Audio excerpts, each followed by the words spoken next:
floodgates of mighty kingdoms lies a vast, unexplored world.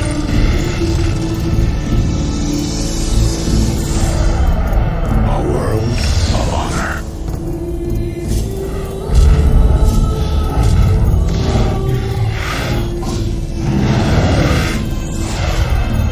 A world of mystery.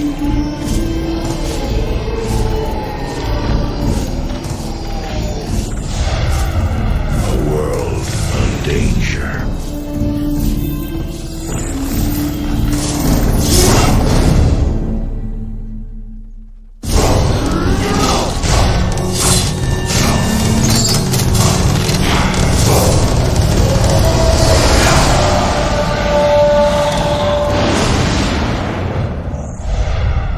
The world of Warcraft.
Four years have passed since the mortal races banded together and stood united against the might of the Burning Legion.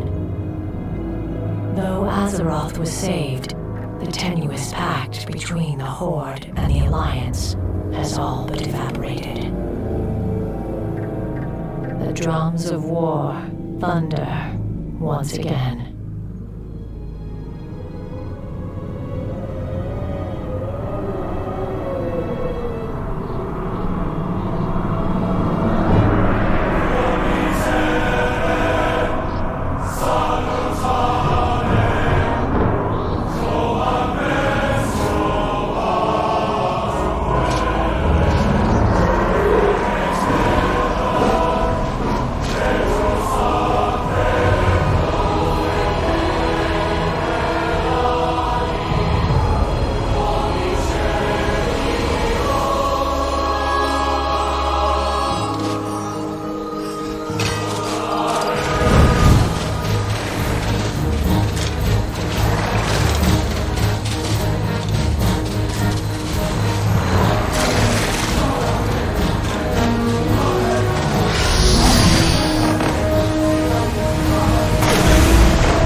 Alright, we go again, ladies and gentlemen. Welcome back to the stream. We got another hardcore leveling session for you playing today.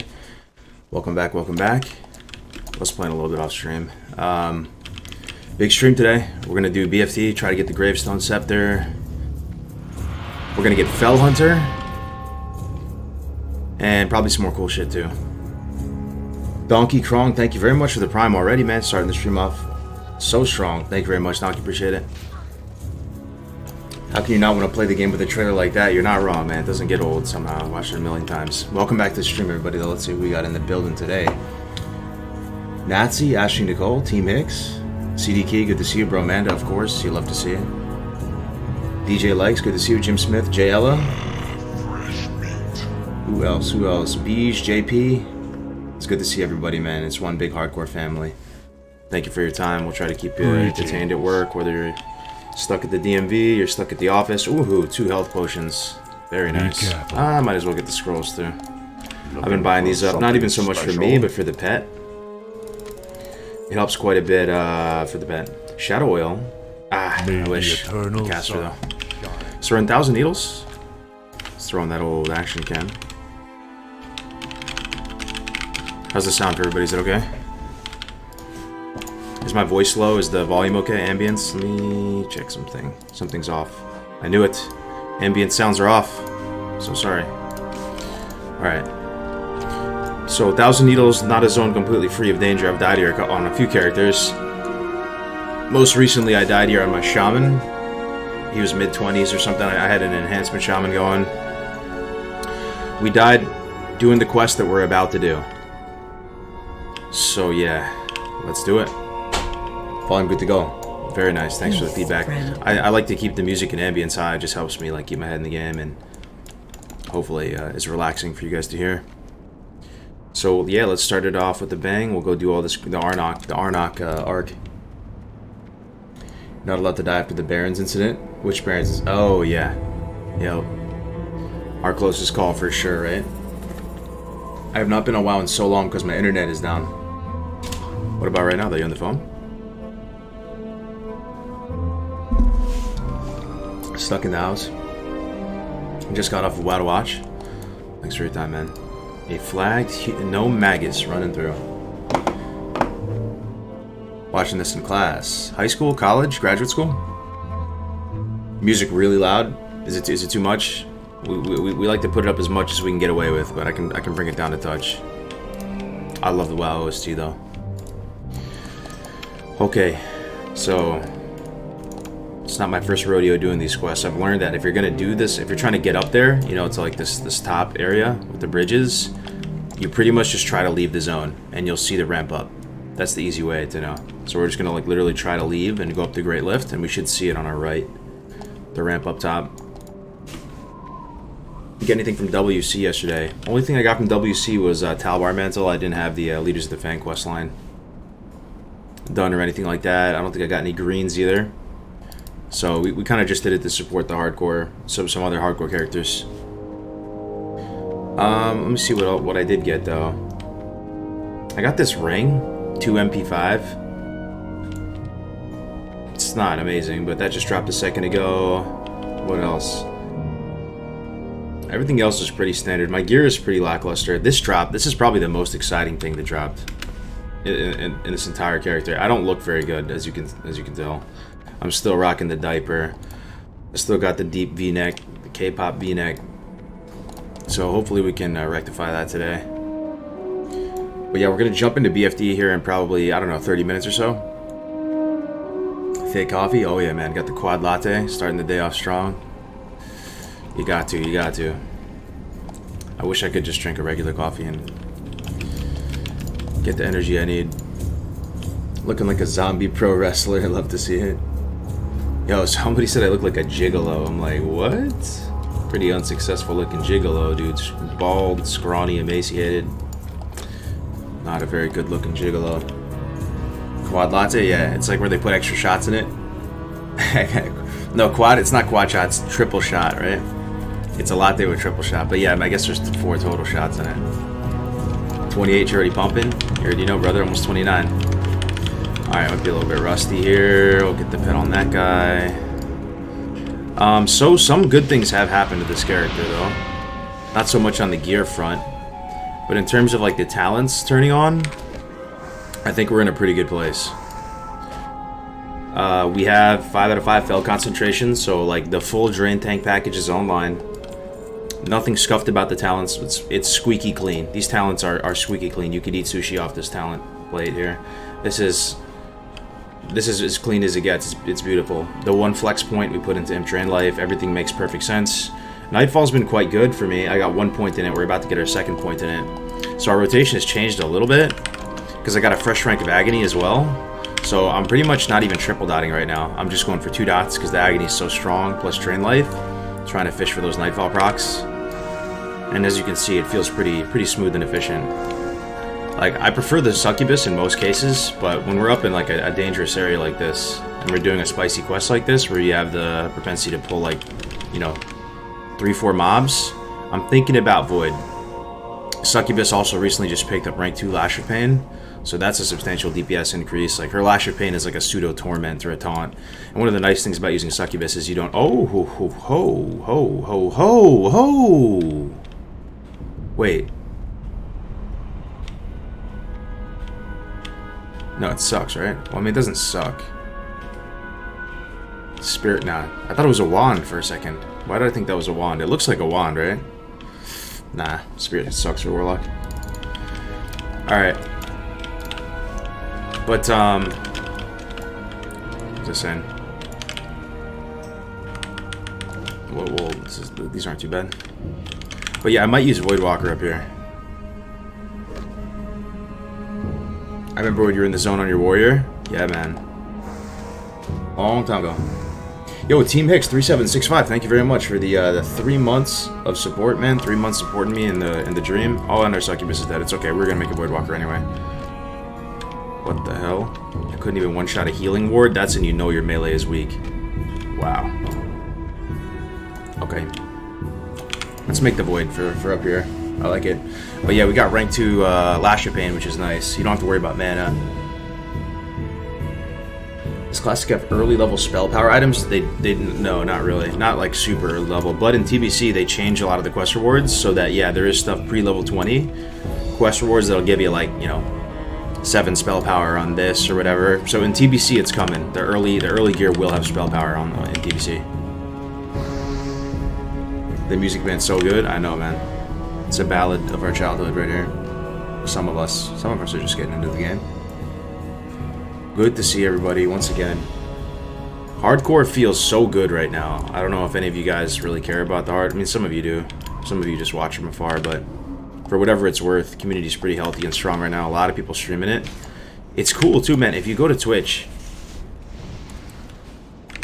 YouTube doesn't really have the equivalent. But if you go to Twitch and you look at the Classic WoW category, there's a lot of people streaming hardcore, and it's almost like if you're playing hardcore and you're on the same server, because like pretty much all of them are on the same server, it's almost like you're collabing with each other as creators, which feels pretty good. You know, you're tossing the host off to somebody else right after you're done. We're all in the same guild. We're all in the same server. Yo, it's kind of hype, man. I mean, it feels really damn good. It feels more homey, like more comfy than when Classic first launched to me. So I'm just enjoying it. You know, we got a few days here maybe until we're living in that TBC life. So let's just try to enjoy the best game of all time while we can. Just got in here. What wand is it? Yeah, it's the Gravestone Scepter, otherwise known as the Gravestone 50 cal, the Gravestone RPG, the Gravestone Railgun, the Gravestone WMD. It goes by many names, but we are going to try to obtain it today. We got the Voidwalker, and we have Suffering, right? Don't we have Suffering? Oh, it's not working. Okay, yeah, we have Suffering as well. I died to this pull. This exact pull I died to, so let's not die here. Yeah, 1 down. Good. Let's just finish these casters off. If you're really trying to push damage, you can like hard cast Shadow Bolts. Alright, yeah, I gotta... This is like... I literally died here on my Shaman. This exact pull. Give me flashbacks. These guys have high nature resist, weirdly enough, because they're, I don't know, they're the Taurans, so they have baseline a little bit of nature resist, but I think there's something about the Grim totems, they're into totems, gives them some extra nature resist. Your shocks resist like half the time. Yeah, that's where the Shami died, yo. I would do HC, but you convinced me to reroll Undead, so I need to get that sucker to 60. Yeah, that's fair. No, you're not wrong, man. Did Blizz say when TBC is going to be released? Everybody's just hanging in there waiting for the announcement. That will really, really likely occur on BlizzCon line, 19th and 21st of this month. Yo, Icy Fresh, my man, good to see you. We're on Bloodsail Buccaneers, US East RP PvE server. Correct Scamming, good to see you, man. No Warrior Deep Dive today, by the way. We had to push it. Just life, man. A lot of pieces, a lot of different time zones going on. People have stuff come up, but we're working on it. Warrior Deep Dive soon. Farkface redeeming advice on the topic. 2,500 dome scalps. Thank you so much, man. What can we do? What can we? I'll try to give you my best advice. How does Zug harder? Depends if you're trying to Zug in PvE or in PvP. But we all know the number one Zug class is Orc, right? They're so sick. I love Orcs, man. I just love the way they look. Love the animations. I love Orc Warlocks, how you can be a caster, but you don't look like this guy. You know, like you actually look strong and stuff. The gear fits you really nicely, man. You're a beefy man. You're just... And in TBC, my god, these Geomancers. Holy shit. Yo, Showbeck, sup, broski? Hope your day's going well. Thanks, man. Same to you, my friend. Same to you. How are the games going today? Did you get started yet? Yo, what time zone are you, Showbeck? You're Cali, right? I think I already mentioned that. I'm Bay Area. There's actually quite a few of us. Like, I told you guys I'm meeting up with Winky this weekend. Winky and Nerder. We're gonna go kick it, man. Double date style. Maybe get some food. Does anyone know if you need to hit 60 before pre-patch for it to be a valid run? Hold on.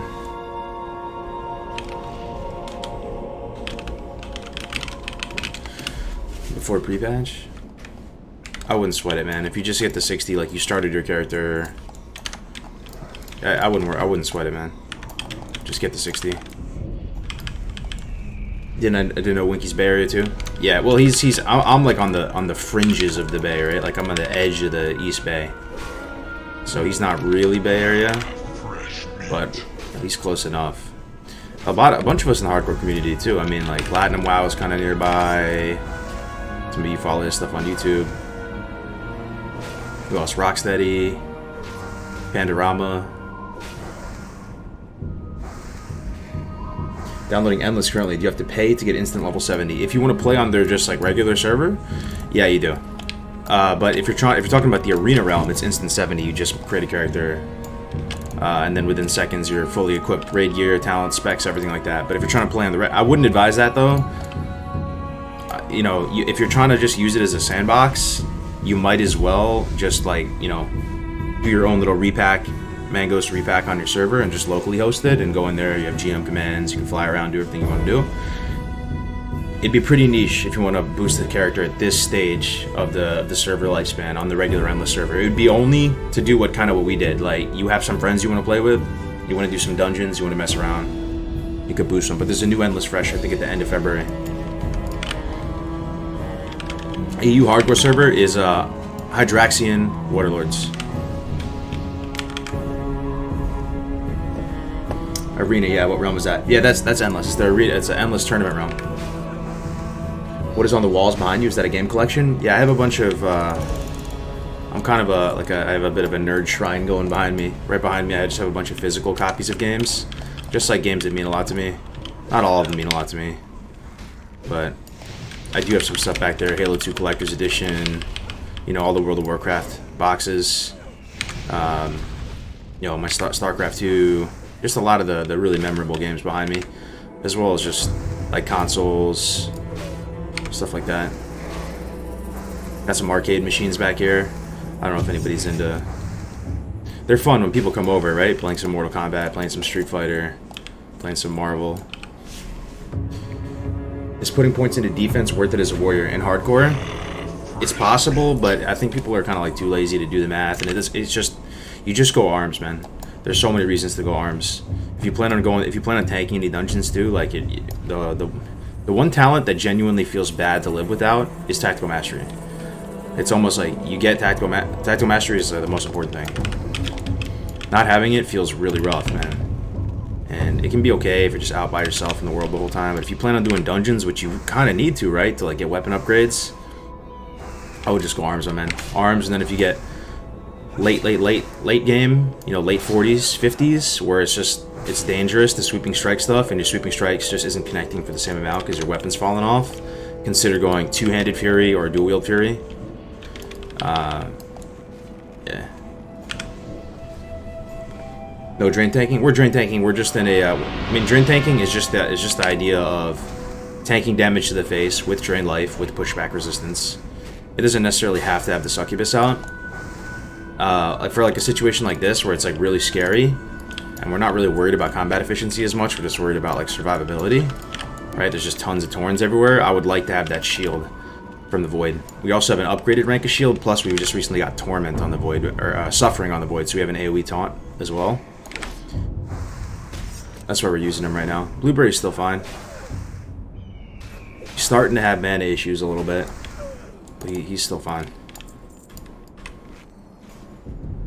Trying to get my Sega working again. Got a good stack of games, but can't get it to work yet. Plus, the reason Sucky is so good is for Darkback. True. Yeah, we'll get that soon. Yeah, I really like the Blueberry, though. He's fallen out of favor with the Warlocks. People don't really like their Blueberries. But, man, I love him. Yo, Mousy, thank you for the tier 2. The tier 2 sub for 4 months, dude. That is amazing gesture of support. Thank you very much, Mousy. Welcome back. What is Endless? It's a TBC private server. It's one of the most well-run private servers I've seen so far. And maybe it's the bar isn't too high, but there's been some scummy private servers in the past. Lots of drama.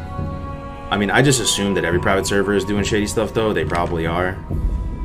But relative to other ones I've seen, it's pretty solid. They have like a pretty professional website. I thought it was GG for them on launch. They had a really rough launch.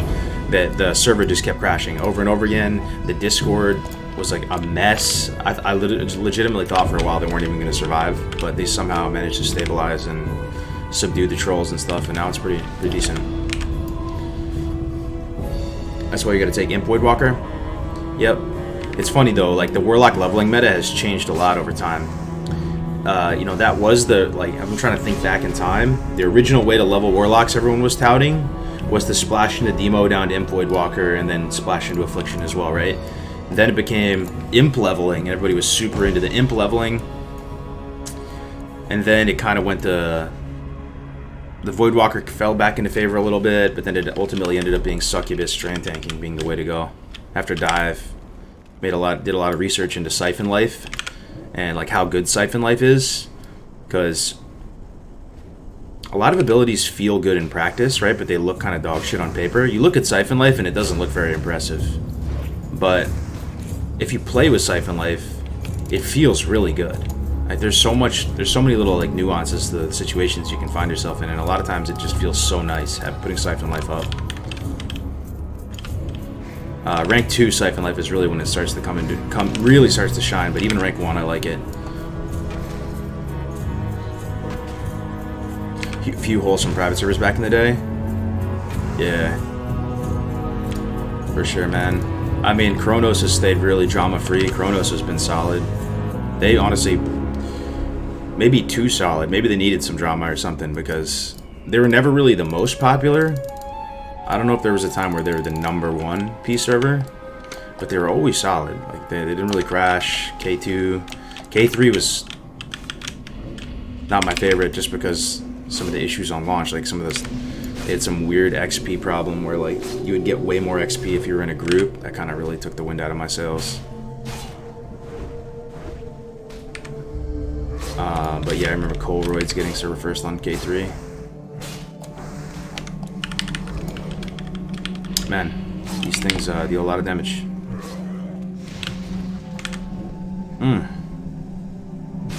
I feel like the game sounds a little bit low. Is that just me? Yo, I'm getting chunked. I actually might need the potion. Oh my god. There are 28s up here.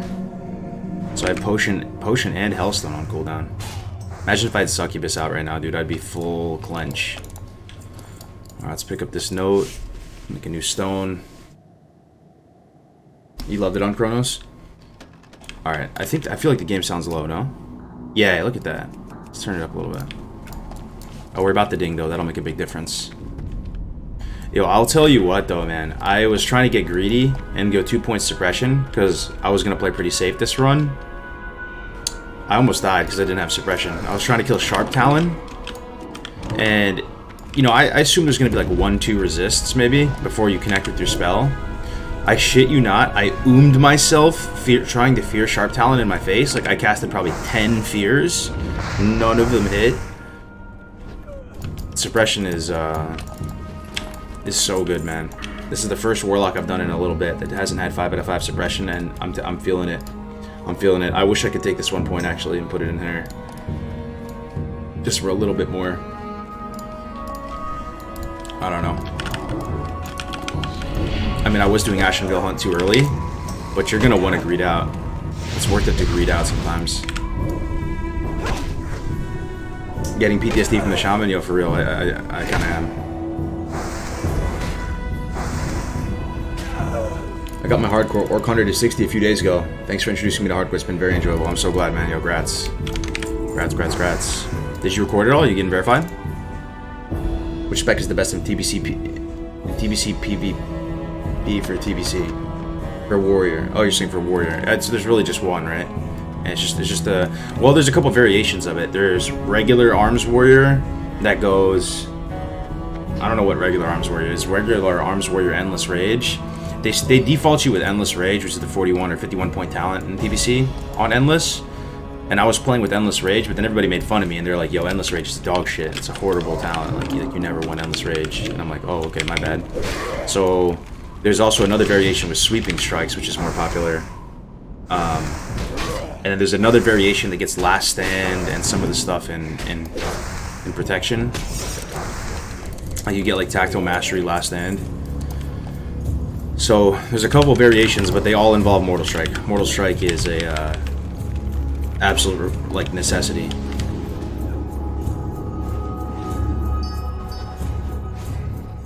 Does it count as a death if you have Soulstone? Yeah, like there's no Soulstone. No Soulstone, no Bubble Hearth, no Ankh. A few things like that yeah, they seem kind of random, but you know, imagine if a class could just respawn every 30 minutes. Same with a Shaman and a Warlock. It would take a lot of the fun out of it, right? It would be like, it would devalue it a bit.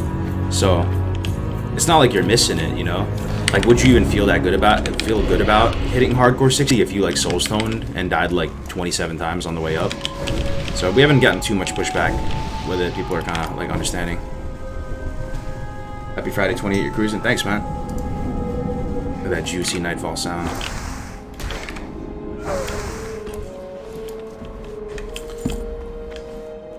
No worry deep dive today. Yeah, shit happens, man.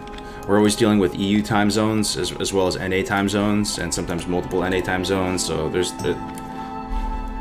and the guests come for free and stuff too. So stuff can always pop up and change the plans. No worry deep dive today. We're doing it next Tuesday,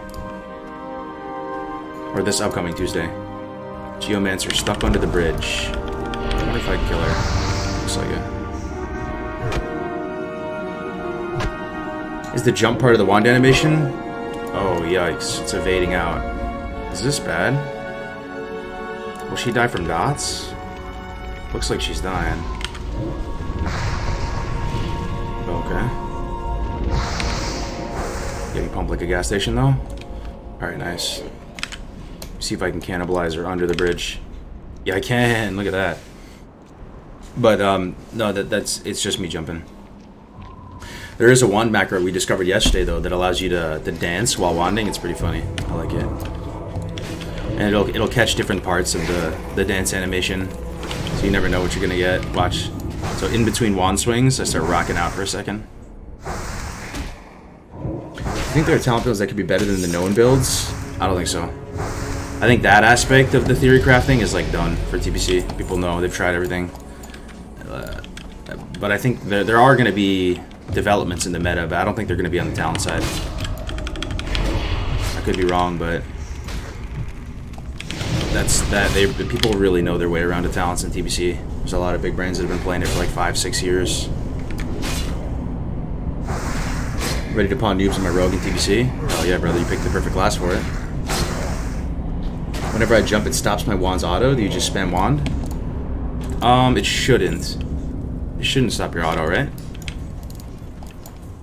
It shouldn't. Maybe if you jump too far or something. But if you're quick with it, there's kind of a rhythm to the wanding, right? Where if you spend too long not wanding, it'll toggle off, but you can just do little B-hops, like you're playing CSGO, and it'll somehow stay on. Alright, we got all the notes, right? All the notes. We gotta kill my man Grim Totem. Oh, do we have that quest to get?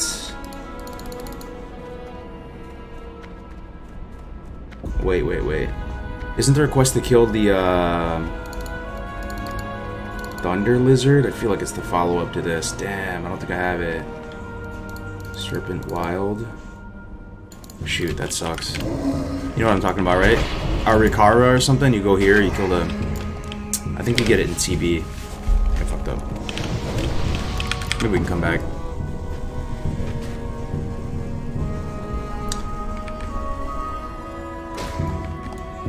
Any advice for new streamers? New streamers. I mean, I'll tell you what, like hardcore. At the same time, you don't want to only like use hardcore as like a platform to get started streaming, but maybe look for communities similar to hardcore. Like hardcore is like an amazing way to get involved with streaming because like you get free stream assets, everything you see on the stream right now, like the webcam frame, everything is all free for everybody to use and stuff. Everybody just like shares in the community. You all kind of have like one common game mode. You all feel like you're playing this community game mode. Everybody's hosting each other after. It's like a lot of people got their start with streaming through hardcore. So I would say maybe start now. Maybe just start meeting people. Still got a little time. We're gonna keep TBC going, and I mean hardcore going in TBC. It's tough getting your foot in the door, and I've never seen a better like way to get your foot in the door than like this community right here with streaming. It can be pretty like savage in the streaming world. A lot of people aren't like really looking out for you. At least that's how it was in the past. Now I feel like it's a lot friendlier.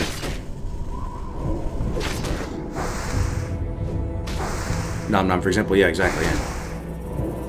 Get a swing timer for your wand if you really want to not cancel the wand. Yeah, you just kind of feel it out though. You get into the rhythm of it. All right, let's go kill Arnott. What's the dance macro? You just put shoot into a macro, and then on the next line you put dance. Is that it? That's all it is. Oh yeah, talent point, true. Second point of Nightfall. That's a high impact talent point right there. We're going from 2 to 4. That's nice. I'm feeling Nightfall a lot more than I thought I would.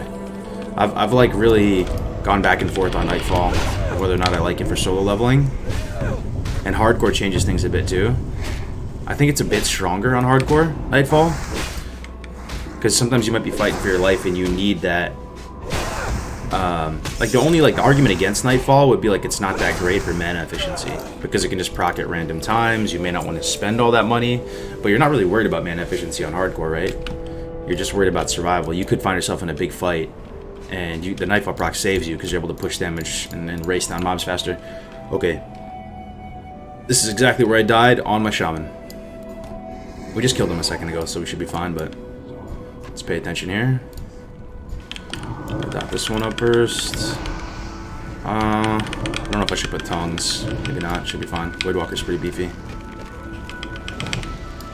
I could fear one. I probably should fear one. Should have done that first. And the Void Walker's getting real low, 18%. Try to pump this one with. Okay, I got the threat. That's good. I'm glad. Okay. Looking good. I definitely played that wrong. I should have started with the fear though. 100%.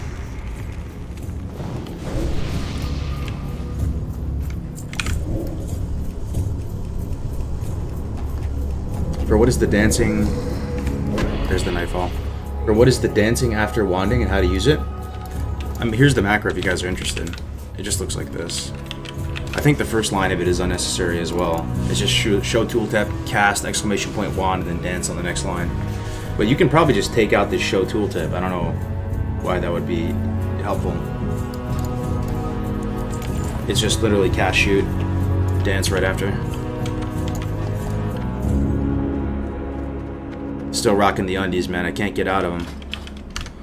I can't get out of the underwear. And a monk est on bridges, right, in hardcore.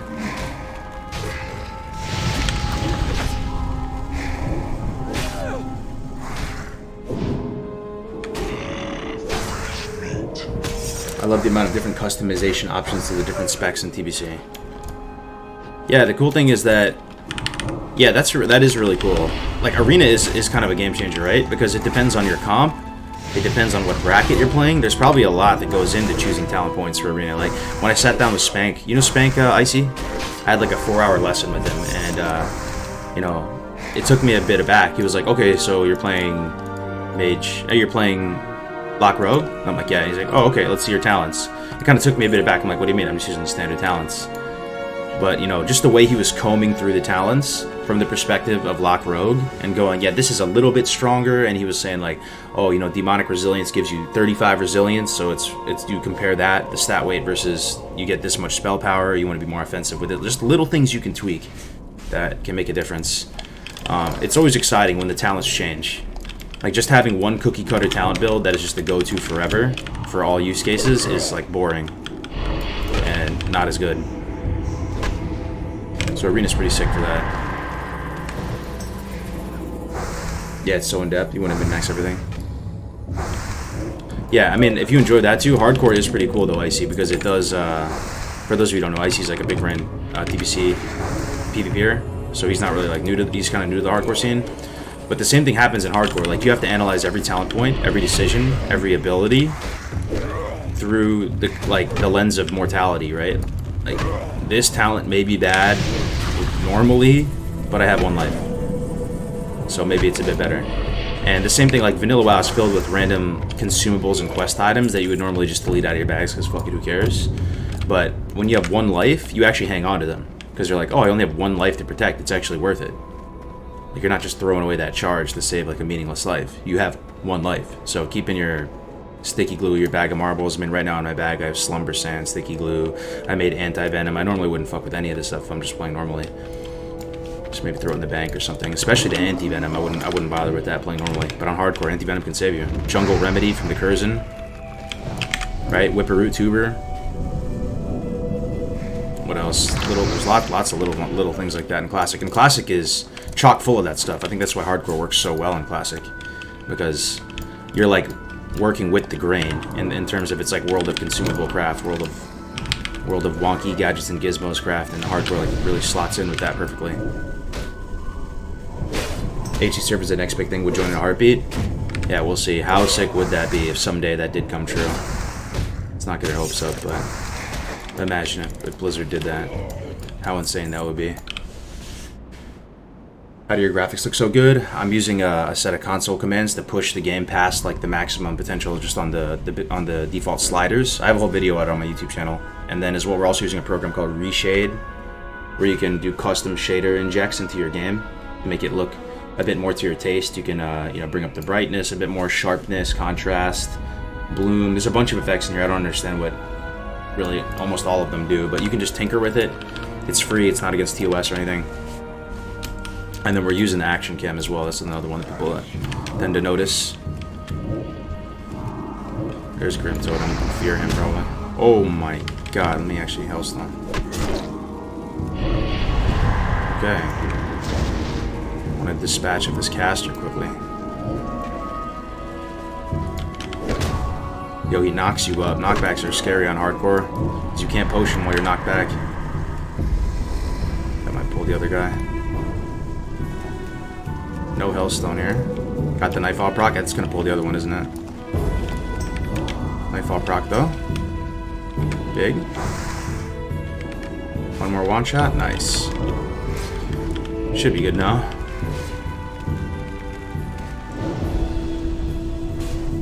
Reshade is amazing. Yeah, it works on all games too, not even just WoW. You can just like customize like another Nightfall proc, dude. It's so juicy right now for hardcore, I swear. Can proc off Drain Life or Corruption. Got the hoof. Let's do the escort. Looking good, looking good. DFD soon. I used to play back in the end of vanilla through TVC, so I've been stalking the classic content, and hardcore is the only thing making me want to play again. Yeah, A lot of people are in that position. They feel like lost without hardcore. I could put myself in that boat. Like, it's just, you look at the meta, you're either raiding and you've been raiding this whole time, or you're like helpless. Because it, like, to find a raid at this stage of the server kind of sounds stressful, not that fun. Then you have to spend all the money on consumables to raid Nax every week. Nax seems like a really fun raid. People are enjoying it. But for a lot of people, hardcore is the most compelling reason to play Classic WoW right now. And you have to understand, you know, this could just be me, but 90% of the content in Classic WoW is leveling. The end game is like 10%. It's still there, and people tend to latch onto the end game, but the vast majority of like development time, resources, energy. Ask the people who made the game. Ask Kevin Jordan. Ask Baba. You know how much time was put into end game versus leveling. Like, this is the game, you know, and you're just making the game more challenging, more complex, more dramatic. The stakes are higher. So you're really, like, don't feel like you're not playing the game, like you're playing some like weird mini game or offshoot. Like, you are playing the majority of the content in Classic WoW by playing hardcore. Reshade is an add-on. Hate this world buff meta. Yeah. You know, there's a chance you might miss it though when TBC's out. It's kind of cool in a way. And like, the devil's advocate for world buffs is that the lives matter a lot more. Kind of almost like hardcore. Like, if somebody dies in your raid and loses world buffs, like, it's really fucking bad. They're doing maybe a third of the damage or a fifth of the damage that you need them to be doing, and that individual lives matter a lot. It's almost like hardcore. Like, they're really, like, you die in a raid with full world buffs. How may I aid? I feel you though. I mean, most of the people really dislike it. I don't raid enough to really have like an awesome opinion on it. But, you know, once Classic is not gone, but like once there's other options like TBC and stuff, that might be part of the flavor and flair of Classic raiding. The idea that you can get so powerful with these world buffs, and then, but then you'd have to subscribe to like the speedrun meta a bit, and the meta of like trying to push competitive times in raiding. That's not for everybody, you know. But if you're into it, I feel like people that are into raiding are into that stuff though, right? Holy fuck, dude. Oh my god, this is bad. This is so bad right now. This is so fucking bad right now. Hold on, I need to outrange. We're probably gonna fail the escort. I need to outrange these. Yo, this is so fucking bad. I'm getting pummeled by fireballs, bro.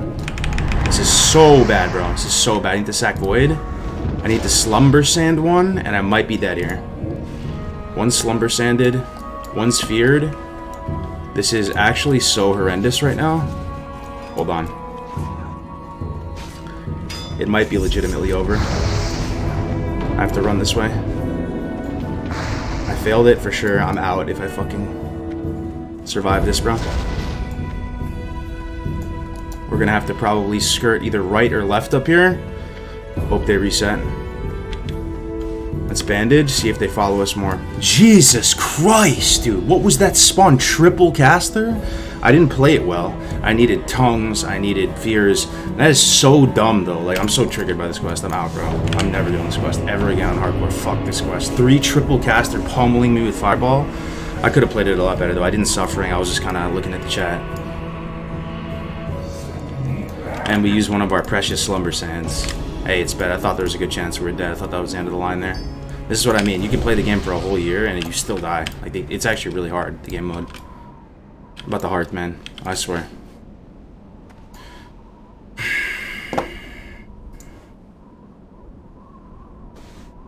That right there might have convinced me to start headcore. That looked fun. Good job.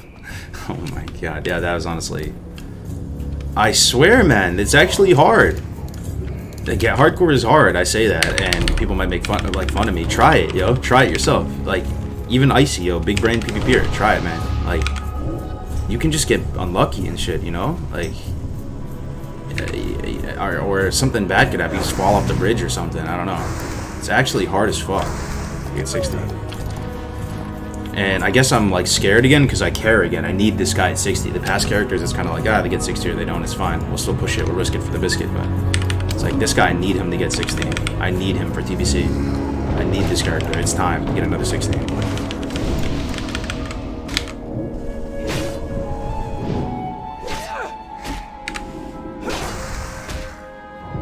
Legit, that's so much leveling because I get lazy. Yeah, I mean, you're like battling against yourself a lot of the time. Yo, this is just... That was so rough, though, man. Of course, Grace had the plug. He's like, close call, smiley face. Oh my god. Oh, dude. Yeah, I'm not doing this quest. Honestly, I never had problems with this quest. I did it on Warrior, I did it on Rogue. Why can't I do it on Warlock? Like, what the fuck? Should I try it again? I'm kind of pissed off. I want to try it again, actually. Because we can do it. We just have to tongues and actually pay attention, respect the content. Like, we can't afford to have triple fireball hitting us. We can't afford it. Like, we need to put tongues on shit. Look how like neutered they get with tongues on. The damage is like non-existent. Well, not non-existent, but way less. And we have a rare spawn up here. Good old Harb Foul Mountain with the unique weapon and garb. What is this guy all about? Doesn't look like anything special. Just a one-handed mace.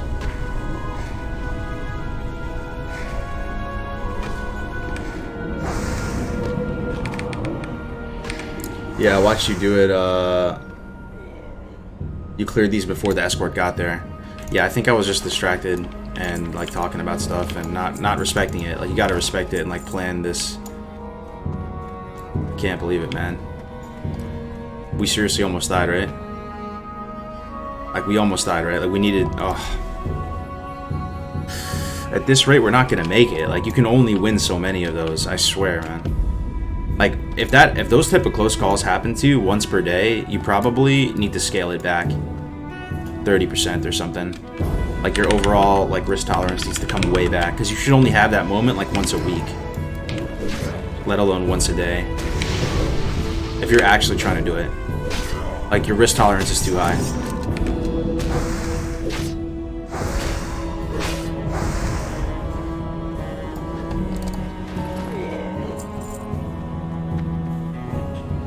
Yeah, like, you I don't know. You really can't. You can't afford to have that much danger. One fireball is like 20% of my health or something.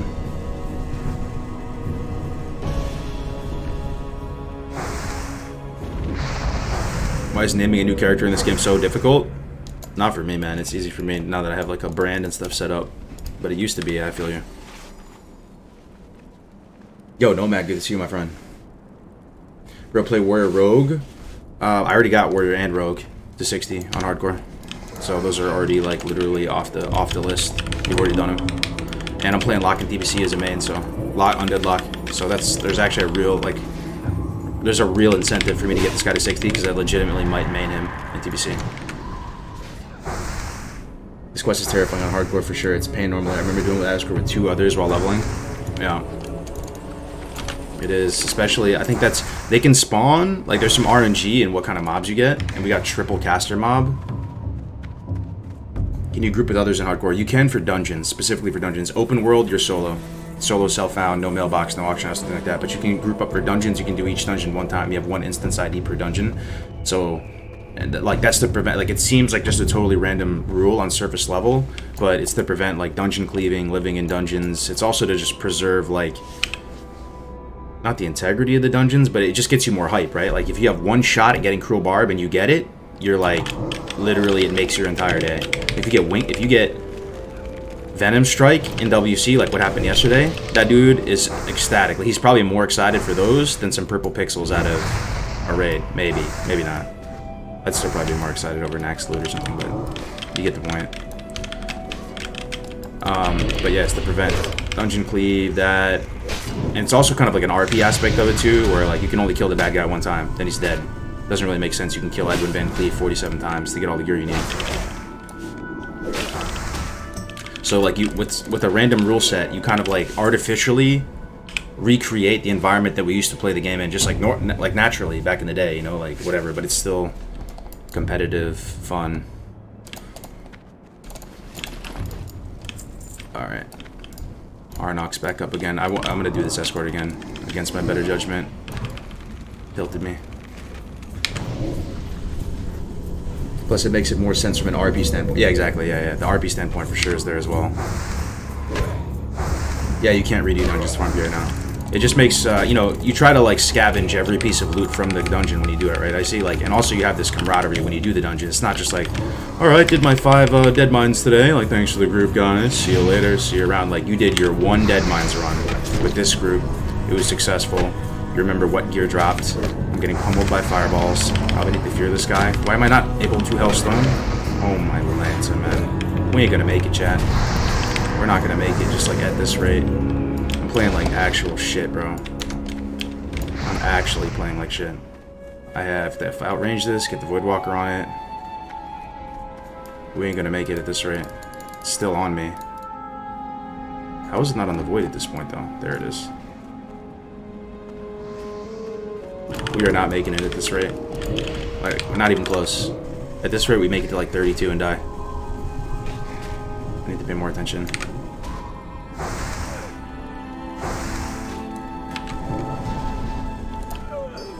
Holy shit, Nomad. Yeah, I know. He's got the copy basta on deck.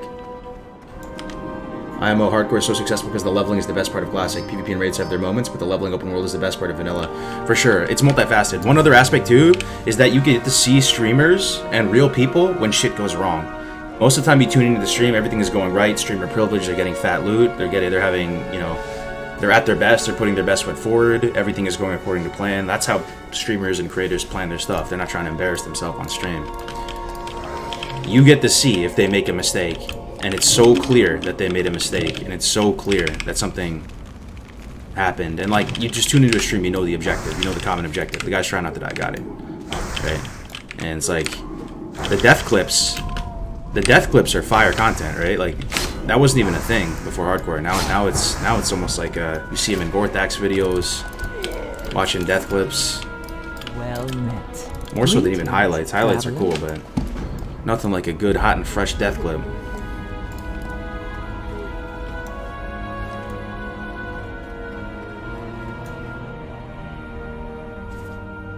It really bothers me that people complain about boosting so much when 90% of leveling is designed around solo as being a detriment. But people complain about boosting so much when 90% of leveling is designed around solo as being a detriment. I mean, unless you're a beast mode, like, I don't know, man. There are some insane solo leveling times. You can get solo leveling to 60 in like 3 days, something hours, if you look at the top runs. Like, you have to be an absolute monster. I don't even know if it's possible to beat that unassisted. Like, if you're in a dungeon cleave with other mages and stuff as like a 5-man group, because you're saying group content, can you beat... Okay, I just failed the escort. Can you beat the very best solo times?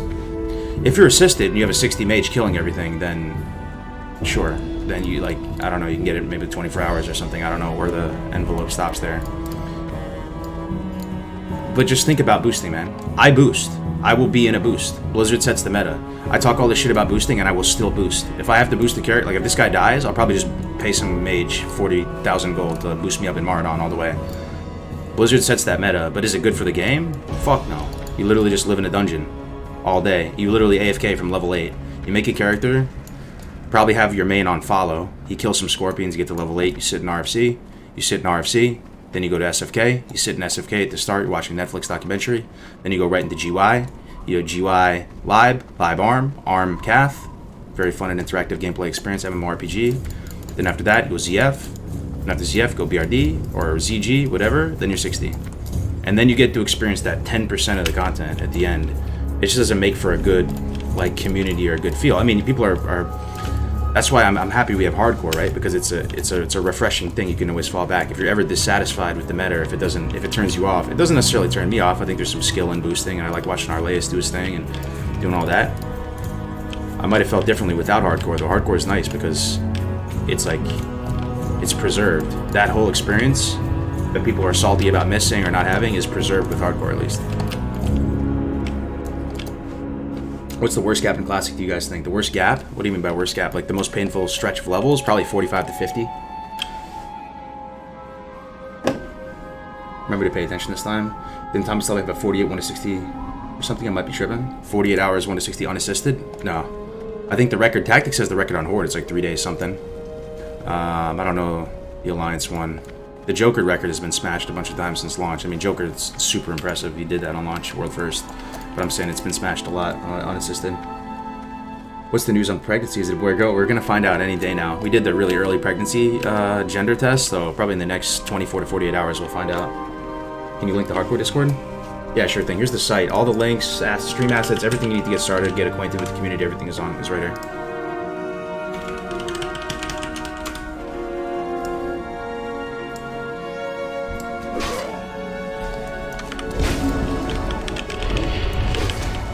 What do you do if you die on this guy? You go again? I don't think I don't even want to think about that world. I don't think we're gonna die on this guy. I can't think in those terms. I think we're gonna make it. I need this guy for TBC. Joker abused the layering. The AoE farm though, didn't he? I mean, even if he did, it is extremely impressive to navigate the environment of a fresh server and be successful, and not only be successful, but be #1. Because he didn't know what to expect fully. You can only do so much prep. Every fresh server launch he played on classic private servers in the past or whatever, they've all had their unique challenges. Something scuffs, server crashes. There's always been a bazillion things that throw curveballs your way. And to be able to like navigate in that environment, I've played on a bunch of freshes in the past, and I have this plan in my head. Oh, this time I'm going to do it. This time I'm going to be one of the very front people at the top of the pack. And there's always stuff that messes up your plan.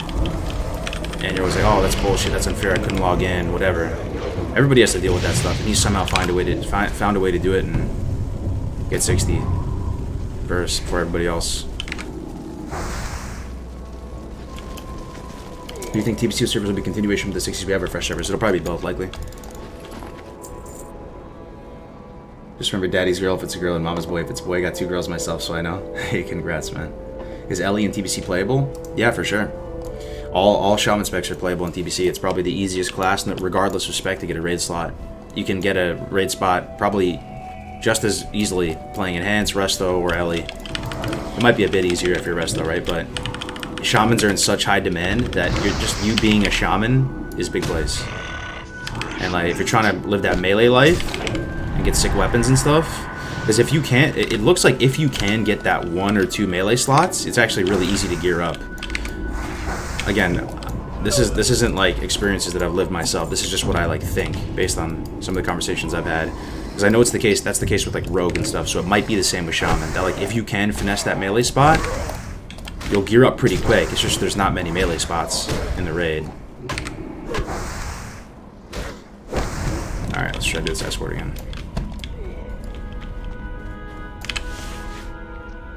Joker is a god everyone else started on even playing ground. You made it out as a warrior to 60, you got the snow cap. Do my best, brother. I find after 35 or so, most annoying, you're too low for all the quest chains. What's good, Kargoz? What up, young clip? Good to see you. Will you play on Fresh? Yeah, if there's a TBC, if there's TBC Fresh servers, I'll likely play on TBC Fresh PvE. Your advice on becoming a Warglaive rogue on TBC? Apparently the rogues do get it. They don't give it to the warriors, which is good, because apparently there's better stuff for warriors, apparently. It was explained to me once.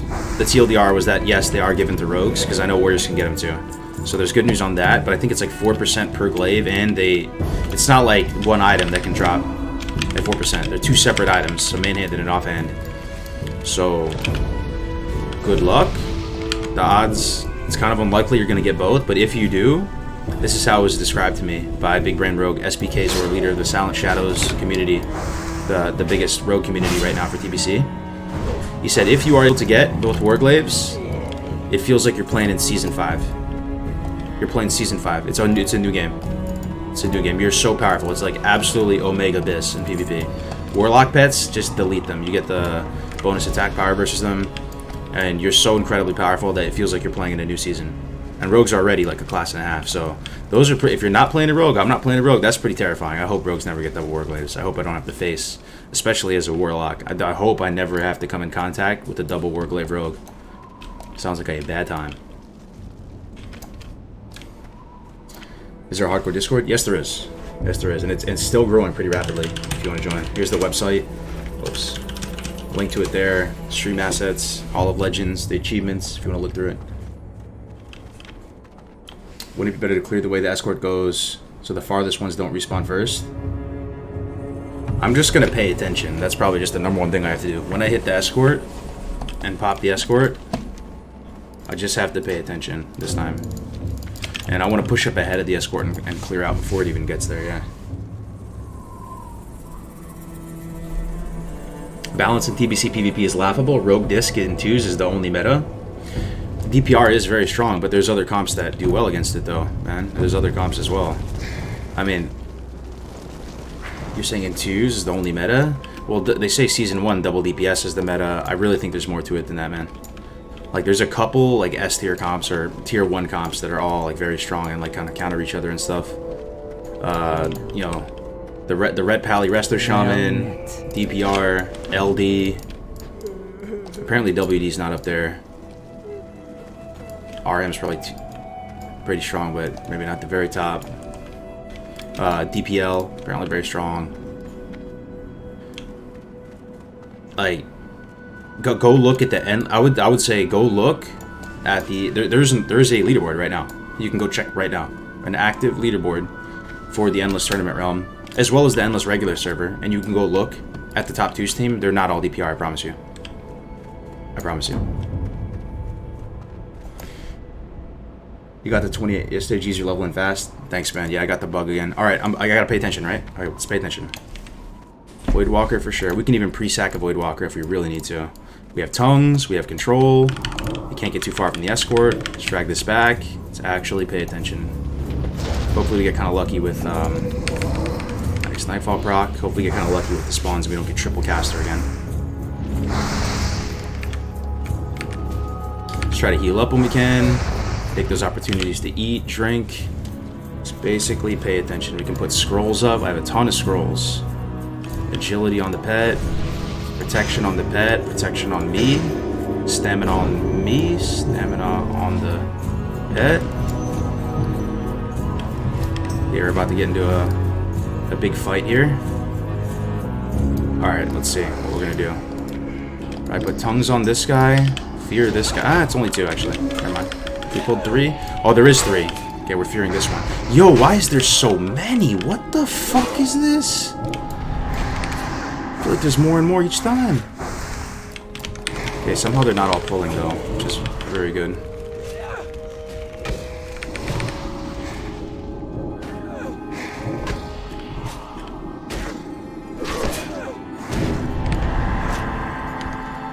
Oh, my Lanza, man. Okay, that's not pulling. Yo, she's... Oh my god. Yo, there's so many mobs coming up, too. We don't have Howl yet, right? There's a patrol on the bridge there, too. We might have to, like, preemptively slumber sand and stuff, too. It feels horrible, man. Let me drink. If I can get in combat with this, actually, I could delay it a little bit. So I can stop that Pat from the bridge. Go, pay attention and kill this thing. The mob doesn't care. The mob doesn't care. Okay, the mob cares.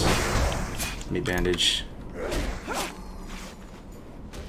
What else I can drink? Void Walker's at 76%. I can drink. Okay, we have caster, melee. Where's that mob on the bridge? Is it padding left? Let's just try to pay attention. We probably do want her to take the initial blow too, and just work her HP a little bit. Let's not freak out either. This is 1, 2, 3, 4. Let's probably fear the caster. Fireballs are like the worst threat here. I'm gonna suffering, I guess. Actually, this is 3. This is 3. This is fine. This is fine. If you don't pull 4, this is fine. Double dot. Void Walker's taking good damage. She's tanking this one. I got shocked. Healing ward. Kill that. Nightfall proc, dead. Okay, another one there. Candle Blast for a second. It's looking so much better if you just pay attention. I thought we got way less casters though, right? Didn't we get triple caster last time? I think we got triple caster. That was just, and we like weren't paying attention and we ran right into triple caster. Okay, we got another respawn here. Fear this one though.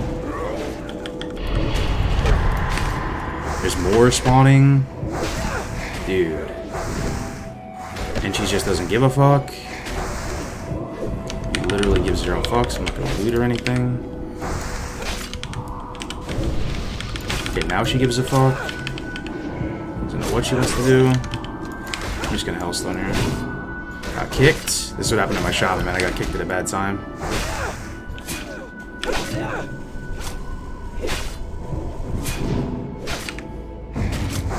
Man, oh man, oh man. Drink.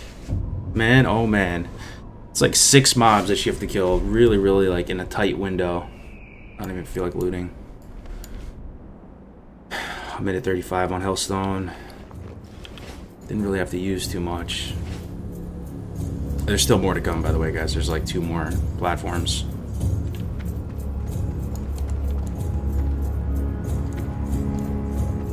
Doing this on any non-pet class is a bad idea. Somehow, by some miracle, I swear to God, I did it on Rogue and Warrior.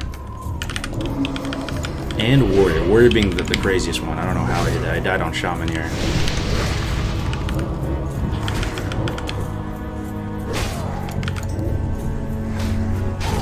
Yo, Gray's got BDA. Nice. Didn't he have like 10 people he was rolling against, though? Oh, shit, bro. She's fighting more. Getting flame strike. Let me use potion. Okay, it's dead. Might have to go for the tactical eat right now. Oh, it's on cooldown. Tactical band-aid. I want to get up to full. Oh, dude. It's okay right now if we just fight these 2, but I'm concerned we pull all this stuff on the perimeter. Just double dot. Yeah, we did pull the caster in the back. And there's another shaman over there too. Why is this attacking us?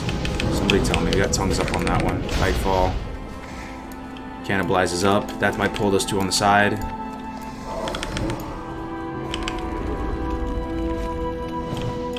Okay. For some miracle, those ones on the side didn't pull. I don't know. Tongues really stems the damage so much. It's amazing. I think we're through it now. I think we're chilling now. That's pretty much done now.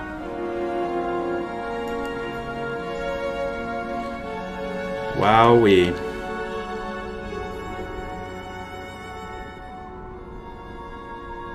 I think that's it, right? There might just be like 1 or 2 more sentries on the bridge, but that's about it. Yeah. Jesus, man, you're sprinting through the levels. I appreciate it, man. I've been doing good on the professions, too, I think. 163 Herbalism, 114 Alchemy. First Aid's looking good, too. First Aid's at 150. I just need the book. I need to pop into Dustwallow real quick. Oh, I can't run too far. I almost failed it after all this work.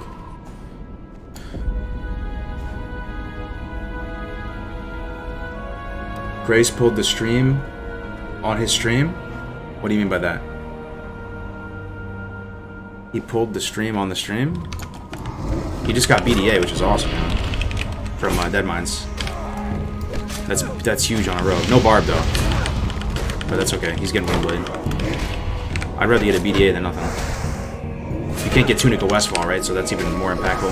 You can get Trip Runners, though, on Horde. So the BDA is huge on Horde. On Alliance, it's okay. You have Tunic of Westfall, though. It's just you whether choose Agi or Stem. He's watching your near-death and cackling like a madman? No. Oh my god. Was it that bad? Was I panicked? I'm about to watch it. BDA, Black and Defiance armor from Van Cleef. Kargoz looking good. Yo, Jerome, what's up, brother? How we doing? Can't wait to play Hunter R-Druid. Can't wait to play Hunter R-Druid.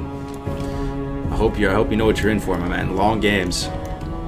Long games.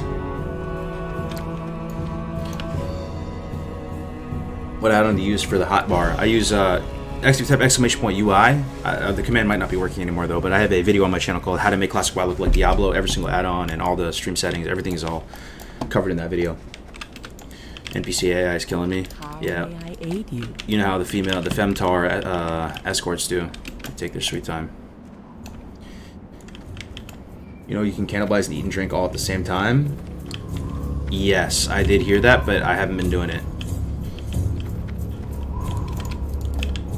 Yeah, I heard that. That's a good tip. You just put them all in one macro, cannibalize, eat, and drink all in one thing.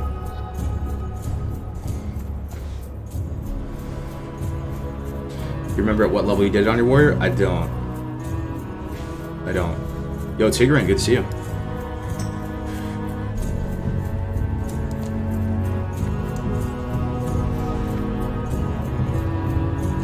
Let's see if we can get that BFD group going.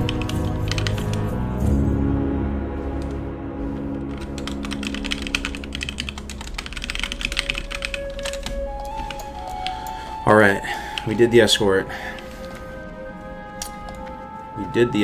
By the way, we're about to be 30. I can pet tank.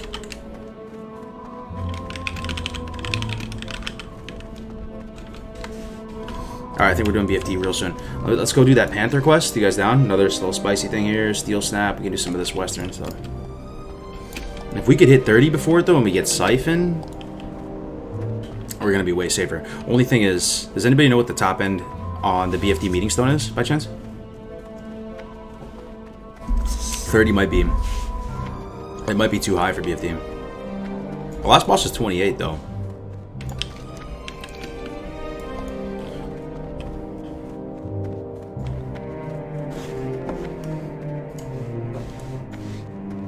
Hey, Kargo's been watching on my TV. I love watching streams on the smart TV. Hopefully that 9500 bit rate's putting in work. You have to watch it on the YouTube app, though, right, Tigran? Because there's no Twitch app on the smart TVs. The blessed YouTube app. BFD monk ass don't drown. Hey man, I didn't drown. That was my partner's. And I got underwater breathing this time, so nobody's drowning. Well met. Farewell. Well met. Okay. Oh, we gotta protect this dude from an attack. Here they are. I think this quest is easy though.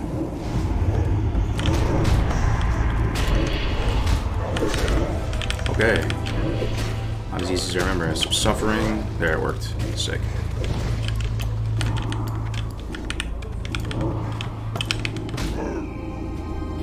Why do I feel so squishy recently, man? I'm moving to Hellstone all the time. Hellstone too much. Thought I'm supposed to be an undefeatable Warlock. That thing is fucking me up, man.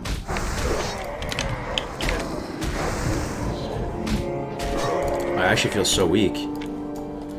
Thought Warlock was unkillable. I'm getting absolutely dumpstered by everything. Four spirit. We shall meet. 2300. That's an easy 2300 though. Yo! Alright, Panther Cage Key. Let's go do it. Should be able to. This should be an absolute joke though, right? We can just fear the Panther into oblivion. Unless it's super high level, then you can get unlucky with resists. Let's do it real quick.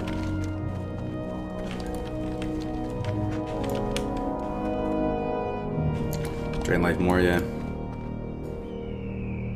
Anyone remember the epic solo BFD on the Rogue? That was nice. Absolutely. Getting to Outlaw Saber for the first time. We almost died too. That Rogue was on the blessed run.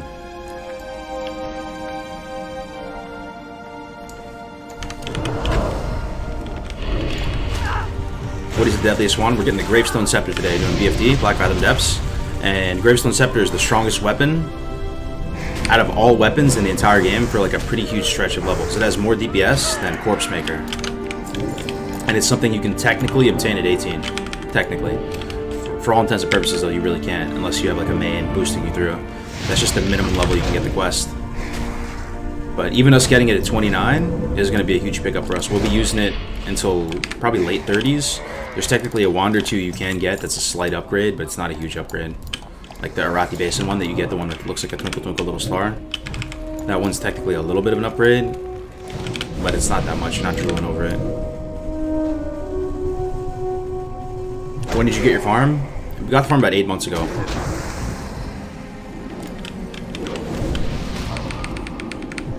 Oh, knife up rock right now. Thinking about doing something similar. Yeah, I probably have a lot of advice for you. I would say, if I had to do it all over again and get a farm, oh man, I would try to get a farm that already has like an orchard on it, a pre-existing orchard. So we bought the farm, we're developing it out. No regrets. It's a beautiful piece of property, beautiful land, 10 acres. It's really coming along. But I get a little bit salty when I look at like listings and I see stuff that was cheaper or around the same price that has like an active walnut or orchard on it already, and it's already just like established, and you can't kill those things. Those trees are going to outlive you, going to outlive us, and they're set, they're established. So you're basically coming into a property that can already potentially be like cash flow positive, or at least just completely mitigate the mortgage on it. Just walking into it day one, if you have an established orchard on it, I would really look at that. Even if it doesn't have the greatest house on it, you can turn that house into a guest house and just make a new construction on it. Just check the permitting and all that. But I wish we did something like that, because I'm so jelly of orchards. Orchards are such an asset. They last forever. Even vineyards and stuff, those things die. They're fragile. They're delicate. An orchard, those trees last hundreds of years. If I could do it all over again, that's what I would do.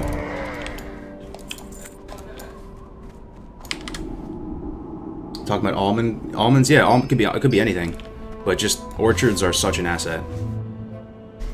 And that's like real wealth too. Like if you get those, I mean, you pass that wealth on to your children and everything. It's not going anywhere.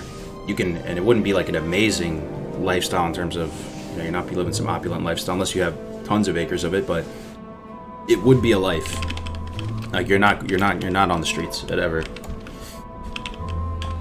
All right, let's kill this panther.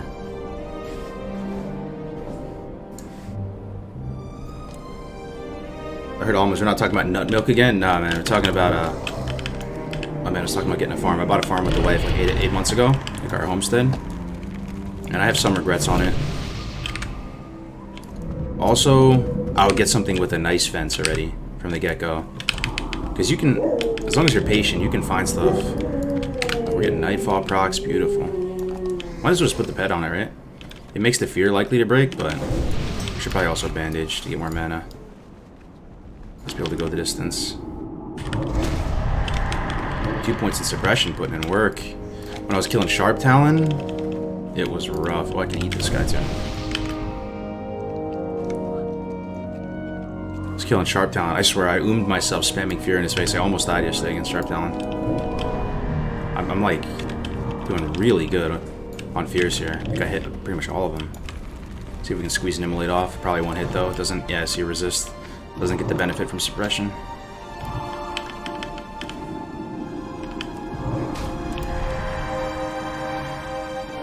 Band-aid in 18.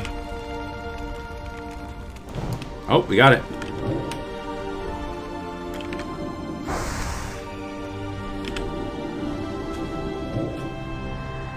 It's so easy on Warlock. You love to see it. Fear is so strong.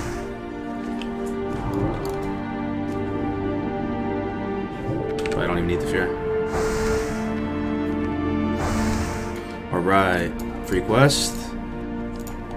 Let's go look for Steel Snap now. He's like, oh, don't we need this for something? Doesn't he drop some kind of missive or document you need? I swear. I just know you need to kill kobolds and get lucky.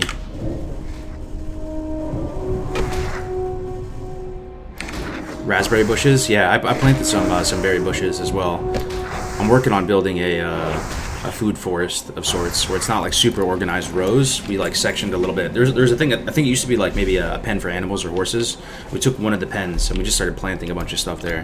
Hopefully it works. We planted some dragon fruit, some berry bushes, an olive or a fig tree, and then hopefully, you know, maybe in like 5 years, it's basically like free infinity food. Yo, Ericon, good to see you, man. Berry bush is such a good idea. They take a while to get going, though. You know, there's like these guys out there. It says, oh, how to grow your own berry bushes from, you know, like blueberries you get from the store or something like that. They forget to tell you that it takes a long ass time, like years, to get a blueberry bush going. But strawberries, I think they grow pretty quick, and strawberries like grow like weeds.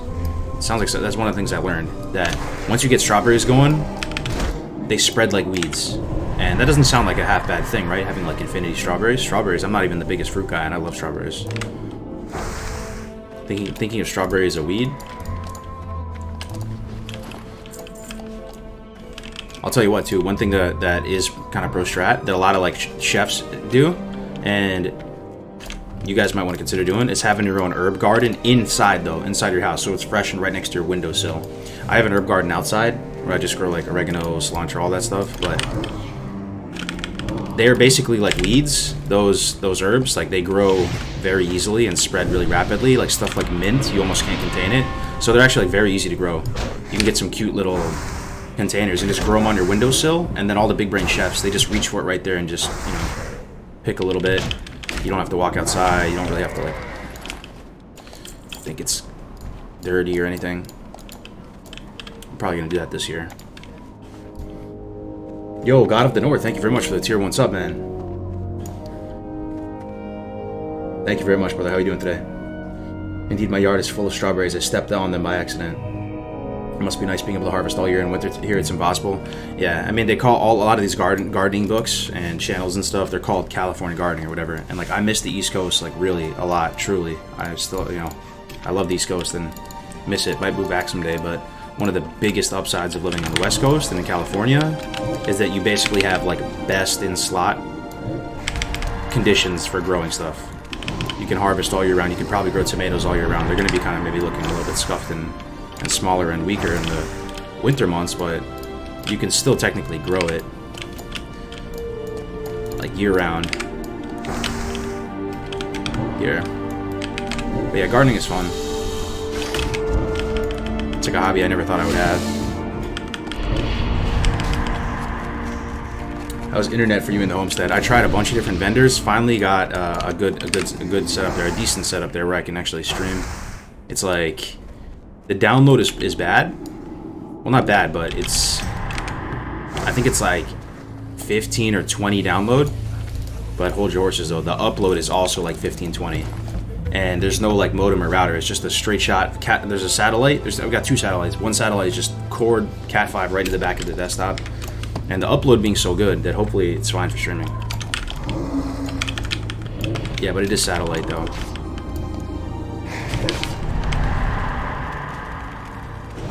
That's more than enough for streaming, yeah, for sure. I haven't tried it yet. I'll do a farm stream soon. Waiting for Starlink? Yeah, I heard about that. Yo, the Steel Snap is up here, okay. Doesn't he pad around the whole zone though? I shouldn't get my hopes up, right? Can't Steel Snap be like anywhere including by Shimmering Flats? Probably not gonna find him. I'll check over here real quick. I might even skip that quest. You have to get really lucky to find his location.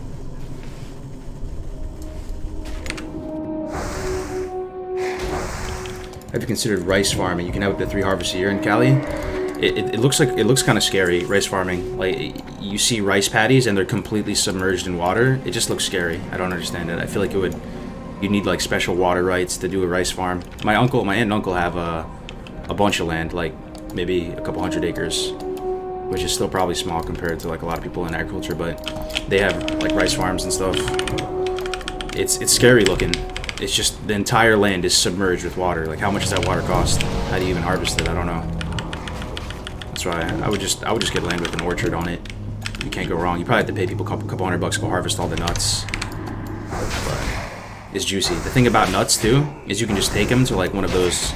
There's these. It's not like a farmer's market. It's like a special place you can go, and as long as your nuts meet like a certain quality check, like you can just instantly sell them and liquidate them on the spot. Which is just another challenge, you know, just to, you know, sure, you have a bunch of product. That's a concern for us. We're growing lavender. Sure, we're gonna have a bunch of lavender, and they're gonna actually have to sell the lavender. Steel Snap spawns in the southernmost point of the southernmost Centaur camp. Southern, so down here, there's a little bag here for Steel Snap. I don't see one down here. Most of the time I see him in the north by Feralist. Let's just see if we get lucky. If you see him and I don't, yo, let me know. He's like a hyena walking with 2 hyenas next to him.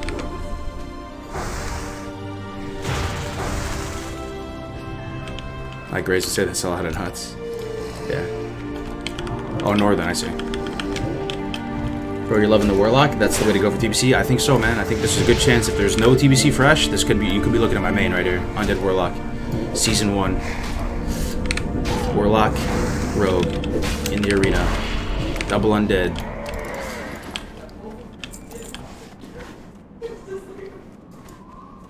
me drink for a second. I've heard that potatoes are absolutely insane in terms of quantity. Yeah, that's true, and you can grow potatoes in like garbage cans. You can grow them anywhere. There's actually insane things you can do potatoes. You can grow them vertically. The only thing about potatoes is they're dirt cheap, right? You go to the supermarket, they're so cheap to the point that it would be hard to justify becoming a potato farmer because they're so plentiful and so cheap. Like, you'd be better off selling like microgreens. There are people who do that too, like husband-wife teams. They'll set up some trays in their basement, start growing microgreens, you know, what do they grow? Sunflower shoots, alfalfa, or maybe not alfalfa, because that's like for animals, right? But other types of shoots, and they'll sell them to like really bougie restaurants, and you know, they can make like 6 figures doing that.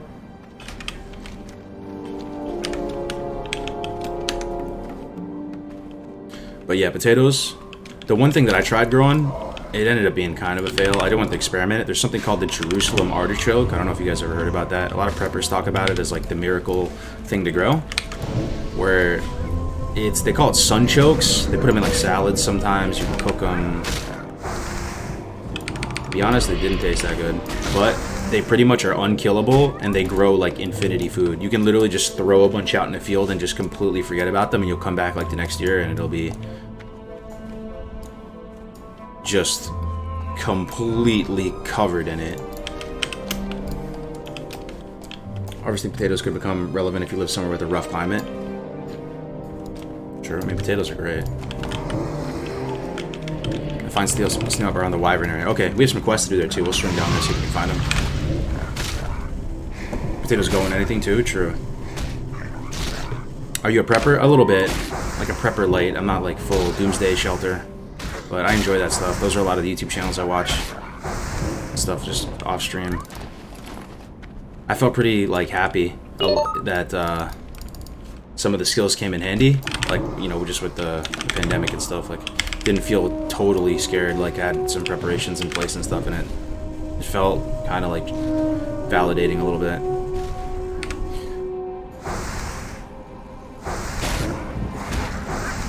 They would recommend an S-Priest for TBC. Any tips?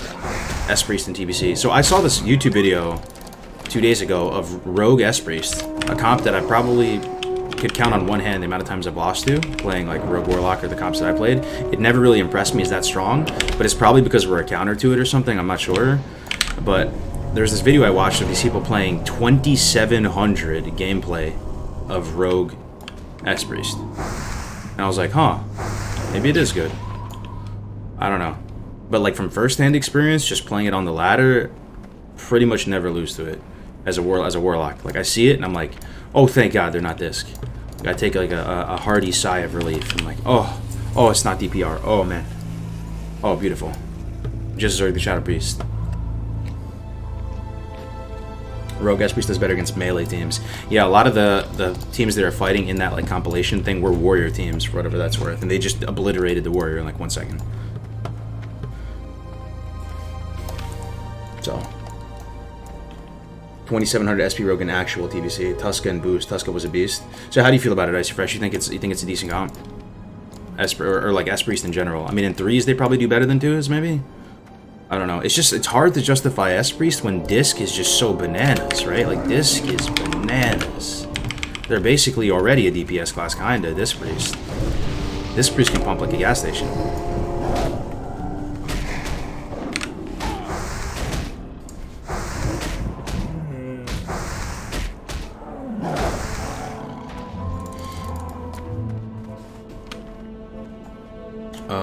Where's Gray?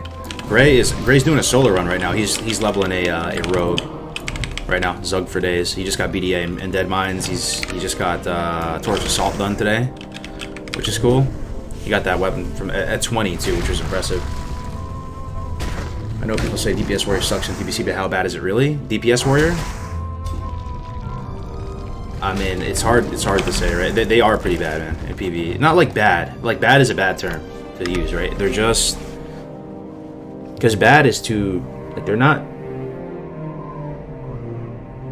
It's not like they do shit damage. Like, you can, if you go to a target dummy or something, it'll do a lot of damage. It's just that TBC is unfriendly for melee with a lot of the mechanics of the fights. But on the PvP side of things, there's a lot of amazing comps with Warriors. Warriors are super good in TBC. Nobody's going to say Warriors are shit in PvP, in TBC. Unless you're solo out in the open world, then you get rinsed out. But in like a team environment in PvP, they're amazing. But yeah, I mean, regardless of whether you want to call them bad or not, maybe just like the more neutral thing to say is that there will maybe be 2-3 spots in a raid for melees in general that might be populated by an arms warrior, a rogue, maybe two warriors, 1 rogue, something like that. It's going to be slim pick. It'll be difficult to find a raid spot. Issue with Fury is they bring no buff to the raid, yeah.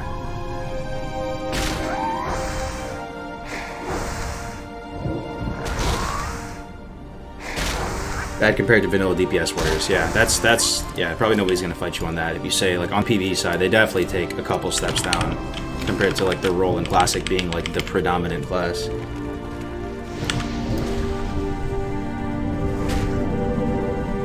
Did we get Gravestone? Not yet. We're going to though. Real soon. Down anytime for BFD and tank with the old blueberry.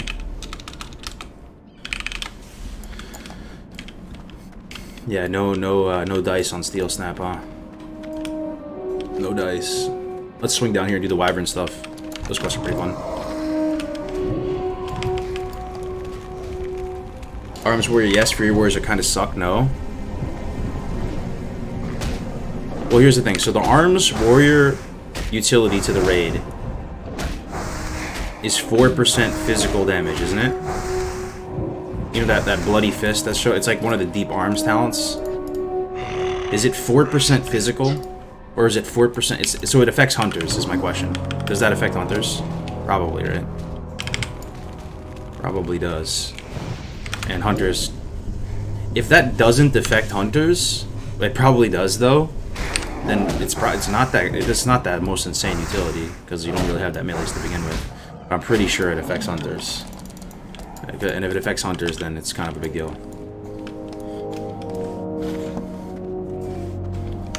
It does affect hunters, yeah. So you're giving like your big pumpers 4% extra damage.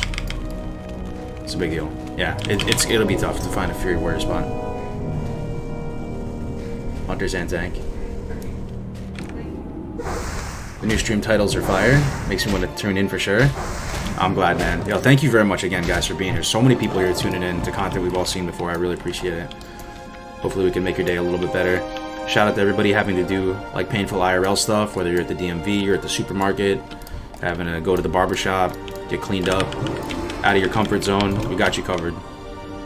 You get a little bit of a taste of the homestead here today. What is the camera add-on? It's not an add-on, it's called the action cam. It's just the setting in the game. It's /console space action cam, 1 word, space full. What is a good Beast Mastery PvP in 2v2 arena?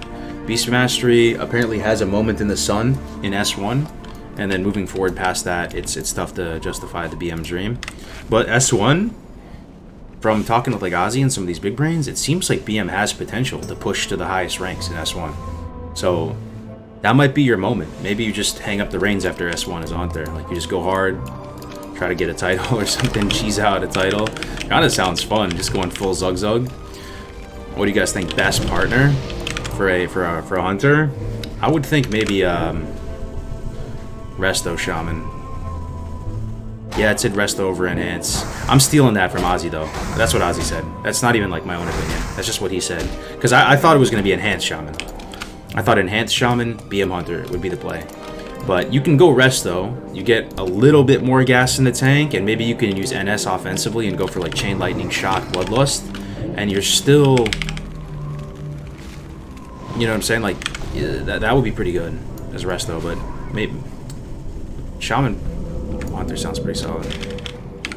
Maybe Rogue Hunter though. Honestly, gun to my head, if I had to play something with BM, it'd probably be Rogue, because the Rogue has so many cooldowns and has the ability to CC a lot on his own while still putting massive pressure, right? Like just imagine if they get the sap, or you have blind as well. You can do, cheap shot kidney. Like there's actually so much control that the Rogue brings to the table that I think gun to my head if I had to play BM with something, Season 1 would be Rogue.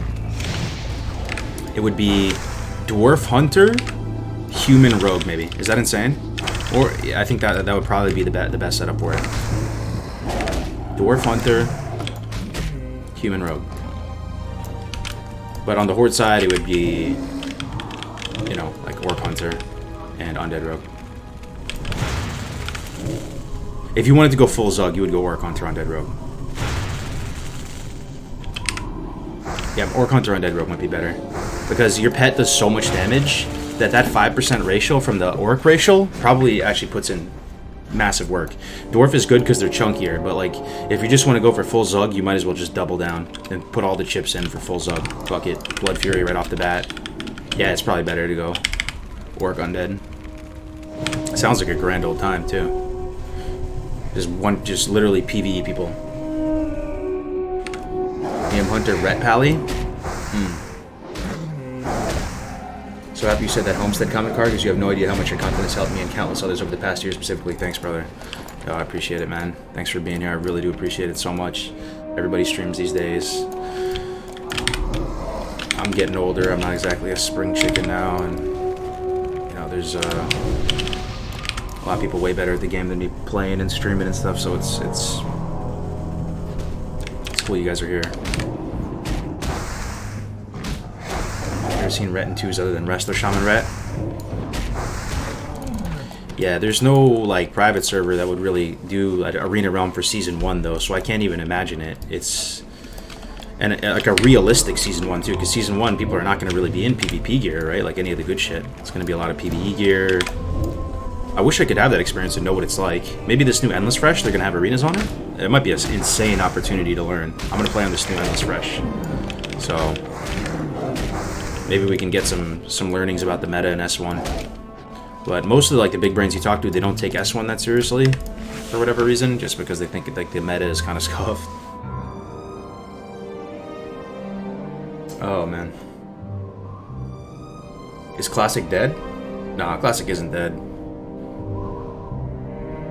The hardcore community is holding it down, I'd say. I mean, forgive me if it sounds like we're drinking too much of the Kool-Aid, but ask the hardcore community if Classic's dead, and they will definitely say no. But it's hard, like we're definitely like the niche, right? We're like the niche community playing the game in a weird way. Maybe ask some of the Nax Raiders and stuff who already have Atiesh's belt. I saw Def Camp and Melderon got their first Atiesh done. It was pretty cool. I watched the stream, man. You have to go to like Stratholme and fight this guy, Atiesh, this demon, and then you kill him, then you go to Caverns of Time. It's pretty insane, man. I'm happy for him. The guild really worked out. They did a great job. Imagine running a successful guild in Classic that doesn't implode on itself eventually like a ticking time bomb. Imagine. They did it. Are you banking on character copies to BC for this Warlock? I hope that there's fresh, but like me leveling this Warlock up is like me hedging against no fresh, so I at least have 2 Warlocks locked and loaded, ready to go for TBC. 1 Orc, 1 Undead, because I pretty much have to play Undead Season 1. That's my plan. So this is, I'm still probably going to play fresh, and then I'll just level these up to 70 after, right? Because I was talking, Shobek came in the stream the other day, and he said that 3 characters is the sweet spot if you're trying to go hard on the arena side. You have 1 that's kind of like your flagship character you play when you're able to basically essentially get carried. Not really, but you're playing with people who you really think are better than you. Like it's your super sweaty try-hard character that like you kind of sit raiding and chill, and he's your flagship. And then you got the workhorse one that's used. I think he called it the networking one. I don't know exactly what he meant by that. And then you have a 3rd one just for viewer games and stuff. I think 2 is enough, honestly, but 3 is he was recommending. I'd like 3. But yeah, like that's definitely a real thing. Like if you have a team and you're proud of your rating, and not everybody is like, you know, just easy peasy gladiator. Like you have to work really hard for the rating, and you get tilted and throw it all away like so easily. You're definitely gonna want to have another guy you can jump on. Imagine gearing up 3 characters. Here's the thing, though, Icy. I know, like, what is so bad about, like, so that's one of the pieces of advice I've gotten from the big brains, saying that you need to raid and do all this to get PvP gear. I mean, you're playing a mage, so it might be different. Apparently, mage is pretty PvE dependent. But why can't you just level up a bunch of characters for PvP? Why can't you just do 10 games on a bunch of 70s? And then eventually, over a couple months, you'll get a full set of PvP gear. You may not be like Omega this, but you'll be able to like be fine in the arena. It seems I don't see why you wouldn't. You get the Brazil. You're gonna not have those nasty PvE pieces, but you know you can just still get like Bloodlust Brooch or one of the badge gear things, and then you just get a couple hundred points per week, and eventually you get it. Oh, the honor for the off pieces. Okay, I see.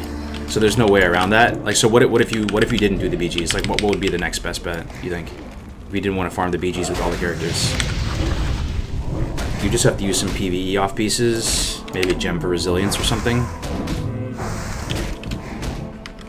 I don't know. Depression doing arena with no Resil. I see. So that's really the biggest barrier, kind of. It's the off pieces. It's the grinding the BGs. It's not necessarily the arena points. Okay, I think I'm starting to understand.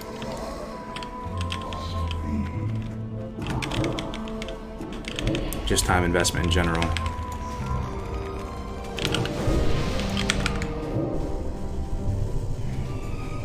So it's the BGs. That's definitely throwing a curveball in the plan. You guys have any bright ideas? How would you do it? Like, maybe eventually? What about the season after? Do those pieces, can you buy the off pieces cheaper or something? Or, I mean, you always have to buy off pieces with honor. You can never use arena points on. Damn. Why wouldn't you do BGs? I'm just saying you'd have to do the BG grind like over and over and over again, right? On 3 characters, which would be rough. Which class in TBC do you think will be good for a casual player? Good for a casual player. I'm not sure what you're interested in, PvE or PvP. But well-rounded classes that don't require like different gear sets and a lot of extra sweaty time investment. Maybe you guys have any ideas? Thinking off the top of the head. Mage? I don't know.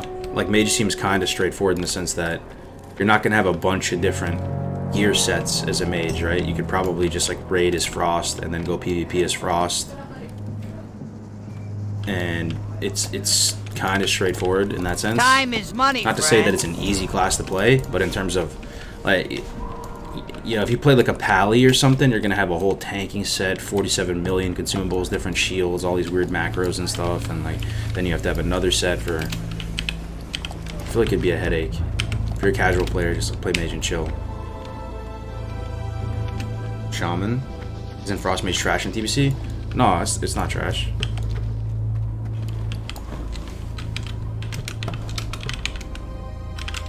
I think I gotta go to BFD now, guys. I'm going right now. Best way to BFD. Probably just... Oh, I have Zormgar. Yeah, we're chilling. Okay, time for BFD, boys. Getting that gravestone. Is TBC where Enhanced gets to wield? Yeah, they get to wield in TBC.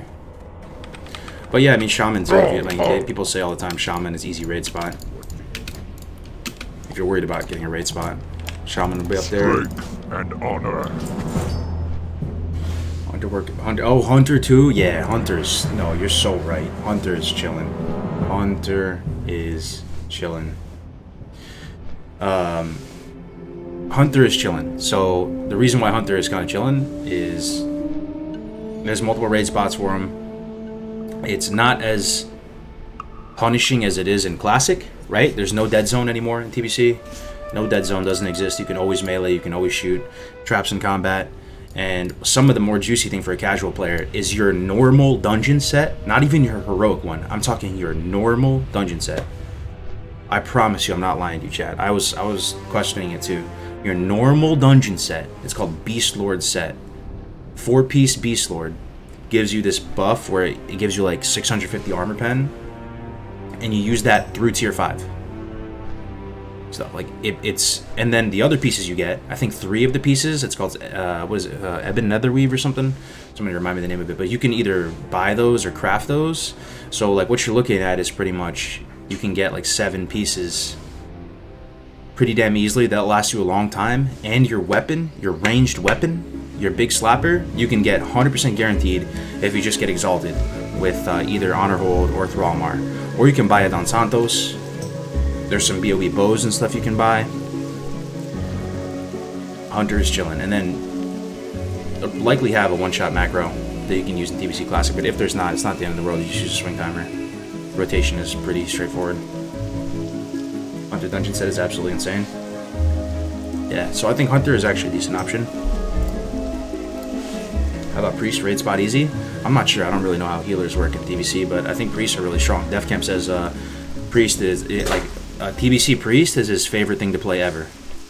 TBC Priest is just the best thing. Binding heal, prayer of mending. What else do they get? What about Circle of Healing TBC? I'm kind of talking out of my ass with Priest. I don't understand them super well. I know what they do in the arena a bit. I know Lightwell's kind of a meme. But Prayer of Mending is pretty nice. Ebon Netherscale, that's it. Yeah, for the Hunters. So you get Ebon Netherscale, 4-piece Beast Lord. You can either buy a Don Santos, get your Exalted Bow or Gun. Smite Priest is Bananas DPS. Oh, that's cool. Priests are chilling, nice in PvE, really good as disc in PvP. Yeah. But I think the King Healers, like, who are the King Healers of Classic? Ask me and ask the chat 1 year ago, 2 years ago, people say Priest, right? Everybody says Priest. And it still might be the case. Priest might be the King Healers in Classic. But Shamans, that stock has gone up and to the right for Shamans. People love the Chamois. I mean, Alliance can't really get Chamois in Classic, right? But people will tell you in TBC that Shamans are just, they bring so much. So much, man. Shaman now in Classic, right? I feel like Shamans were like the underrated thing for Classic and TBC. Like, Chain Heal is just something to behold. AI healing, isn't what they call it? Smart healing? Smart healing with Chain Heal. Earth Shield is kind of smart healing too, right?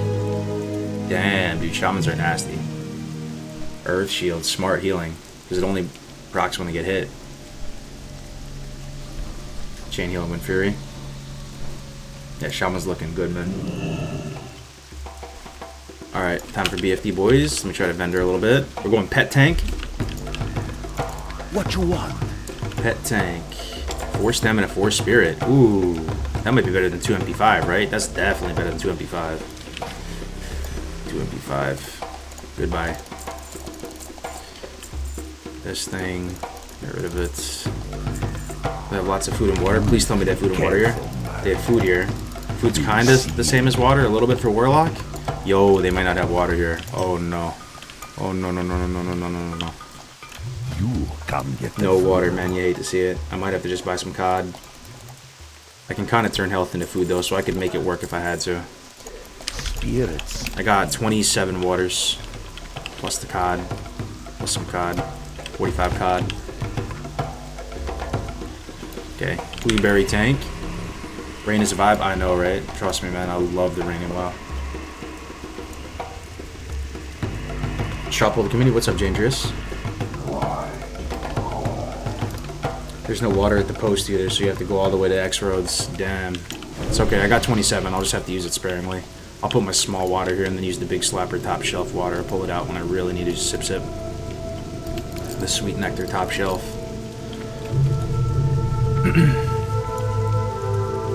About to get our the Gravestone Railgun. It's coming. Just had a super productive day at my work. I'm so happy watching your stream after a long day of productive work. Yo, grats, man. One of those days. It's really fun doing Holy Pally even in leveling. It's strong. Holy Guide, it's 35% in spent. Oh yeah. Yup.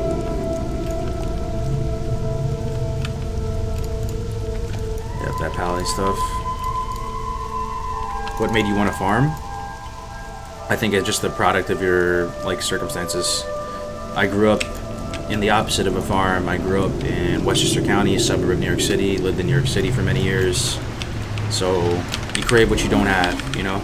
You live in New York City and you say, I'm sick of these expensive prices, I'm sick of all these bougie people walking around all the time, and, you know, I feel trapped here. If there's any kind of, you know, disaster or something horrible happens, you feel trapped, you can't escape. You have no car, and if you do have a car, you have alternate side street parking. You pay $400 a month for parking. You know, you don't get a lot of the outdoors, so it builds up in you. But then if you live in the farm, you live out in the country, you live out in the sticks, you feel like you're missing out. You get FOMO. You're like, man, I want to see the flashing lights. I feel like I'm not doing anything with my life. Grass is always greener. But, you know, when you live in New York, you feel like you depend on everybody for everything. Something goes out, something breaks, you don't have the skills to fix it yourself, and you have to go hire somebody for a really expensive rate. You can't grow your own food. You're going to the market, and yeah, you can go to bougie markets in the city and get good meat and stuff, but it's really expensive. They Whole Foods and stuff in the city. If you just go to like a Gristedes or something like that in New York, the meat's like gray, you know. And you look at the California produce. You go to any store, even like kind of a low end grocery store in California. Beautiful produce all over the place. And just the grass is always greener. I mean, you can get a farm in New York too, but just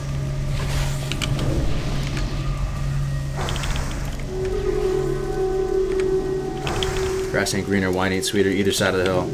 Yep. All right, I think I'm gonna jump in the Discord with these guys.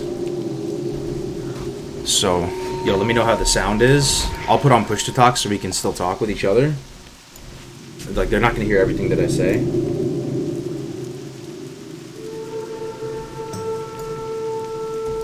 Yo, what's up, guys? What's up? Hola.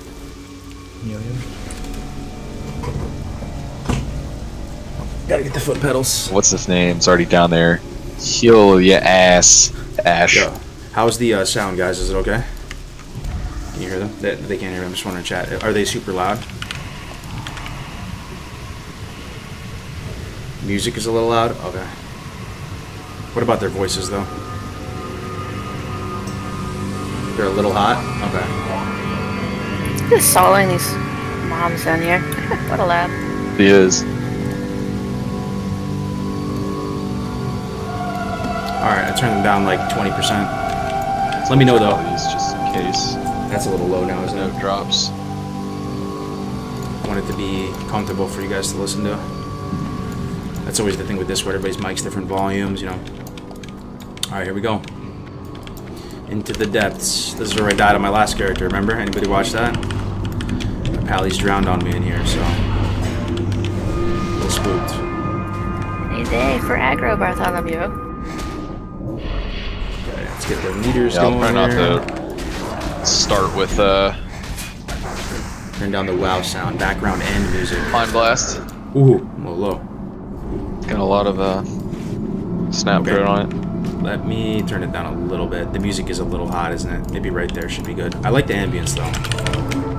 I feel a certain way about the ambience. I think the music is just a bit Well, loud. that doesn't help. He's close to 30, and I do have his growl, like, sitting there. So he just needs some pumpage. Lead Banded Owl, 2 Ant, 2 Spirit. Fresh meat.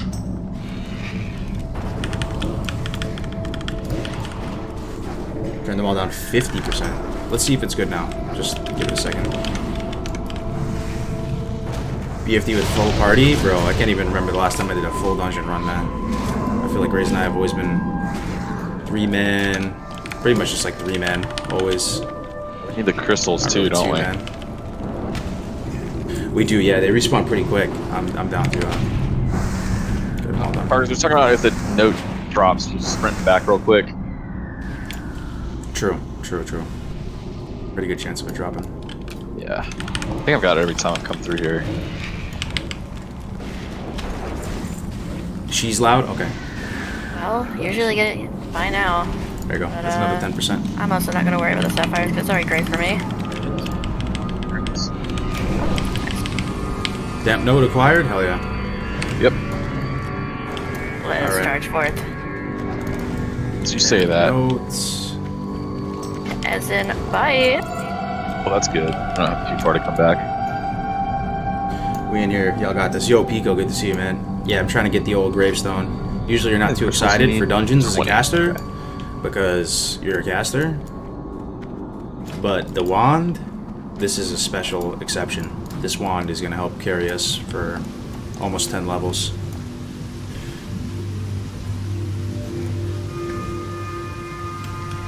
No tank. It's a pet tank. We have a hunter pet and my pet too, honestly. It'll be fine. And this guy is definitely knows what's up. He's got a carrion bird. So, let me see what level Hunter is. Hunter's 30? Yeah, we're chilling, man. This is going to be no problem, I think. Hopefully. Fingers crossed. No tank, though. This pet's probably better than my Void, then. Carrion bird. Carrion birds are chunky. They have like 40 plus, 45 sometimes % armor reduction. I mean, damage reduction plus screech and everything. We'll be good. And we can fear the last boss. That's the thing. Akumai, you know, the Hydra, you can just fear his ass into oblivion. So he's basically completely trivialized. And it's just getting through the trash, not drowning.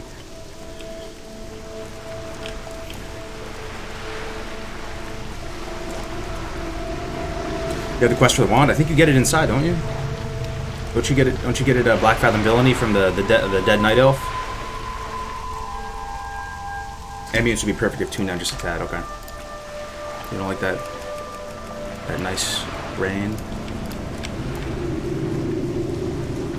Yeah, inside. Yeah, Screech. We got Torment. I mean, not Torment. Suffering. People are a very nice level, comfortable level in here. Should be a chill ride. Shadow Wand. Yeah, it's Kargoz, you got your water breeding keybound? I do. Yeah, it's a skill I could hold close to my heart after my previous experiences in here. That's what I was telling them. That was pretty funny ending a chat the other day, them ragging on Grays. Grays, yeah. He's joining Crix in the drowning and hardcore club. They're like the only two, I think. Oh, there might be a awesome. few more, yeah. Alright. Any new deep dive in the queue? We were supposed to do the warrior one today, Chumba. We were going to do a deep dive warrior thing today with Abide, who's in a legendary warrior on the private server scene. Ozzy, Taiba, maybe TSW. Soviet Hammer, We're pushing it until Tuesday. That raiding guild with Sony and stuff. I missed the part where he kind of said who he was in the WoW community. Soviet, he's the GM of Hero on Fairlina. Okay. Gotcha. Yeah, and they all have their own separate hardcore guild going, and they have like 30 members that are playing actively and stuff, so it's pretty sweet. Cool. Relax. See ya later. Alright. Looks like a good group, right? Imagine. A good, solid, well-rounded group. Double healer. I kind of almost prefer the pet tanks than having a tank in hardcore, you know, just so you don't have to... somebody's not on the chopping block. I died in Red Ridge Lake. It's a drowning.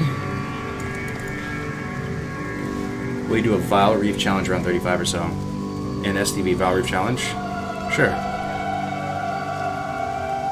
I also have the main warrior on PC server if you want some more input. Hell yeah, man. We can use all the knowledge. Caller.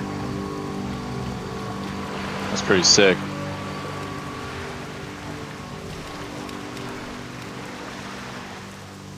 Yeah, Ash is really freaking good out of the SFK.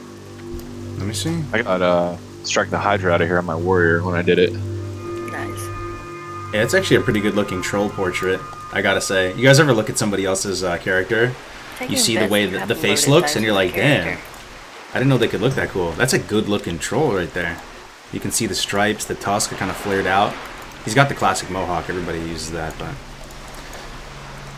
most of the time, 90% of the time, trolls look super goofy on their portrait. Good looking troll, man.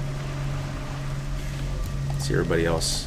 I think I look pretty like a handsome undead. Just like bald, clean cut, my jaw's not hanging off, I don't have like my eyes gouged out. I think I'm chilling. Just a normal little undead guy.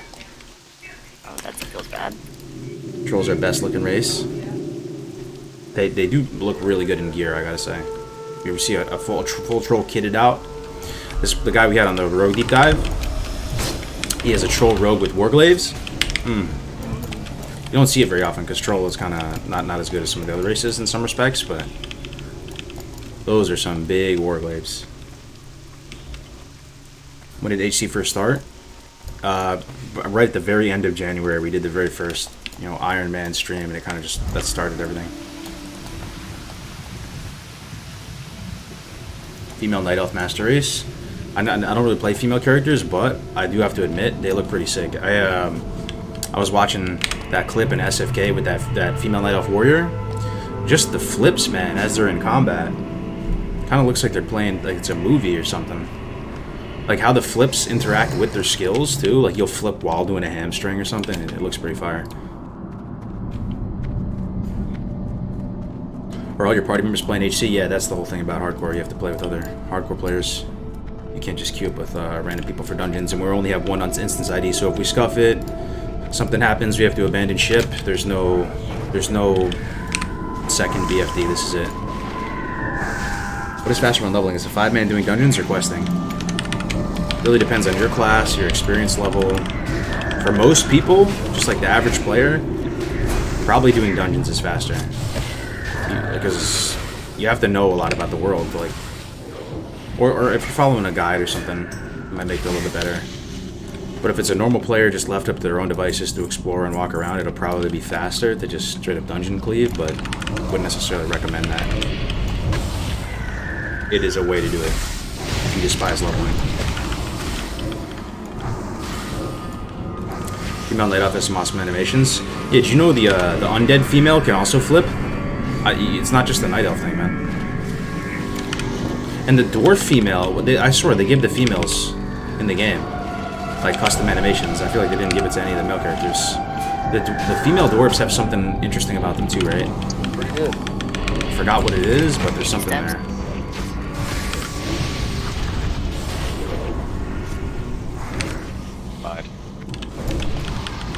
My hunter was heavy on a roll, feeling invincible. I'm merging through Warlocks by the time about 20 and dual wield straight agi swords. Oh damn, that's how you died. Hate to see it. We go again though, right? The dwarf female twin ponytail spin.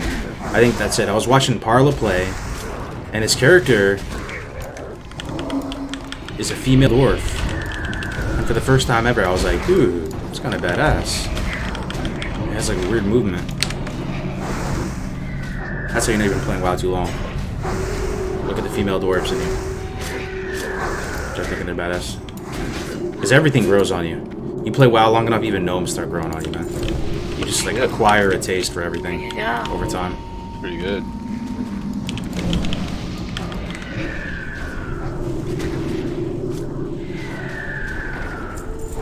Maybe that's weird. Yeah, it's probably that. Their hair goes nuts when they cast. But there's no other race that has that, right? The moving hair. Not male drain. Does plus healing work like damage on a spell like Life Drain?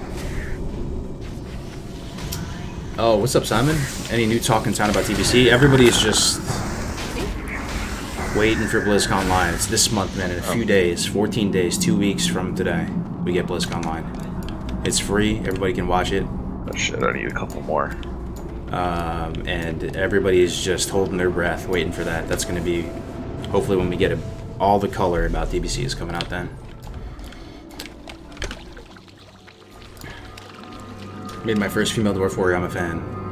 Female dwarf warrior, huh? Female dwarf warrior.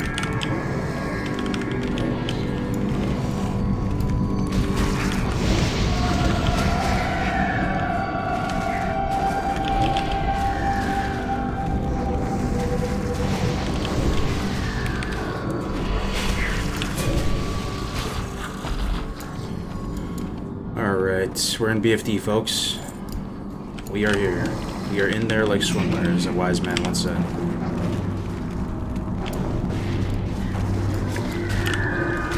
Some Warlocks.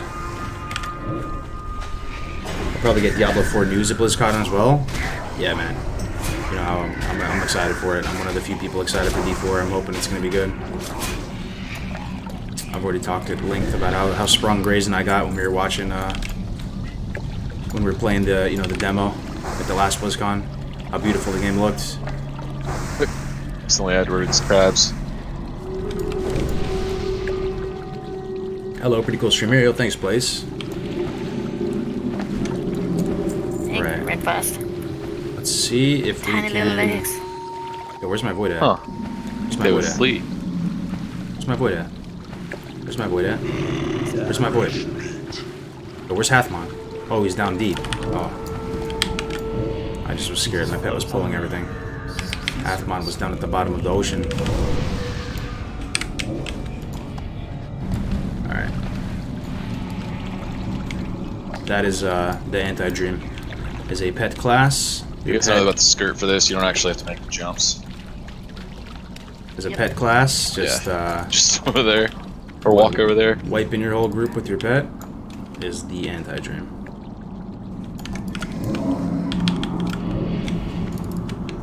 The absolute anti-dream.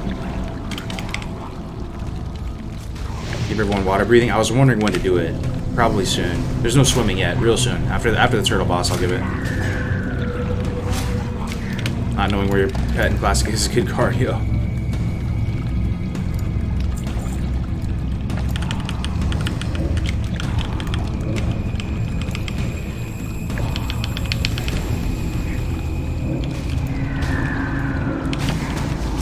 Oh, fuck. Just gonna fear this shit. Really? He's fearable. Yeah, so that's Yeah, pretty the easy. last boss in here is shareable too, which is so nice. So we can pretty Yeah, much. the Dude. bees. Yeah, Akamai's shareable. So we're chilling. Oh, nice. It's gonna be a nice smooth ride. I feel like yeah, we're that'll like on an airplane with a good pilot and just kick back, enjoy the beautiful BFD experience. Ooh, That's Anyone get the good. side boss? Kind of want it for the bow. Yeah, I'm down. Might as well get the full value out of here. No drowning. What side is it on? oh yeah, I'll buff water breathing. Shift. Oh, yeah. Here, let me buff forward. Nice. Oh, never mind. So the optional Bill's already got boss is here. Yeah, so we died to the trash down here below, right? You gotta be careful about trash. I swear. That's actually how we died. To these exact mobs down here. You wouldn't think you could wipe to them. You can. They kinda, I don't I know. love Screech. It's like an aggro. They're spooky. fucking They Nova you. time bomb. They run. So we can put wreck on them if we need to.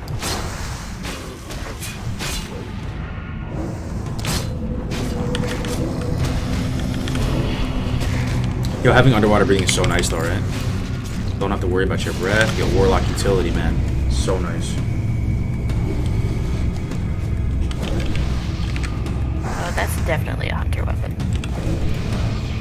Don't drown? We can, man. We're incapable of drowning. We have the Chad underwater breathing.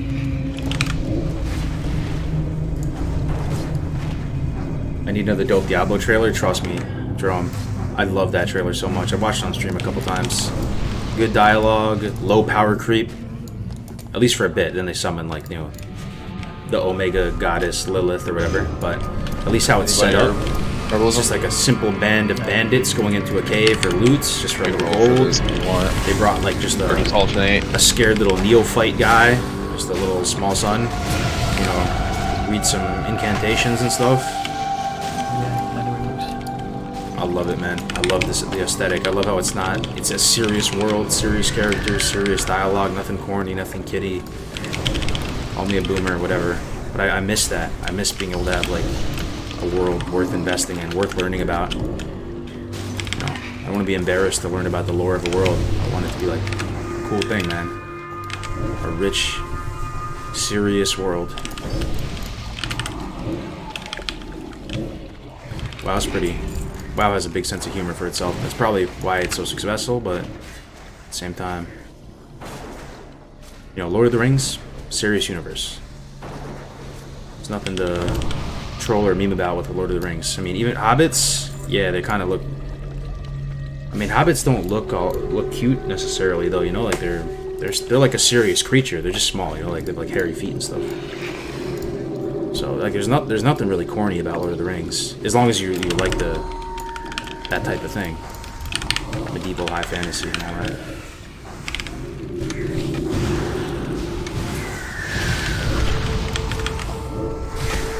Because the story versus in-game is so mangled. The dungeon could be the fastest way to level up. We have 3 pros and 2 noobs.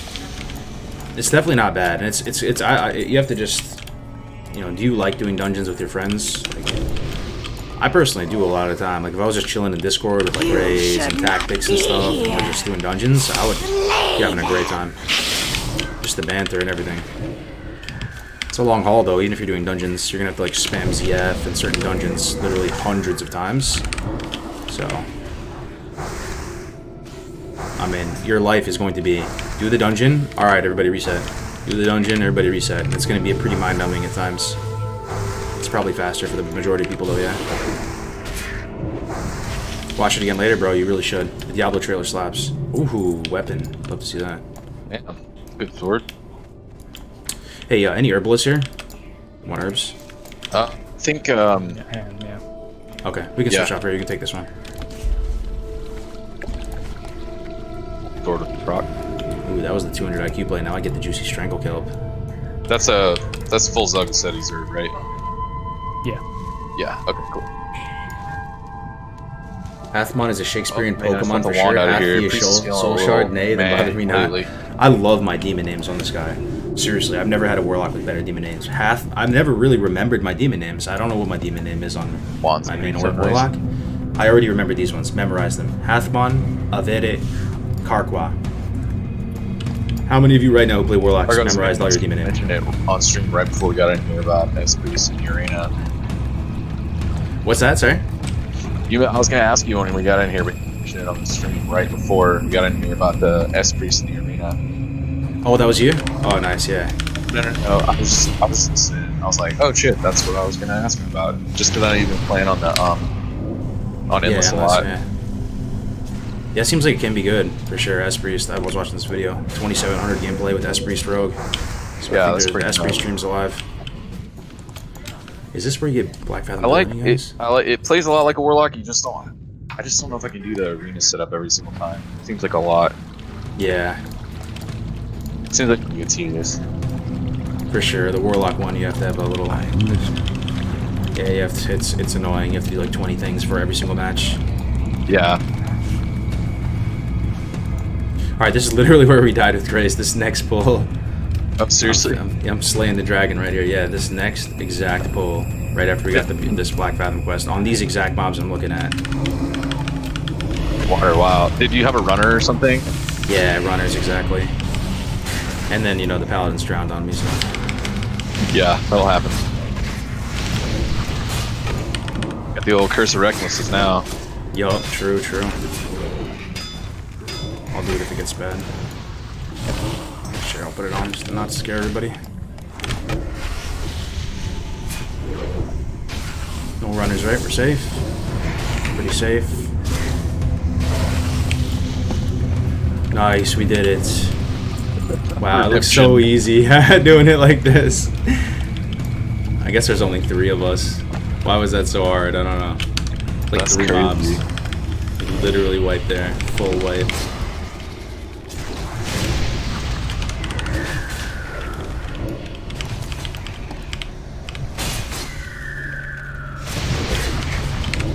Fat speed Kargoz? Yo, thanks, man. Trying to get that wand, man. You guys want to look at it? Look.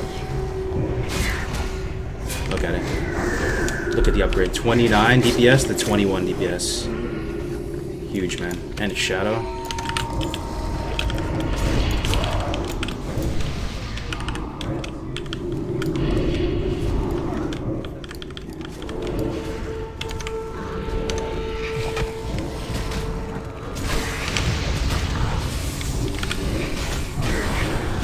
Have you ever wiped at 59? I have not. Highest level character I lost was with Gray the other day. 48. We died in Searing Gorge. That was the highest character by far. 48. Yo, back to the box though. Look at that. Looks so nice. Man, BFT's so nice. Still have Nightfall? Oh. Alright, there's runners here for sure. Careful.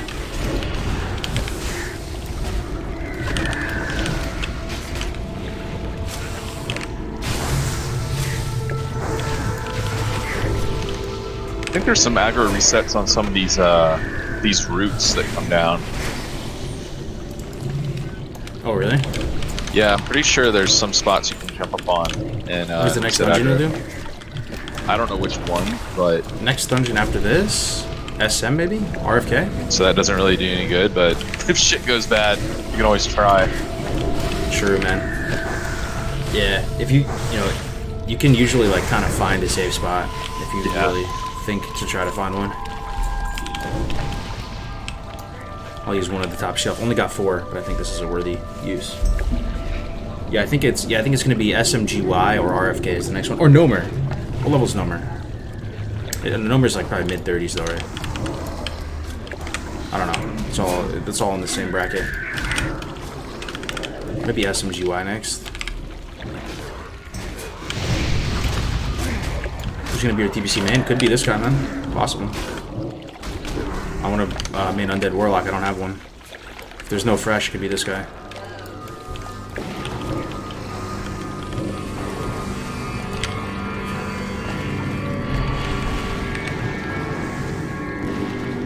Easy doing the group with? Just other hardcore players from the community. Other people that are at level. Got a nice chill 5-man. Nice relaxing BFD action. Everybody getting their gravestones. Hopefully the staff drops. Staff with the Orb Weaver, whatever it's called. TBC alt? No, this could be my TBC main, depending on whether if they have a fresh or not. It's possible. I really want to play Undead, so. What level are you? 29 at the moment. Almost 30 though. About 70% of the way in.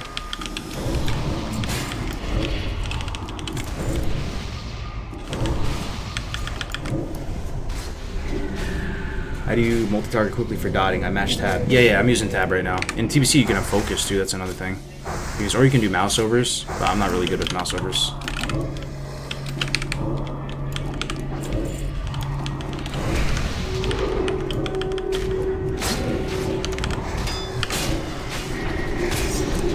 What is this group comp? Good luck, my guy. Yeah, no tank, but we have 2 pet tanks, so we're chilling. It's a really solid group. Super solid. The best group I've had in a long time. Been doing like 3-man dungeons and stuff. We're stacked. 30 Hunter, 2 Priest, Warlock, Rogue. So balanced. It's a really good group. Should be good. Ooh, Mana Burn. Monk S. Mana Burn is rough, brother.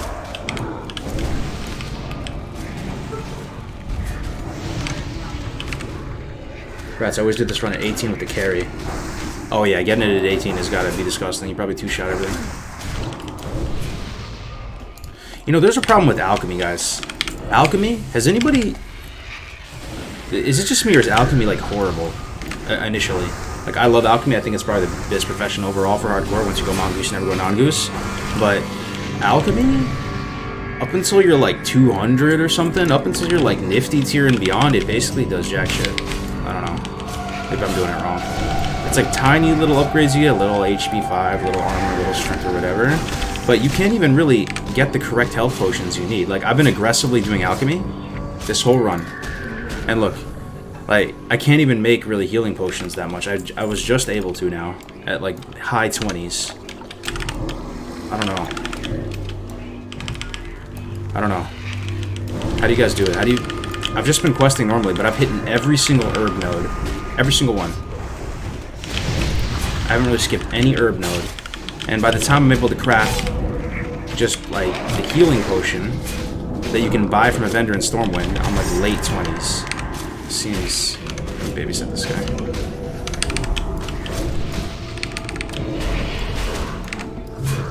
I don't know how you guys do it. I feel like if you're just playing normally, it's really hard to get value from alchemy. You know, and the time, yeah, you could power level alchemy and try to like farm a bunch of herbs, but the time that you would do that, you could just be leveling. I was hoping alchemy was going to make big plays for me. I'm just a little frustrated. Yeah. And we can get a buff.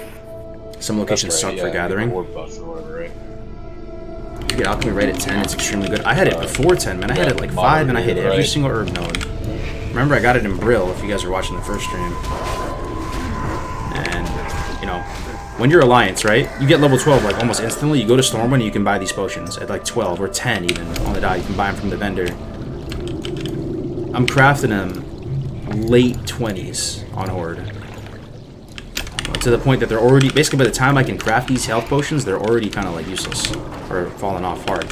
We can drag these back a bit if you want to be safer too, they run and stuff. Yeah. Probably should clear this little nook too. Oh, we got a runner. Runner? Got him. Oh shit.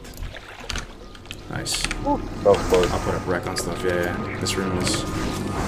And there's like a stealth patrol here of a demon. So it comes at a random time. Oh, nice. Big place, big place. Let's just kill this real quick. You're saying he comes in from behind us?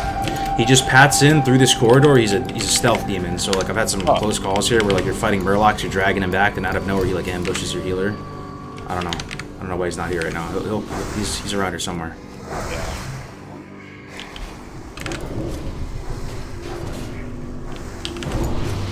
Wish I had flare, but this will do. Well, the early alchemy buffs correspond well with abilities casters already have and serve as a decent percent buff on that ability. I always liked having so many decent HP pots, especially with the Undead Discolored Warcart bot. Oh yeah, the Silver Pine bot. I don't know, man. I was hoping alchemy was going to make big plays, and it basically has done nothing for me. Like, the best potion I've made so far is the +6 int one. And it's okay and all, but... I mean, compared to early impact of engineering with target dummies and bombs, I feel like alchemy is kind of weak early. Maybe it gets better later. It does get better later, 100%. We get nifty and stuff. Hello, SC guys. Mongoose. All that good shit.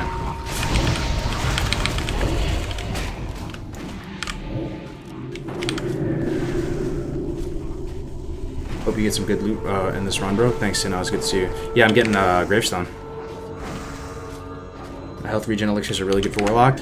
Yeah, you do make them, but it's like 2 HP 5 or something. It's not a huge amount. How long will Gravestone last you? It can last you all the way through the 30s. There's one wand upgrade from Arathi Highlands, the one where you get from Faldir's Cove. You know, you get the Elven gems. It's a slight upgrade. That's the next one, but it's... I mean, you would use it. It's like one of the only wands in the game. That wand, by the way, that has holy damage wand. And that's usually you can't get a holy damage wand. It's a slight upgrade, but it's not the biggest deal. You can just skip that quest. Other than that, what is the next big upgrade from Gravestone? Careful on the Blanking right. now. Yo, yeah, good call. Put wreck up. Right, okay.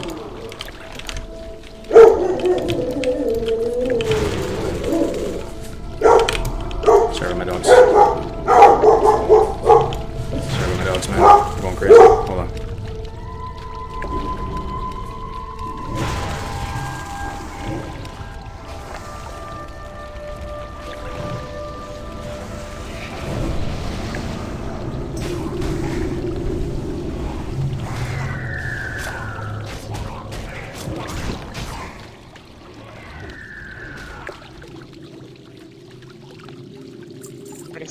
The Gravestone 50 cal, yeah, the Gravestone Railgun, the Gravestone WMG, the Gravestone RPG.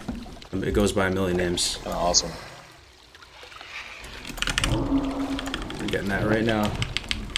I think the Shadow Wand from Wand Vendors is the next upgrade at 43. Oh yeah, true. That's what it was for Grays and I.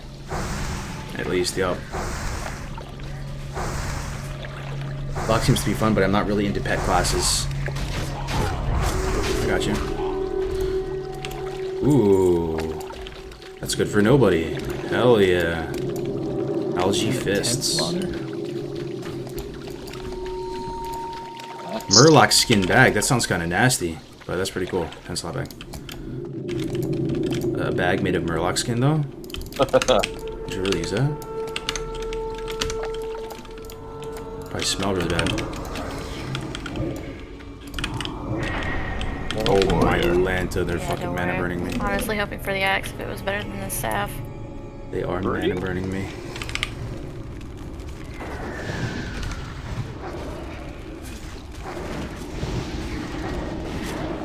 New wand macro is so good. With the dance, yeah. Good call, whoever that was. I'm loving it. The rock out in between shots.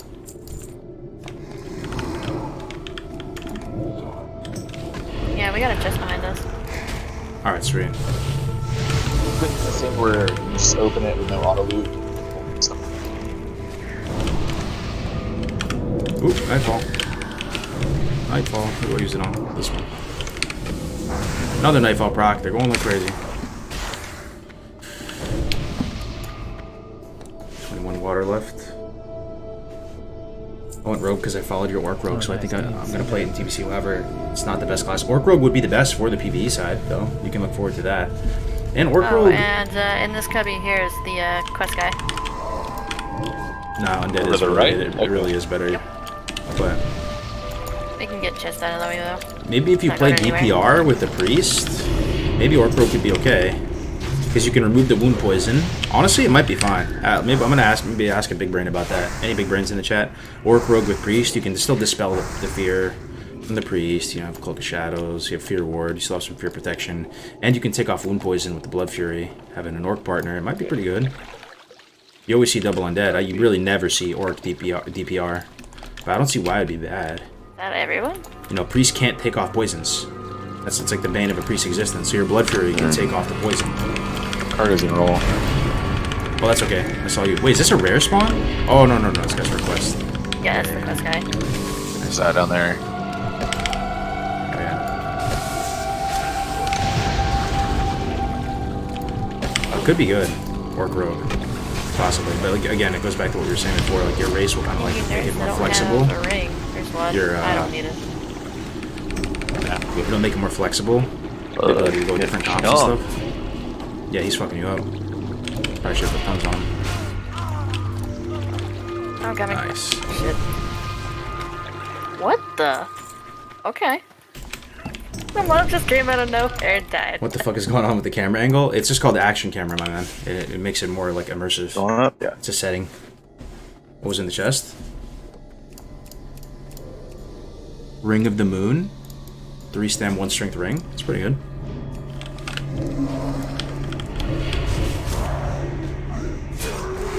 Two Priests, what a group. I know, right? It's so hard to get healers in hardcore, and we have 2 of them in this group. That's so nasty. So good. Oh, that's good.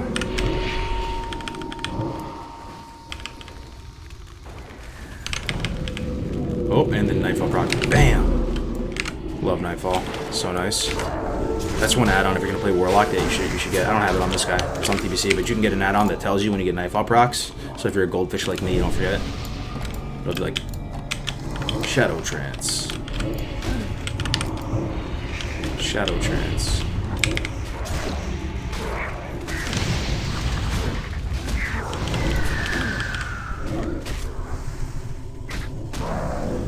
So that 4K bitrate slaps even harder, bro. 9.5K bitrate, brother.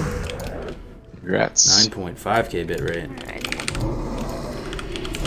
Now he's an intermission girl. Stealth guy right there. I want to level Gnome / Orc Warrior for the Reaver, though I have 60 human. Gnome / Orc Warrior. Yeah, no, Gnome is nasty. For which class, though? For Rogue? Gnome is really good in the arena. For Warrior, at least. It's very clear with Nightfall procs in Classic, at least. Maybe if you're playing with no music and no, you know, then you can hear it a lot more, but especially playing with music or having a conversation, it's a very subtle noise. You do get a buff, though.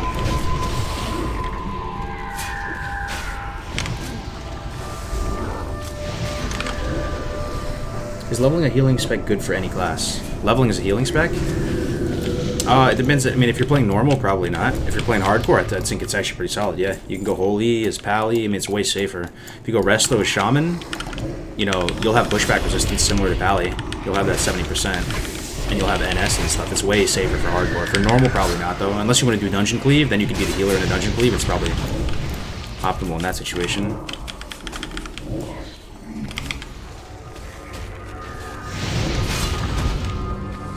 There's another stealth guy coming too, so we're like 4 here.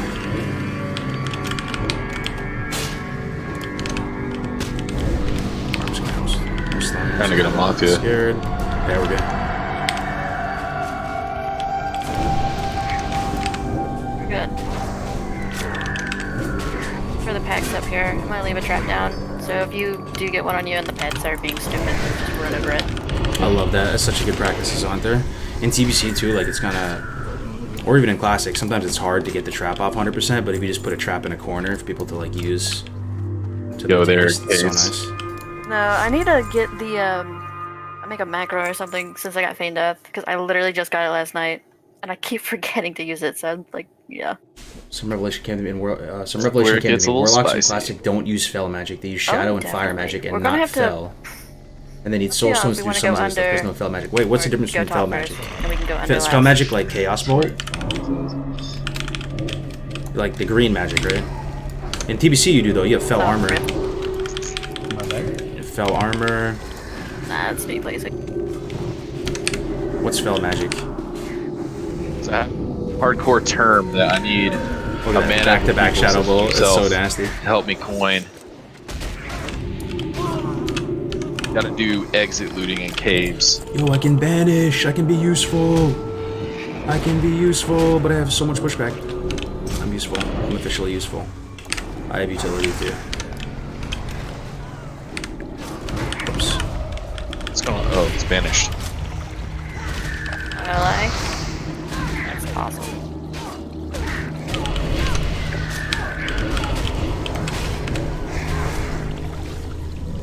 And it's out at the perfect time. You'll love to see it. The little random Warlock utility. Here, let's pull these guys up here first, and then we'll kind of make our way down, but just Yeah, watch good the call. left. Yo. Good call. If you want to pull them, go ahead.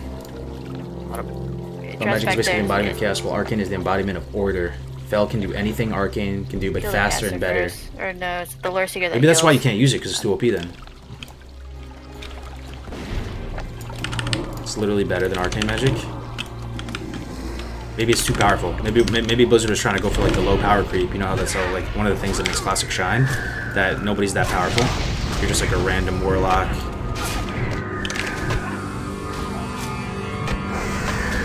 Chaos Bolt was missed, not Wrath. No, it was Wrath.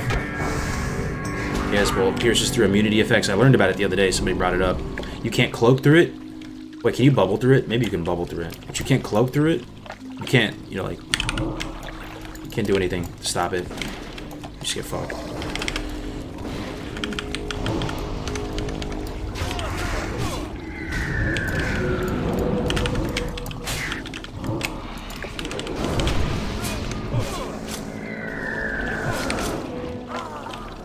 We got 2 more. The Chaos Bolt and later expansions and other Fel stuff. Also, the reason why in TBC they have so much power. Gotcha.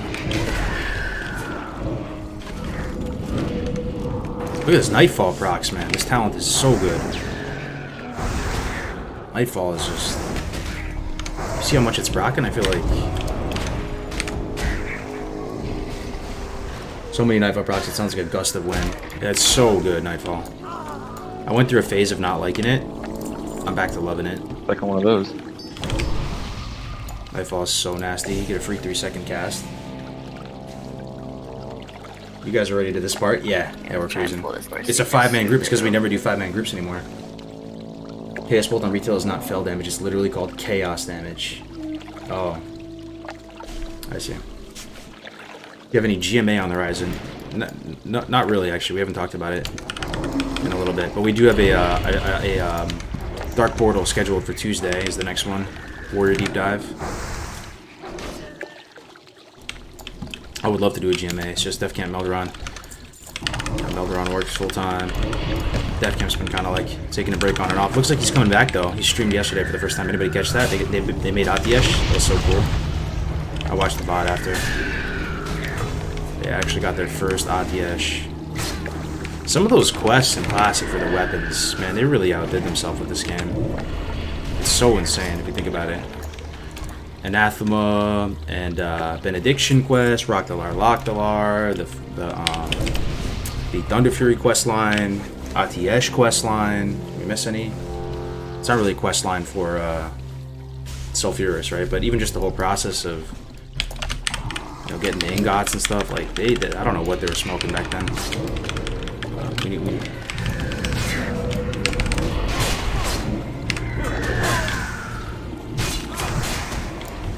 We can reforge after this if you want. We just got our first out the edge too.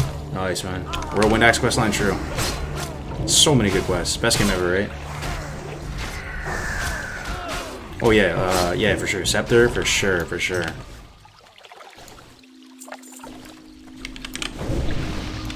Love this guy. Yoink him.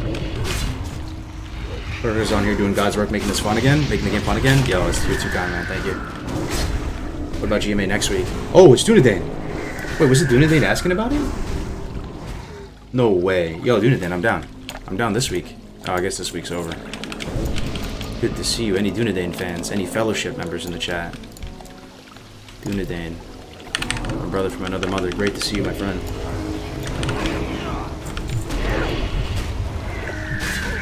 I'm down, man. 100%. Wasn't me asking, I just heard it. Oh, gotcha. Anyone play Runes of Magic? What do you think the new class will be revealed at BlizzCon for D4? I don't know. What do you think? I don't know enough about Diablo. I'm more of the type of person, like, I love the look of Diablo, but I don't really know too much about the lore of the universe. It just looks so damn cool to me that I wish I knew more, and I want to learn more. But I did play a lot of D3. You know, they had Necromancer, or what was it called? It was called Witch Doctor in D3. They didn't have that in the demo for D4, so maybe it could be Witch Doctor. At BlizzCon, I'm pretty sure there wasn't a Witch Doctor. There's Druid. There is... Should I banish this problem? You got a trap back here. There was Druid, Barbarian, and something else, but there was... I don't think there was Witch Doctor. They got Druids, though. In D3, there's no Druids, though, right? In D3, there's Rogue. They called it something else. Demon Hunter. Barbarian. Witch Doctor. And Mage. It's next set before we go under. Sounds good. Sounds good. We got Necromancer. Yeah, Necromancer would be tight. Oh, actually, we don't want this to pull into everything, though. Let's just pull back.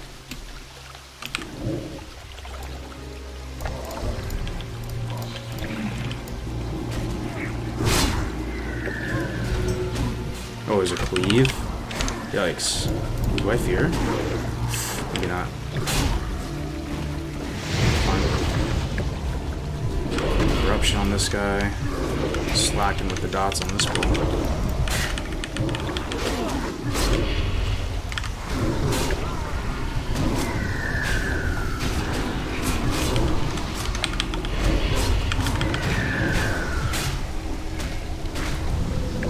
D2 is more like classic. D3 retail IMO. I think you enjoyed Diablo 2.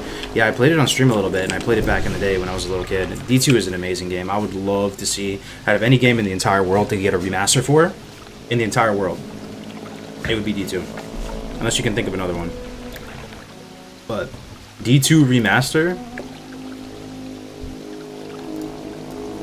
possibly more hype than D4. I don't know. I hope D4 is good, though, because it would be nice to get a fresh, sick Diablo.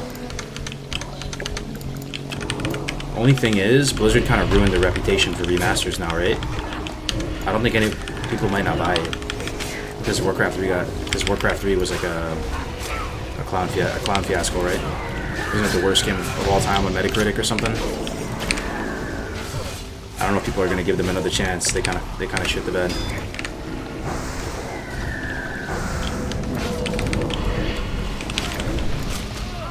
What do you want to do? You want to do the below part now? Yeah. Alright, sweet. Gonna need water breathing. Oh yeah, sure. Shift F3.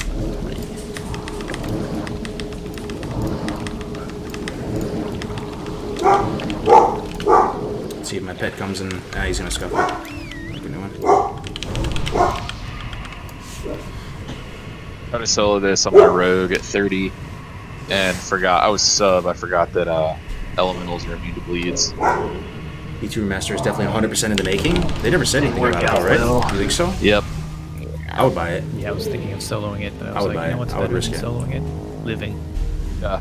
It was so dumb. I was like, oh, he resisted my My Garrote opener. Warcraft I 3% guess I'll assault banish on my the raids. Garrote. Yeah. No. It was pretty bad, man. It's so sad to say, man. I honestly, it's probably because I'm a boomer, though. We have to understand, most of us are boomers, guys. I think if you ask a fledgling young Zoom Zoom to rate the Warcraft 3 remaster versus the old one, they might probably prefer the new one. But I swear I'm not lying to you when I say the new graphics, like they made everything like hyperbolically. It looks like Heroes of the Storm. That Thresher. The Warcraft 3 remaster, it looks like they made a hero. They used the Heroes of the Storm client to make Warcraft 3. All the armor is like so. I don't know, man. It's just the aesthetic of it. It looks the sum total of all the factors of the aesthetic. It looked kind of worse than the original game. You hate to see it. You grab the globe off. And I still tried. If you remember when Warcraft 3 came out, I was playing on the ladder. I was trying to give it a shot. And the Fathom Core. But it was, everybody hated it so much that there was no point.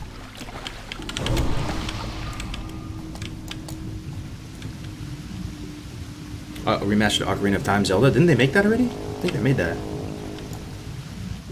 I think I played it on DS. Pretty sure they made it, man. Remastered Ocarina. And Majora's Mask. They did that too. Amazing game. It's always here, or is it a rare spawn? It's always here. Okay. Yo! Itsukiyo Fire with the 100 bits. Thank you, man.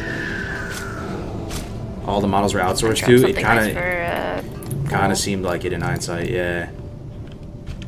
It didn't have that Blizzard feel. The Majora's Mask remake was kind of Remasters are everywhere now.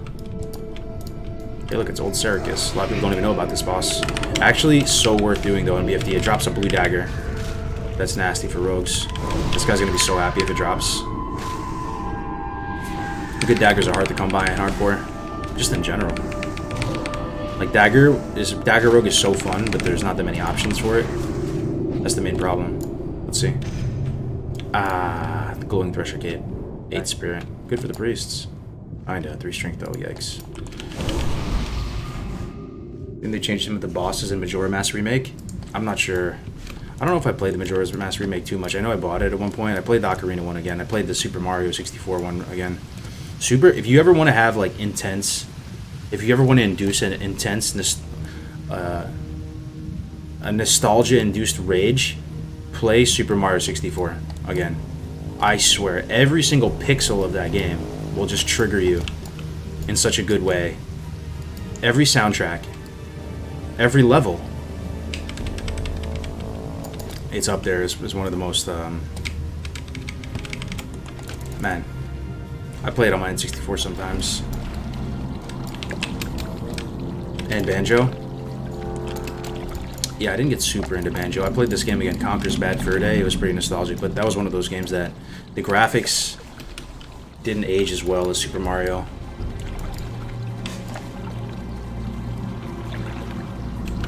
Yo, you love Conker? Yeah, Conker was sick. I remember feeling like a little edgy badass playing those games back in the day. Like Conker had like a mature rating on it, and like the guy, he's talking about his girlfriend and stuff. And he's like drunk at the bar, coming over to his girl. It's funny. I honestly don't like most of Blizzard's do art direction, cartoonish graphics. Yeah, but the thing is, most people like that, or else they wouldn't be doing it. Most people like the anime style of graphics. Most people, they see the BFA and Shadowlands cinematics and trailers, and they love it. Like, they eat it up, and it's no disrespect to them, different strokes, you know? They genuinely love it, man. I'm not trying to be disrespectful here, it's just different. They took it in a more, like, silly direction, as opposed to that. But that's why it's so refreshing to see D4 be so hard-hitting. I swear in the trailer, dude's spine gets ripped out. It's almost like they have another Blizzard team working on it, in another headquarters with another art direction.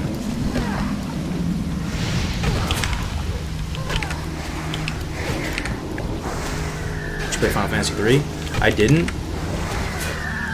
I played one of them on PS2, the one where it's got Cloud with the big sword on its back, and it's kind of got like a white background, and he's like facing away and to the left. I know you guys are gonna know which one I'm talking about. It came in like the thick PS2 CD case, not the slim one. I had that one. That was like the only Final Fantasy. There was also a Final Fantasy MMO that I played before WoW. I shit you not. I don't know what it was called. I played it at my buddy's house. You know, you're riding chocobos and stuff. It was probably on PS2 or something. I don't know what it would be on.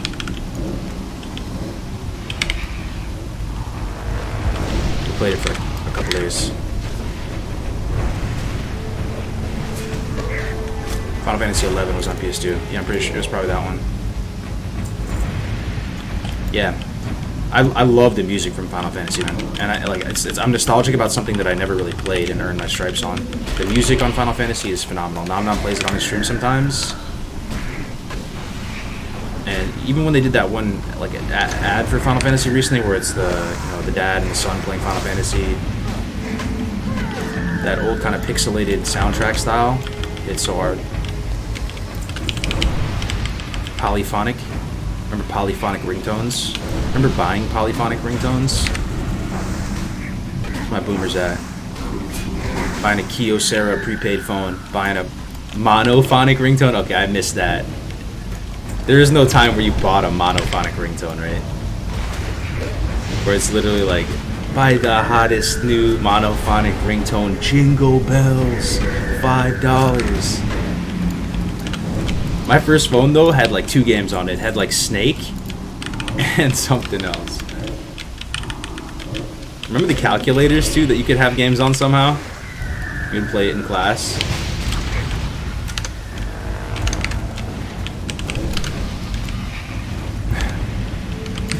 Pong. Pepper Storm remembers.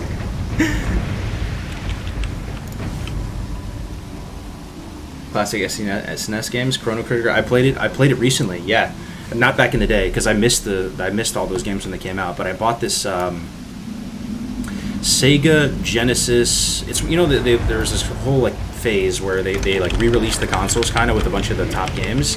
I bought like a Sega Genesis that had all the top games like built into it, and I played Secret of Mana and some of those games for a couple days, just getting into them. The only one I could really get into was the, I'm already forgetting the names. Shit, I'm trying to remember. I have to go back and look. It's right behind me. Console. There's some good games. Yeah, the minis, yeah.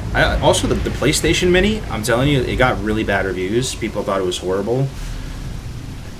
There's some really good games on that PlayStation Mini.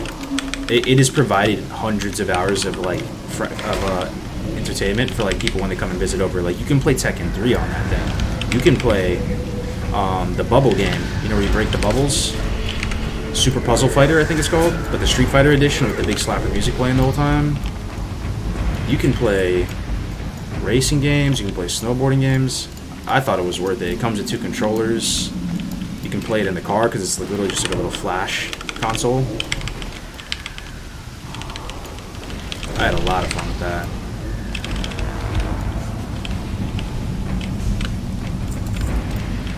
It was like $50 too or something. It was definitely worth it. Snake in space and back in my Nokia phone. Tekken 3, don't want to know how many hours I've been putting in the game, dude. It's such a good game. It hasn't aged a day. I swear. The game is so good. Alright, let's go. Who dares disturb my meditation?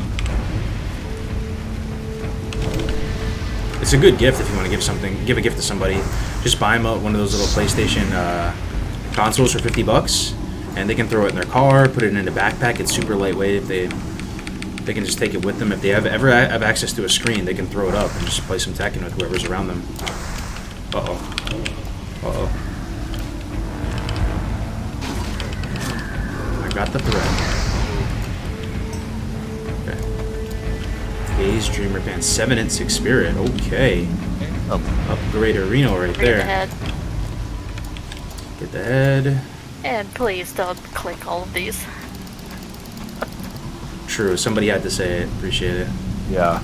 Not Yeah, wrong. that's a PTSD moment for me, and that's not even from hardcore. From normal?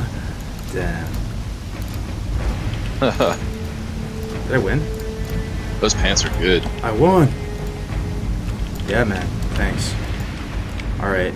I'm like, this is the type of thing that I would Yo, no like more fail undies? at. Somebody. Oh, no undies. Yo, you're right, bro. No more diaper. Dude. Somebody click a man. I'm gonna mess it up. I swear I was. Here, I'll click it. Just in case it's turtles, I can fear one. I'm gonna put a trap too. If it's the elementals, Can't wait to get Howl, man. We're gonna get Howl. What's the one where turtles is from both sides, right? Yeah, the hard one is the elementals. They do like an AoE burst a couple times, and it takes you off guard. The other ones are kind of chill. I mean, last time I was here, they about killed me, but I was 23, so Can you hopefully tell me some of the I'm install big and buffy servers this for time. duels and arena practice that are active? Yeah, the Well, me Endless and Hills Turnaround can is both all you need, heal, bro. so- And there's a new Endless Fresh coming out in Yeah, February. just Should be stay okay. in line of sight of both of y'all. Yep. I'll have the trap right here. Or actually, there, way better. Oh, it's Alright. 1 hour great. behind, but you said there's something interesting too about bad. female Oh, you dwarves. love Yeah, we got to the bottom of it. When they cast a female dwarf, their hair moves in a weird way, We're trying for one. and it looks kind of cool. Come on. Never thought I'd see the There day you I'd say go. that, but it kind of does. Watching Parla play it, it's like, huh? They have something unique about them. Oh yeah, we're gonna get some juicy Nightfall procs in here.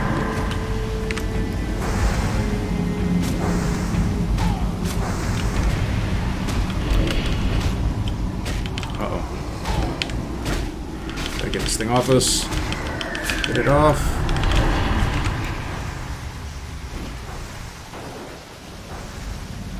Drink Banish up quick. Elemental. Oh yeah, it's a good idea. True. I mean, we should be fine between. I think we're okay. Yeah, I'll banish one of them. Yeah, the Endless server is all you need though, and there's a new Endless Fresh coming out. It's rapidly, I think it's gonna either be turtles or Elias. even next. more increased rate of content and Hopefully, increased I can trap an Ellie. XP. Might have Oh, no. some other features to it as well.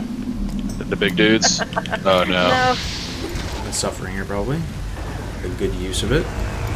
See if my void can hold through the rain of fire. Ooh. Ah, no, they have so little health. It just looks scary. Like 200 health each. Damn Just wand them. crap people. Like a multi-shot wand talent for Priest. That would be sick. Tekken 3 on Dreamcast? There was Tekken 3 on Dreamcast. I didn't even know that, man. I thought it was PS2. Oh, dude, you can Yeah, also you play. have, like, You can quick. play Metal Gear on that PS1. I'm telling you, it's so worth it. $50 Get and you get a right console, side 2 Ellie. If it is controllers. the Ellie, if it's turtles, oh, it's There it Ellie's. is. Yeah, you can play Metal Gear on that thing. You can play Twisted Metal, but Twisted Metal's honestly is Oh, nice. That unplayable. one's banished. Okay, nice. It's actually unplayable. Twisted Metal. I wish it wasn't. Try to play Twisted Metal. You might have a stroke. It's actually unplayable. See. You think you do, but you don't. What's going to be the most used class in raids in TBC? Resto Shamans. That's a good. That's a good pick. Resto Shaman might be the most in demand. It's possible. Like a Resto Shaman on the Alliance. Yeah, you probably have like everybody knocking at your doorstep. Imagine you're one of the first Draenei Shamans, the 70, come TBC Classic. How many friends are you gonna have? Twisted Metal, yeah, it's the graphics are rough, dude. Let's So drop that rough. solo one on the right. Oh, never mind. You already put it over here. Come I on. can fear it. Alfir something. Here, this one coming at ya. Yeah, Alfir, yeah. Come on, big boy. Gotcha. There you go. Oh, nice. The old Scare Beast. I love it.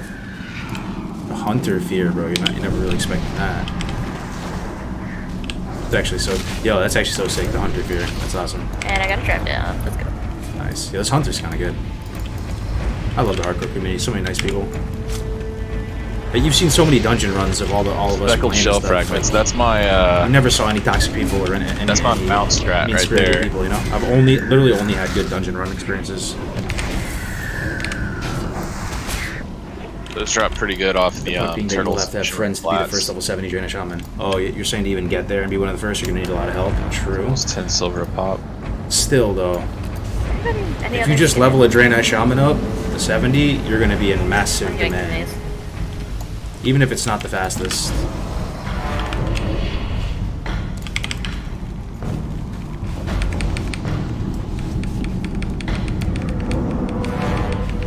Those don't really hit that hard. What's Theorycraft how sick Paladin Shaman is for TBC hardcore duos? Oh yeah. Yo, Guess they're there's- so nasty, man. They're so nasty, badly. Because you can take the lessons from the arena, because it's an S tier If I remember correctly. arena comp. Resto Shaman, Red He Paladin. stays on the pets. So that probably translates a should be bit okay. And if he's into leveling. fearable, then that's just. We can Offensive just I Dispel, think, defensive spam Dispel. Spam fear him. Seal of Command, can't Wind fear Fury, everything all that except still for impacts these, leveling. so- Honestly, that sounds so fun, man. Tell me that doesn't sound fun. Dual leveling, hardcore, Wonder if Pally he's, Shaman, I Seal know I Command, can and Wind daze Fury. him. I wonder if I can like, not freezing trap, but like frost trap. Maybe kind of help. Yeah, I can just fear it with Oblivion too, so it's gonna be your chill. Ready? Yeah. Okay, let me just make sure I fear. Let me just make sure I keep the fear. Probably it's more important than my DPS, probably. Probably more important. Alright, we do have turtles. I'll put my void on the turtle. Maybe you can fear that other turtle, possibly? Got it. Okay.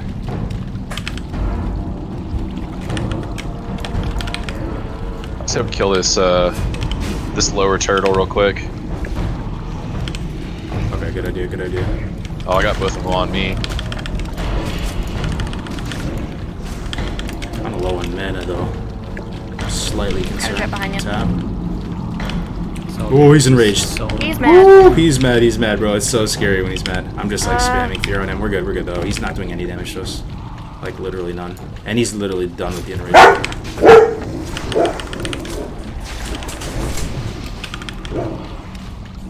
My turtles are down.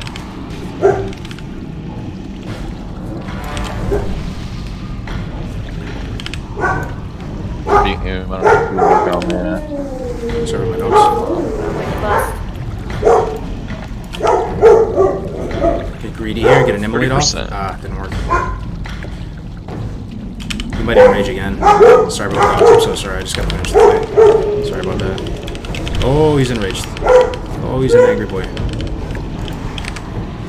Nice. Let's see the moment of truth. Yo, that's so bad for me. That's so good for the priest, though. Yeah, that's Amazing, spirit, man. Holy shit. Yeah. Good luck, priests. Here we go. Yo, nice run, guys. Amazing. Nice, heals No good job. casualties. You love to see it. I'm down for any other dungeons too. This might be the squad. Super smooth.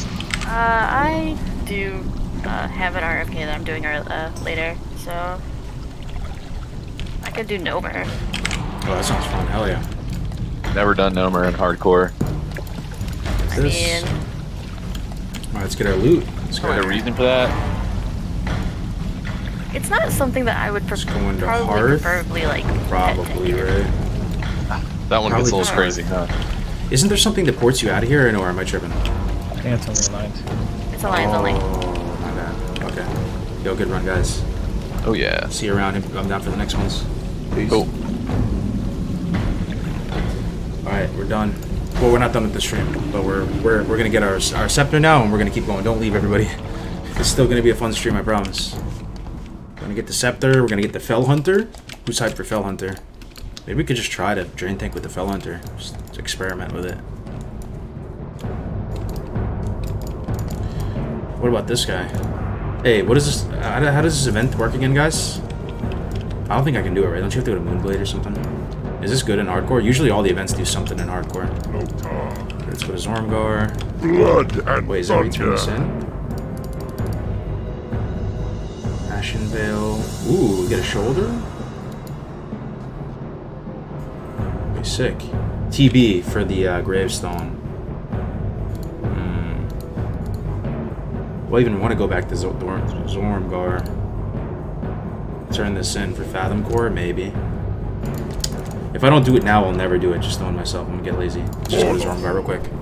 Shoot the shit for a second. The first 70 shamans on Alliance would be a shared account by a guild where they all take turns boosting it on CD. You're not wrong. Yeah, that sounds like that what would happen. You didn't drown. Yo, it's because we're Warlock and Undead. We got the double drown protection. Nothing for hardcore, just some dresses. Hey man, I could use a good dress right now. For real. If you're telling me I could get a decent looking dress, I'm down to replace this deep V-neck. How much coins do I need for a dress? You should really set up some commands. Yeah. No, you're not wrong. Did you get the wand? I'm about to get it. I gotta go to TB and turn it in.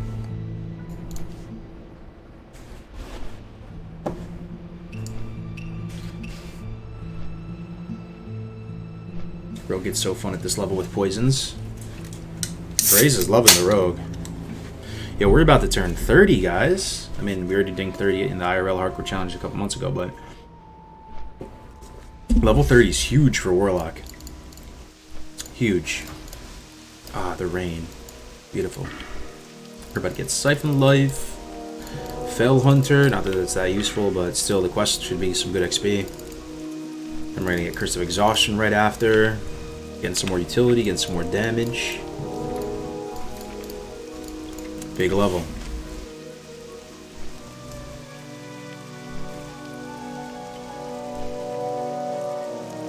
Best anti-drown race class combo, you're not wrong. Hardcore Challengers in January. January 31st was the first Iron Man stream. Stream's still up on my channel. You can literally go back and watch those streams and just watch how it all evolved. I was like super bullheaded about trying to use the auction house, and you guys in the chat were like, nah, the auction house sucks, man. In my first run, like on Iron Light, I was actually buying stuff on the auction house. And just how it evolved every stream.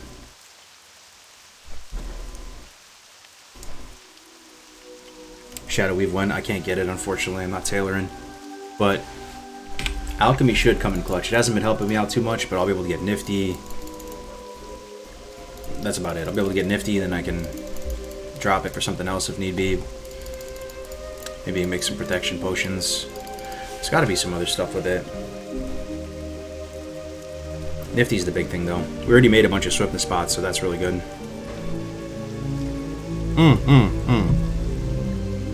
Greater Healing Pot. Greater Healing Pot's another huge amount of value that Alchemy brings to the table.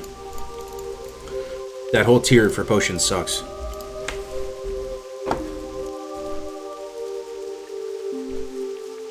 How to prep for TBC as a shaman with AH tier gear.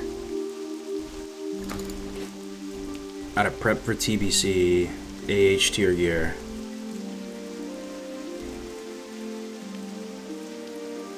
I would watch this video made by my buddy Crix. He has a whole series done of what items you want to bring from Classic into TBC. For any of you that are playing classes that are curious, you can go look up your class. He has the full set complete for all the classes, and you can see the items you want to bring into TBC. There might be some little like class quest ones or other stuff like that you might want to just knock out of the way right now. How good is this wand and what other wands are good? This wand is insane. It's the best weapon out of all weapons for a huge stretch of time. It has more DPS than Corpse Maker from RFK. And you can technically get it at level 18. 6 int 2 stam versus 6 int 3 stam. So the BFD shoulder reward is objectively worse than Talbar. You hate to see that. Is that the only quest turn in here? Guess so. Alright, let's go to TB. Got herb pouch? I got one in the bank, yeah. That was another little pro tip. Where you can put multiple herb pouches in the bank for like cheap 12 slots. It's good till like 50, 51. Yeah, you could definitely use it till then.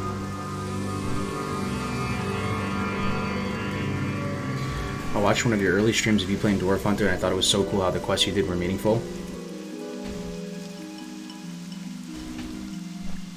Yeah, hardcore's great, man. It's awesome. It was, yeah. Talk about it all the time. It's amazing. It's the ultimate fallback. Even if you don't play hardcore, it's still something that like you can keep in your back pocket if you ever get really dissatisfied with the meta or something. It's a new way to play the game that people like now know of, and it's not just gonna seem like a meme if you're doing it.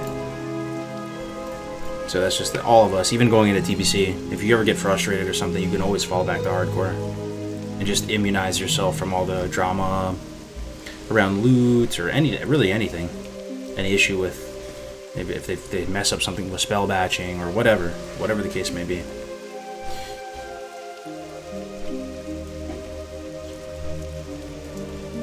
You ever just keep making HC characters and dying early on over and over again? After you die on one character, it's really unlikely that your characters right after are gonna make it because you're kind of like tilted and you want to catch up. and you're not like giving the same character. You're not giving the subsequent characters like the same amount of time and energy as the first one. So it's natural, man. Sometimes you just gotta take a little break. Is the wand horde only? No, it's alliance and horde as well. What do you think is better for solo hunter? Level, exploration, bow, gun, or crossbow? Depends. Depends if you're dwarf. Depends if you're night elf. Depends if you're horde. It depends, man. The gun progression I found out recently is not too bad. I leveled a bunch of dwarf hunters and quickly died on them, but got them up until, you know, like the high 20s, and had the gun progression down pat from 1 to the high 20s, and it was smooth. It's not going to be as fast leveling as Night Elf Hunter. That's like the whole refined speedrun route, but hey, back of the box though. I'm not even really into Night Elf zones. Look at that. That's really cool. What is that? Whoa. That's just like a little outpost here, unnamed.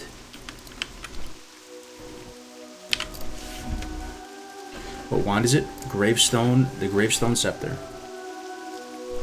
How many 60s do you have total? Not even hardcore? I have 5. Hardcore warrior would be terrible. I actually really enjoyed it. I got a hardcore warrior to 60, and it's terrible, but it's also fun as hell because it's terrible. The way it seemed to me when you're playing a hardcore warrior, it just tests your knowledge of the game.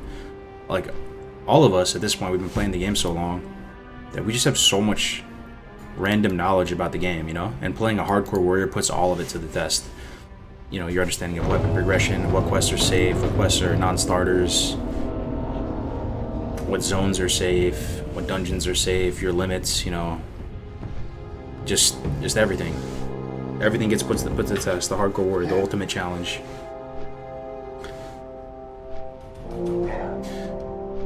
You're the underdog, you know. Easiest class to hit 60 and hardest? I don't know, man. Hardest would be warrior. Easiest is up in the air. I don't know if there's an easiest. They're all just about the same. I don't know about that. Paladin sticks out as being hard to hit 60 just because it's so painful at times. I mean, people are going to tell you Hunter and Warlock and those things. I don't know if you're talking hardcore or regular. You can die on all of them equally. Yeah, on hardcore, I don't know the answer. Like I said, gun to my head, if I had to choose one to save my family or something, like, I would play Paladin. I would not have the greatest time, probably. But I would definitely make sure not to scuff my Bonebiter quest. Then I would go, you know, Spiritual Focus and play super safe. And I can almost guarantee you I would hit 60. Like, it would be so unlucky if I didn't. Paladin's super safe. It's just gonna take forever and a day. Hardcore, I wanted to play Paladin. Yeah, Paladin is so good. I mean, Bubble Nifty is... There's not much that kills you. As long as you save Bubble and Nifty. It's like borderline Bubble Hearth. So I would 100% go Herb Alk, Mongoose, Two-Handed Ret all the way up to like maybe like 50. And then once you get Holy Wrath, you can consider AoE grinding. Make sure you don't scuff any of the main quests. I would get Bonebiter, then I would throw Fiery Blaze on Bonebiter. And just use that bad boy all the way up until... And just hope to get lucky and hold him on. Or you could just use Bonebiter all the way to 60. Yeah, I hate to see it. But then, yeah, you get Mongoose, you get some stuff that can help your DPS a little bit. Cool thing about Pally is you can benefit from both melee and spell power consumables. So if you're Alk, you can use, you know, Arcane Elixir. You can use Mongoose. You can use stuff that'll boost your damage on both sides. So your figurative captive family would be sweating for an extra long time while you level the Pally? Yeah, pretty much. Is that why you quit your Paladin? Kinda, yeah. I scuffed my Bonebiter quest, so I'm relegated to using a one-hander and a shield. I kill stuff so slow. It's tough, man. He's just sitting there at 49 and a Jara. If you have to grind on Pally, though, and if you're grinding a Pally on hardcore, my tip to you would be you can grind undeads at pretty much every level bracket. You just have to get creative and look in the DB what things are undead, and just grind with Exorcism and max rank water. Don't even worry about the money. You know, you'll save money because you get free mount. Just max rank water the whole way up. Exorcism. Just Exorcism everything. Because with Exorcism, your kill speed is actually good. Just without exorcism, you hit like a wet noodle. Have you hit 60 without dying on hardcore character? Yeah, I've done it twice on Warrior and Rogue. I think Undead is best for TBC only because of What If, or we will see, for example, lots of pros rolling Human Rogue for Perception Opener. It just depends on your comp. It depends. Like, What If is the best overall catch-all racial in the arena, point blank period in my mind. It's on its own tier. It is not a PvP racial, it is the PvP racial. That doesn't mean it's always the strongest in every comp and everything, and for every season and every iteration. But if you want the most flexibility with your character and like guaranteed value in the arena, What If is the best in class racial. But if you want to get a little bit more picky and like niche with it, like, oh, I'm going this comp, like, then you can have better setups than just always going Undead. You can go like, I mean, double Undead DPR is insane. It's like S tier, but you know, if double Undead DPR faced up against Human, Rogue, Dwarf, Priest DPR, they're probably at a significant disadvantage. Dwarf is so chunky, they have extra cooldowns, I think, and you know they have it's a high likelihood they don't get the opener with perception. What if Will the Forsaken? All right, we are here. Let's get the Gravestone Scepter. Elder Rise. You need to help Doc and he can't figure out Ret. What do you mean? What can't he figure out about it? He's still got Spiritual Focus, right? What are the rules for HC dungeon runs if you wipe, you delete? Not everybody has to delete, but yeah, if you die in a dungeon, it's GG. Goodbye. And you have one instance ID per dungeon. Hey, look, any Vape Niche? Look at this. Rogue is kind of safe too if you're careful. Yeah, Rogue, but at the same time, you know, they're melee, they're squishy. The Rogue is really strong and hardcore. The main danger of Rogue is if you don't pay attention for a second. Then you will just die in about 2 seconds. And over the course of like 9-10 days played, you may not pay attention for a second and have a caster hitting you with like fireballs, and you literally could just flop over and die. I've been That's the anti-dream as a rogue. You're scared of the fireball out of left field. Greetings. Because yeah, you have tons of defensives and stuff to get away. But if you're just not paying attention for a second, you're just dead.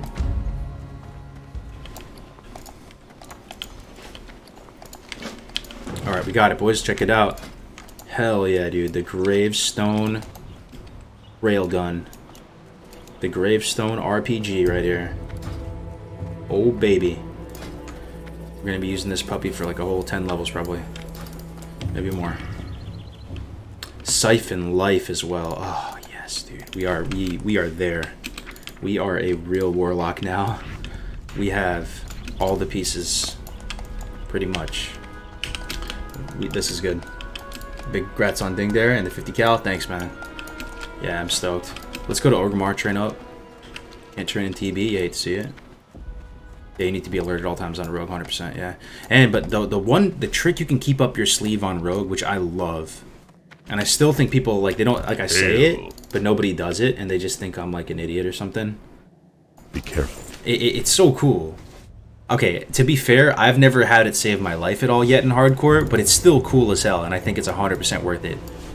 If you're playing Rogue, what is like the scariest thing to you, right? Like, if you're playing Rogue hardcore, it's not the fireball I left. Like, what is like a really big pain point for Rogue hardcore? What unravels your plans of safety? Dots. Yeah, Slinky, dots. Right? So you can get the holy spring water. I'm not memeing you. I'm not lying to you. You can get the holy spring water and take off that clutch dot that's going to prevent the vanish. Tell me that's not worth it. You only have one life. Nobody ever gets it, though. I tune into their Rogue stream and I'm like, holy spring water? No, never have it. Yeah, so take the dots. You know, you can take off one magic effect, one dispel, and then also Curse and Jungle Remedy. That's one that I'm gonna make sure I get on this character, because you can. So you already have the ability to take off bleeds with Lufa. You can take off magic with Holy Spring Water, and you can take off disease or poison with Jungle Remedy. So if you get all of those items and you complete the set, you should have counterplay for everything that can be thrown at you. And you know, especially if you clear out any of the batched melees or projectiles being flung at you and just like sprint before you vanish, you're a little bit extra safe. And then if you go that special spec that I loved playing, where you can get both, you get hemo, you get prep, and you also get blade flurry. It feels like you have your cake and you eat it too, and you get all of those items. Rogue feels so nice, and you can go mongoose, you get your own thistlety. Shares cooldown with health bots though. Yeah, but sometimes it's worth it. And a 1v1 undead lock should beat orc lock pretty easily. Yeah, there's a lot of RNG though with warlock mirrors. It's like who gets nightfall. You know, it's when you use your spellstone, kind of like a fear might resist. Somebody goes for a banish on the pet and resists. There's always that chance. You can win as an orc, but yeah, generally you lose. And I did some of the duel tournaments on Skyrim. I'm happy to say I won one of them. It's one of my proudest things. I was so happy about it. The cross-faction duel tournament on Skyrim, if anybody remembers or played back then. But I would, most of the time in these duel tournaments, I would face off against this guy Funky Pot. He was a beast, man. He was onslaught warlock, undead warlock, and he usually just beat me. Because when he's undead, you don't even want to fear him, you know? So like you pretty much commit to a different line of play where it's just being hyper aggressive with dots, and then he fears you. I know that's just like a really simple take on it, but he goes for the fear line. You can't because he's undead. It's not even worth it at that point. And yeah, you lose. Funky Pot legend. You know Funky Pot? No way, Doc. Yeah, Funky Pot's a beast.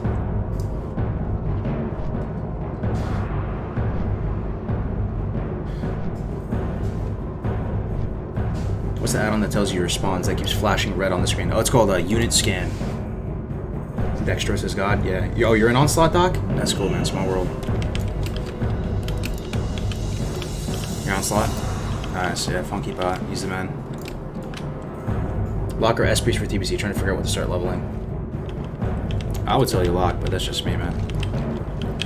Like, if you like S-Priest, you might as well go Lock. You know, if you go Priest, you might as well like go for like the whole Holy and Disc line.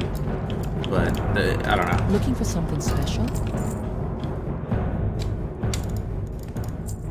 Wait, this belt's gotta be better than what I have. It is. Nice. Go in peace. New belt, new belt. I have just the thing for you. I didn't actually need this cod. I can just vendor it. Do this. Got some stuff I can put in the bank too. Goodbye. I'm not gonna bore you guys with professions. Don't worry. I'm just gonna drop these off. Has anyone ever lost a run to falling off a bridge in Org there from the Flight Master? You can't really die from it, but people have lost runs falling off TB. People have lost runs falling off the Undercity elevator. It's kind of like a meme in the hardcore community that every week that there's some people, there's some percentage of people that die from those things. And, you know, Winky likes to yell at him on F's in the chat and stuff. Alright, let's deposit all this. I only have 21 band-aids. That should be good, though. Bright Eyeball, 9 silver. How's an eyeball worth 9 silver? Okay. Strength! 5 swiftness pods. Consume's looking decent. Let's go buy some water. Definitely need some water. No melon juice, too. Let's get rid of the melon juice. We've graduated. We're on to the next. We're full of sweet nectar. What can I help you with? Some strength and honor! Sweet nectar. Get 40 of them. 35 and 40. Perfect. Dabu! Alright, let's go train up. Let's get back out there. Keep the purple stuff flowing. How many people play hardcore? Does anybody know? The Discord has pretty much. Let me see. Discord has, and it's growing. It's not shrinking. And there's a time where we're kind of stabled out and shrinking. Whoa. Hold up. Never mind. I looked at the wrong Discord. I thought everybody left the Discord. I actually got so scared. Okay, yeah, the Discord has 9,300 people in it. That's a lot of people. 9,300 people in the classic hardcore Discord. That's pretty good. I mean, it'd probably take like 50k to get Blizzard to care at all, but still, man.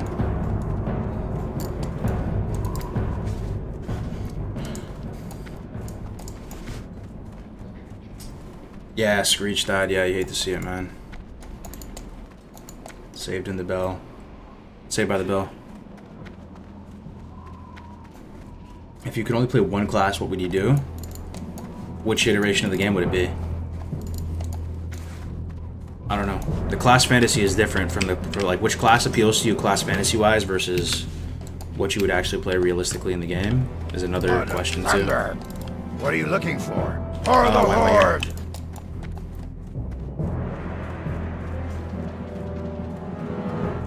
People actually decided to jump. Oh, they die by accident. They just like fall off TB, like they numlock or something. Believe it or not, some people died to that cannon. Remember the Dark Moon cannon? They like would get curious. They're like, oh, what is that? And they right click it, then they shoot themselves in it, and then they die. Holy shit, that's a lot. Yeah, man. You guys, all of you guys watching are super invited. There's nothing stopping you. You guys can jump right in, run blood sale.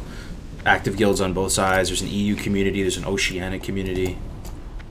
You know, this is. It's gotta be one of the strongest communities in Classic still left at this point, right? Sug. I don't know if they're. I mean, I take a lot of pride in the fact that if. Oh my god, new Drain Life? You're trolling. That's amazing right now. Tech Lesser and Biz. Demon Armor. Hellfire. Let's go, dude. New Immolate. Also, new Torment. What can I help you with?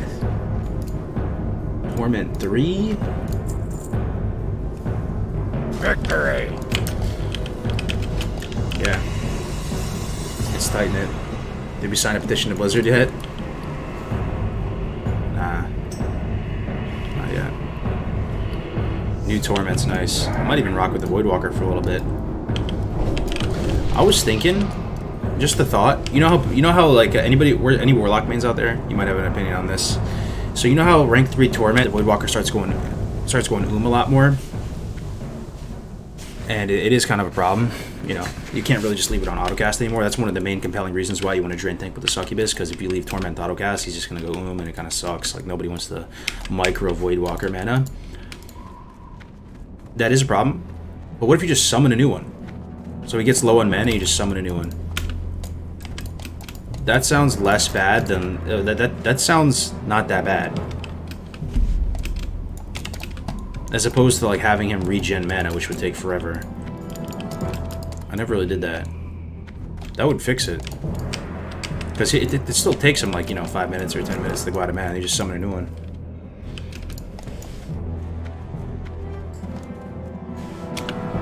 One's Heal Pet. I already have Heal Pet. The Siphon, what do they call it? Blood Funnel? Health Funnel? You have Wand already? Yeah, we just got it a second ago. The Gravestone Scepter, my man. 29 DPS. More DPS than Corpse Maker. Alright, we're level 30. We have a lot. The world is our oyster. Where do we want to quest? Let's go back to 1,000 Needles.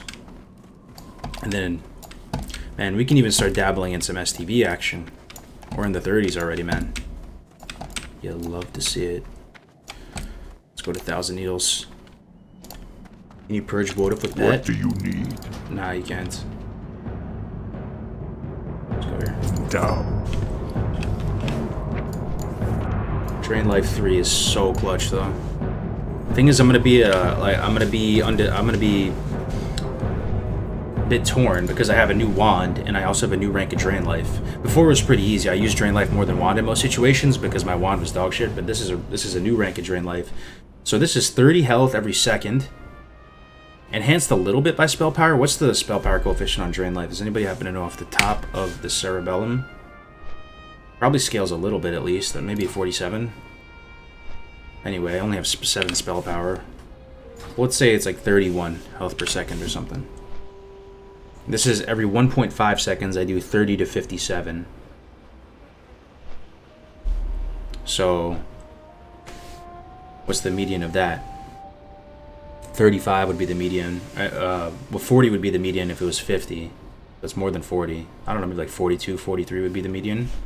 So it's 43 damage every 1.5 seconds versus 31 every second. So it would be 30 plus another 15, 45. They're basically right there. They're right around the same. Drain Life might even be slightly higher DPS, but it's not free. Wand is free. But this can proc Nightfall. This is enhanced a bit by talents, just 1 point. It heals you. So you can convert that health into mana at a favorable exchange rate with your Imp Life tap. You're getting free money from that. It's right around the same ballpark as far as DPS. Oh, it tells you the DPS right there. Oh yeah, my bad. 29 damage per second. You're right. So it's less. So, but this costs mana though. At the same time. You're not wrong. But wait, how come it's 29 DPS if you literally calculate the median between 30 and 57 and it's like 40 something? Why is it 29? Oh, because that's 1.5. I see, it makes sense. You figured it out. Sorry, I'm very stream of consciousness right now. Because the median's 45 for every 1.5 seconds, so you have to shave a little bit off. So it's about the same. Damage per second is drain. If I recall from Dive's DT guide, Gravestone will be best until 38. Gotcha. Yeah, shout out to Dive. You theorycraft life like this? So sometimes. Does anybody like take a little bit of like their WoW mentality into the real world? Like you can't even help it. We're just like WoW players, you know? It just drips out of you sometimes, man. Yeah, you're right. You just look at things a little bit different.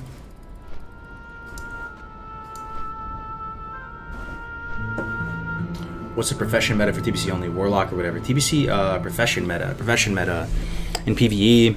What they say allegedly. I mean, in practice, it may not be this sweaty, but for the sweaties, they're gonna have one slot reserved for leatherworking. And even for the PvPers, they're probably gonna have to have leatherworking if you're going sweaty, just because you're gonna have to raid to get gear for season 1 and stuff. It's not like you can just exclusively PvP. I have a feeling a lot of people are gonna go engineering leatherworking. Like, that's what they'll end up with. But they may start tailoring, they may start, like, enchanting, JC, get some of the value from those professions, maybe make a bunch of really good gems, stash them. But on Fresh, I think engineering's pretty powerful in TBC. Like, you get those goggles, which are apparently Tier 5 equivalent, but there's so many questions up in the air, because a lot of people say, that, hey, the goggles aren't in, they're not there till BT.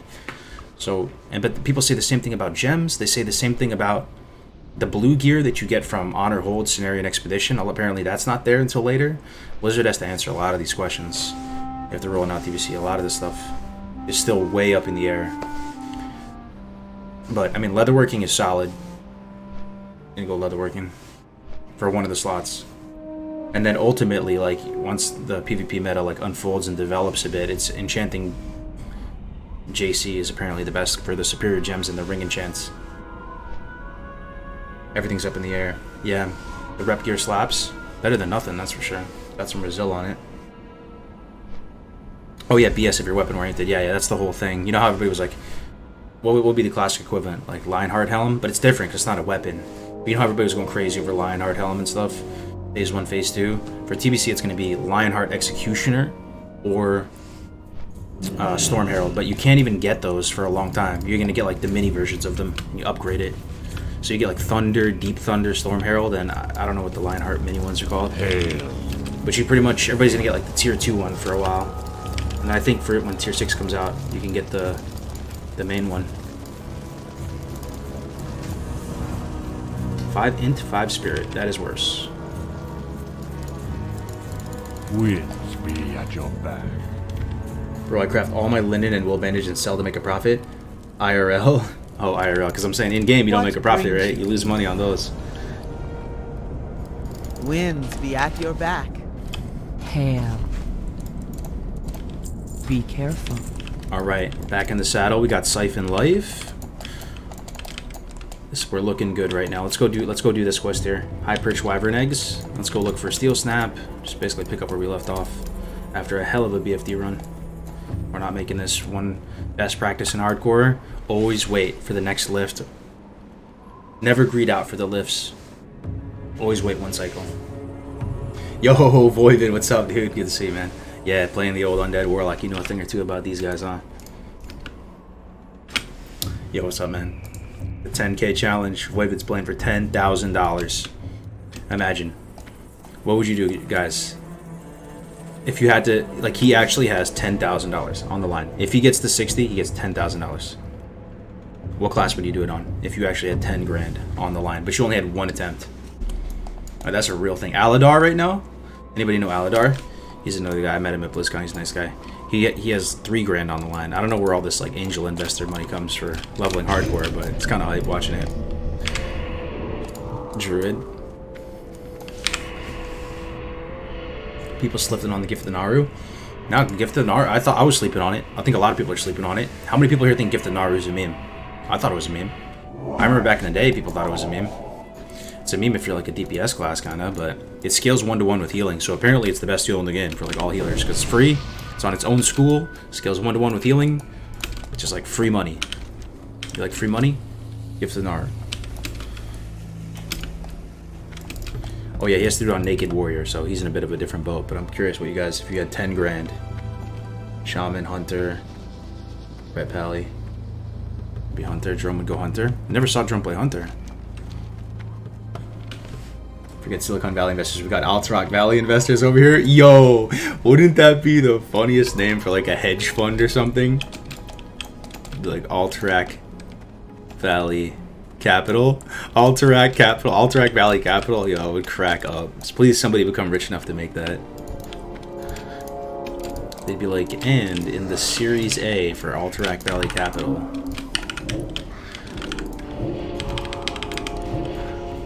There's gotta be some successful WoW people that would be able to do that.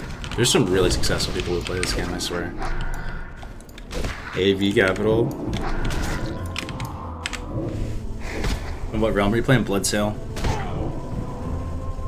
Yeah. Alright, I forgot I have Siphon Life, man. Alright. Alright.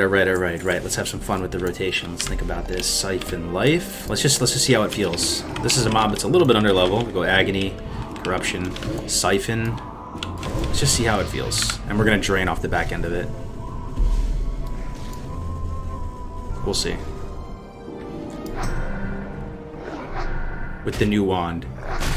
Feels pretty good. Got pretty much it. Feels good. Feels good. Let's try Siphon. What do you guys think would be the best, actually? I love this for some reason. What if we open with... let's just keep going a little bit.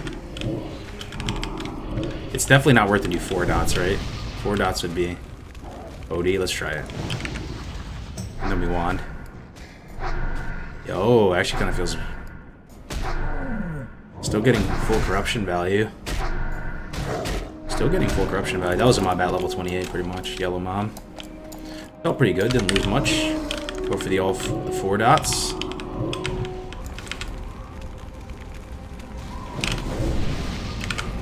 Then maybe the drain. Fish for a juicy knife up rock. Oh, there it is.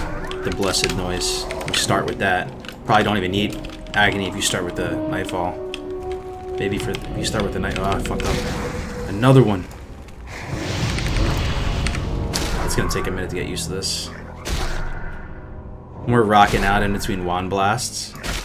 Yeah, we're out here living our best life. I gotta check my guide. On my Warlock guide, I calculated all the oh shit. All the efficiency values of all the dots. You know, if a fight is this long, you do this. Hey man, gotta ask, working on HC Druid, does your Druid guide cover macros? Druid needs a lot of macros. Which ones are you struggling with? Maybe that's a more interesting way to put it. I mean, you need cancel form macros for like everything. Druid needs a lot of macros, but it's not like insanely complicated macros. They're just like basic. Stop casting this, cancel form this, cast this. Let's think of the most essential macros for Druid, other than that.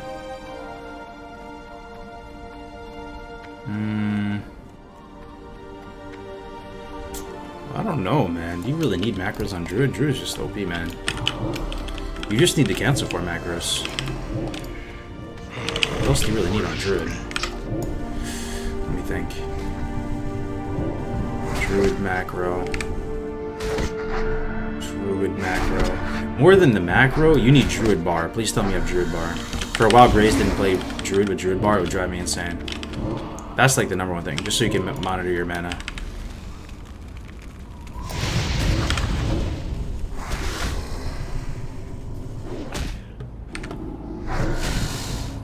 I prefer to start with Siphon Life if you're not full on life.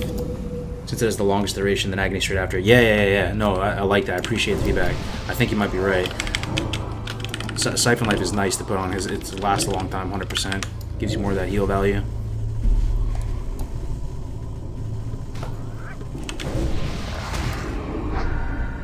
Cat shift, power shift. But that's just it's literally just the cancel for macro. Cancel for pot. Oh, that's true. Yeah. You need a macro to have a potion, so you can use a potion in bear form. No, you're not. You're not wrong. That's a good one to have for sure. You need macros to use stuff like emergency items. Like you probably need one for Slumber Sand, for Sticky Glue. I don't know if you're Alliance or Horde. Probably need those because you can't use them in animal form, right? Start attack macros, true. Yeah, that's true. All of your abilities. But don't be scared from Druid in terms of having all these crazy macros. You need a lot of macros, but they're very simple.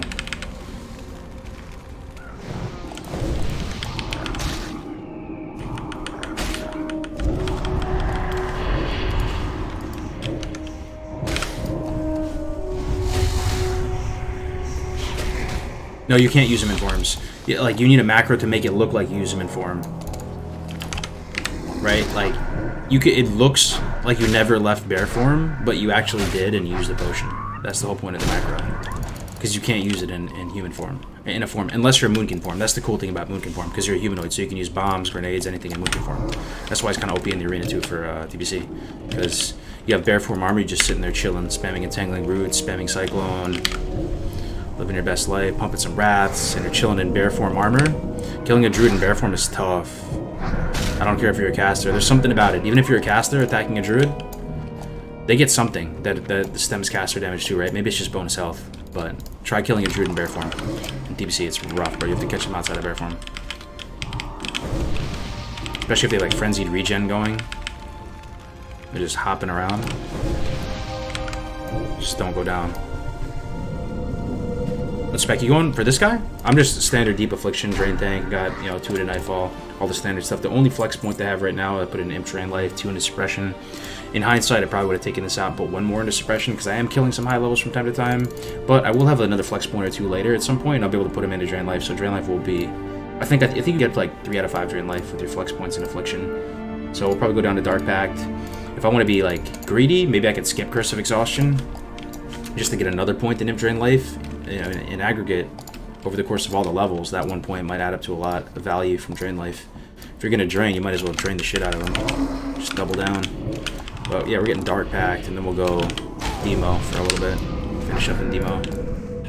That juicy Nightfall sound, though.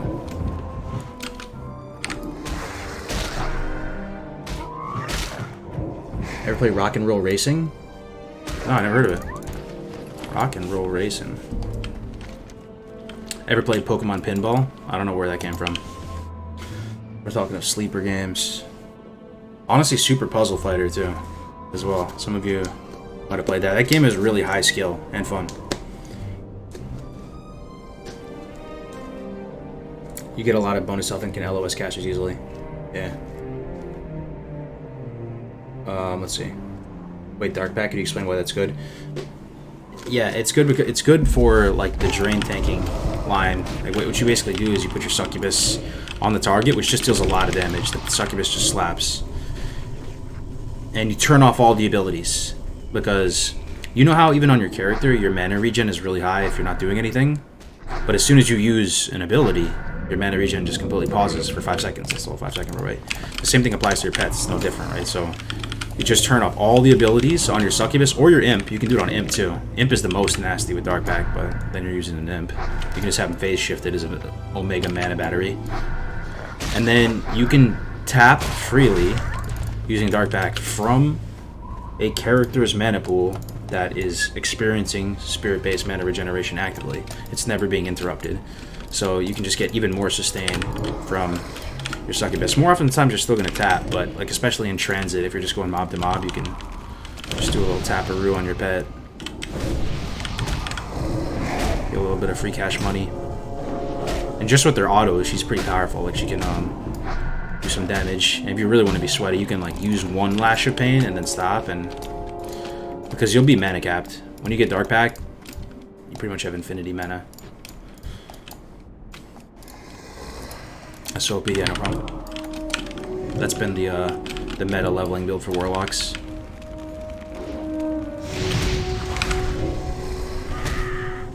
I love that you listen to the in-game music. It's so good, nostalgic. Same here, man. It's funny, you know, I've actually done that way before. A lot of people had to do it because, like, the DMCA strikes. I always listen to it, even well before. So people were hitting me up like, "Yo, Kargoz, what are you gonna do about the DMCA strikes, man?" You know, I'm having to delete all my clips and VODs and everything.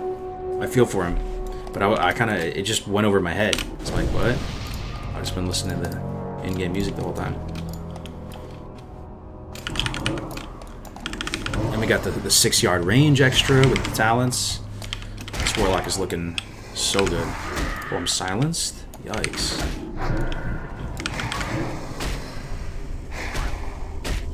Hey, what's up, Seichiro? I'm also HC dual leveling as a druid, and I'm wondering if I should have my talents as Feral Wrestler instead of Feral Balance for more survivability. On duo, it might be different, though. It depends on your class, right? Who are you doing what? Duoing with? But yeah, duo changes a lot. I mean, just the standard, I think the best leveling spec for druid, like the speedrunner spec, would be go balance for a while, and you actually don't go bear form for a while. Like, you actually just cast spells. It's really weird. I honestly ignore that unless you're a monster brain. Then you don't even need this device. You just go like you can just go feral. You can just go feral and just sprint down to Feral Fairy Fire. Feral Fairy Fire is nasty. But yeah, you can balance is actually really good in the early levels if you want, just for a little extra power.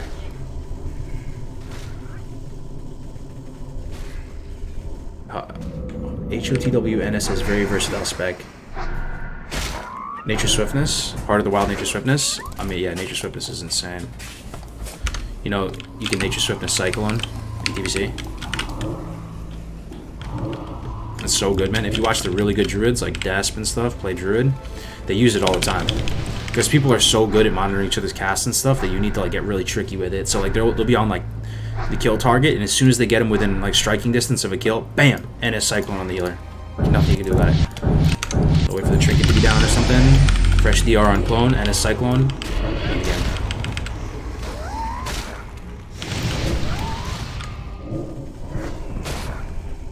I don't think you're supposed to be using Drain Life over Wand at this level. Yeah, that's what somebody said. Yeah, you're probably right. Somebody said it was until 38. Yeah, thanks for the feedback. I'll try to adjust. I'm just having fun because I got a new Drain Life too, so I'm kind of just trying everything out a bit. I'll check the guy though. Apparently, yeah, until 38, you just wand. But there's some situations you'd want to use Drain Life though. Like if you just have low health and you need health. No, wand is not getting you health. Your wand doesn't give you health. It gives you value. It doesn't give you health. Would you be able to transfer characters from Classic to TBC? Yeah, that'll be what the vast majority of people want to do. Few people want Fresh. They're a very loud minority. But most people want to just play their character in TBC. And that's, you know, the extremely likely way it's going to be.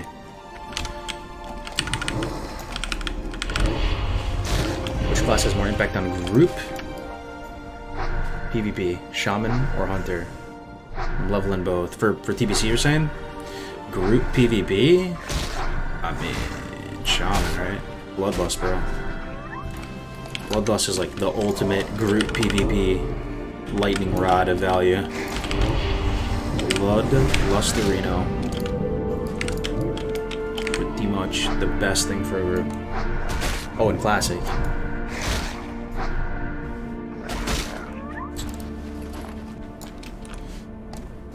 Shaman? Still?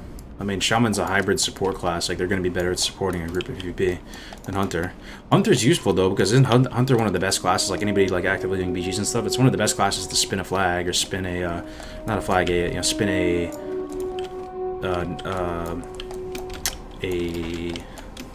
point in, like, AB. You know, you just put a Hunter there, and he's just dancing around, spinning it all day, max range, poking you. Hunter's pretty useful. Or in defending a flag room and stuff, you know, that's another thing that they do. They can control midfield. Hunter is useful. I don't know. Like, you do take, you know, even in the best, the best pre-mades, they run 1-2 hunters, right? Do they run shaman in them? I think they do, though. Yeah, they do. It's not... Shaman in a pre-made, do they run as Ellie or rest, though? I actually think they run as Ellie with NS. But they heal, too. I think even. Rumors your characters will progress to TBC, but you'll be able to pay to keep them on a permanently classic server. Yeah, no one knows for sure. We'll see soon, right? 2 weeks. 2 weeks. We'll likely find out all these answers, my brethren. Shaman hella strong and avian really good at defending. Flag cap and Force Gulch. Hunter, rather. Yeah. TBC announcement in 2 weeks. Bro, I'm so hype. 100%. Hunter-wise, worth leaving the Alliance for Orc? Well, here's the thing. If you go Alliance, like, it just depends, right? Like, how interested are you in PvP? I honestly think the best Hunter comp in TBC, if you want to play your Hunter, like, the best setup is likely going to be on the Alliance side. In the later seasons, if you think about everything. There's just so much that goes into every question, right? Season 1, you go Zug Orc with a Undead Rogue or something, but I'm saying if you do want to go for, like, a Drain comp, and basically fulfill the Hunter's like main role moving into like the later, more developed seasons of PvP, Alliance is probably stronger, man. You get Stone Form, you know, the interaction with your Frost Trap, all that. You get to play with different races. And the thing is, yeah, you're not gonna pump as hard as the Horde Hunters, but here's the thing, man. It's an apple and an orange. If you're comparing how tasty an apple is, if you're comparing how delicious an orange is, why would you compare that to an apple? You wouldn't. People do that all the time. It's human nature. They're just looking for the highest damage, but you shouldn't even really compare an Alliance raid to a Horde raid. It's a different fruit. So people getting, you know, wanting to be the best, like, you can be the best, you're just going to be an apple, not an orange. So, you know, yeah, the Horde will pump harder, probably significantly harder, and maybe they'll get, well, I guess the crossovers for, like, World First and stuff, but, or, you know, just the rankings on, like, Warcraft logs and stuff. Because they don't, I don't think Warcraft logs considers it an apple and an orange. It's all just, you know, like, baked into each other.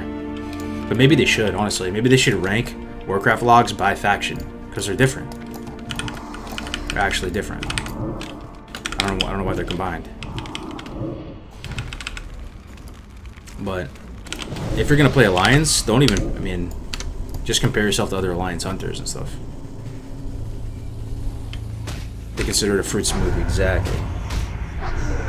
You no longer play arenas on Endless? Oh, I do.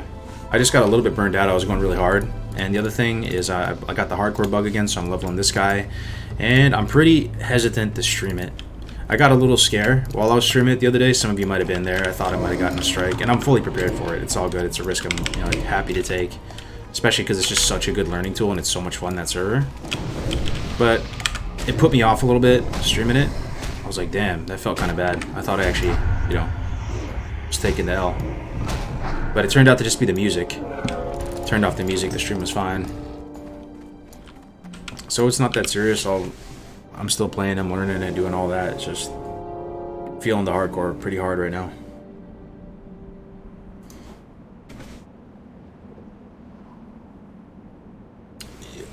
Let's see. The Heartbeat Cave in the Needle is the big death of my hardcore character. I could probably do it on Warlock. Warlock's so strong. It's the classic Kargoz stream we all love. Yeah, it's different strokes. That's where I built, you know, that's how I built my channel, classic and everything. Most people are here for that. Chill leveling streams. The PvP streams are a totally different atmosphere. It's coming though. Like, I'm gonna do the PvP stuff come TBC. Hopefully people are more on board with it then, because you guys will be doing it too, right? A lot of you at least. Chill stream with useful information from Kargoz and others. Thanks, man. Alright, we're trying to get eggs, right? Eggs and the escort. Eggs and the escort. Do a masked stream as an alter ego Zograk. New channel. Yeah. There's an egg.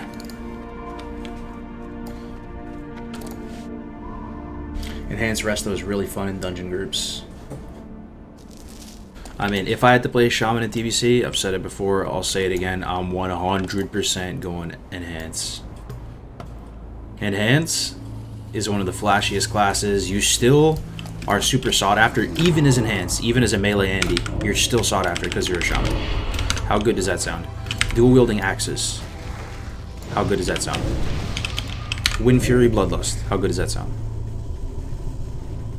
Shamanistic Rage, so you don't have mana problems as much anymore.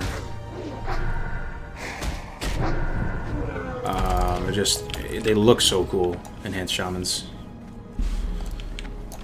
And you can just like easy peasy raid slot, getting some sick weapons. I would go Enhance. My buddy played Enhance. He had an orc shaman named Kyuzo back in the day. My roommate, Michi. I was so jelly of his character. His character looks so cool. He died again. We died quite a lot, but which character are you referring to? We died on the duo. That's probably what you're thinking about. We're really gonna miss not having a cooldown on our Wind Fury. Not having a cooldown. Not having a cooldown. Is there a cooldown on Wind Fury in TBC? Isn't it just flat 20% always? That's news to me if there is. You got the duo. Yeah, we died to Overlord Maltorius and Searing Gorge, level 48. Is there really a cooldown on Wind Fury now? 3-second internal cooldown. Wow, the more you learn. The chat with the big brain knowledge. Nice. 3-second internal cooldown. Well, what do you? So that's just strictly a nerf to Wind Fury? Did they have like a procs per minute as well to make it so it procs a little bit more then? Or is it just purely a downside? You can no longer get those insane back-to-backers. Wind Fury nerf. Damn. Well, it's still clearly pretty damn strong. I mean, it's Wind Fury, you know, like, I mean, S tier comp, right pally, rest of Shaman. That's the light in the tunnel right there. It's still pretty damn good. I mean, you're still very scared of it in the arena.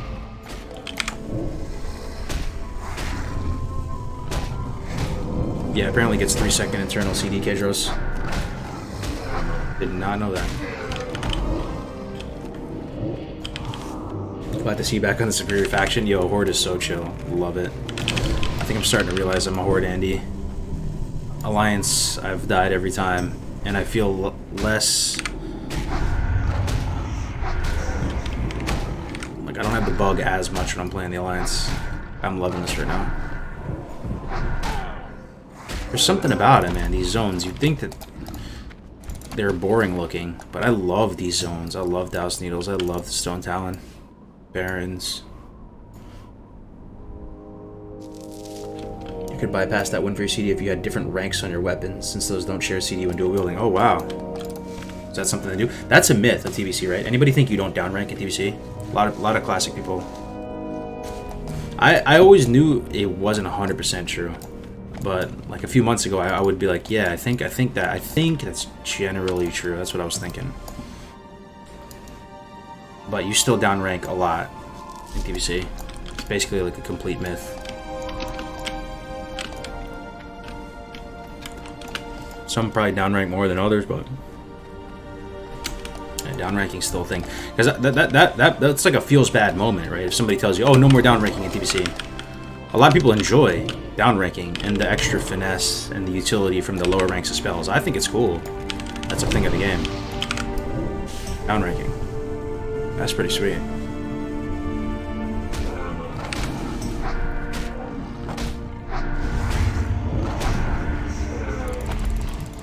Slight nerf just makes the meta dual slow weapons. Gotcha. It's crazy you guys still remember such specifics about TBC. Easy downranking, example of Banish 2 versus Banish 1. Yeah, for sure. I mean, there's pretty much everything. You still downrank just as much. I think the main thing is, do you downrank for damage anymore? Like using lower ranks to get higher DPS? Like you downranking for utility, not damage, right? Or not for like you don't downrank anymore for better value on heals and shit too, right? Maybe you still do, actually. I'm just trying to think where it all came from. They did something to downranking, but you ultimately still do it a lot.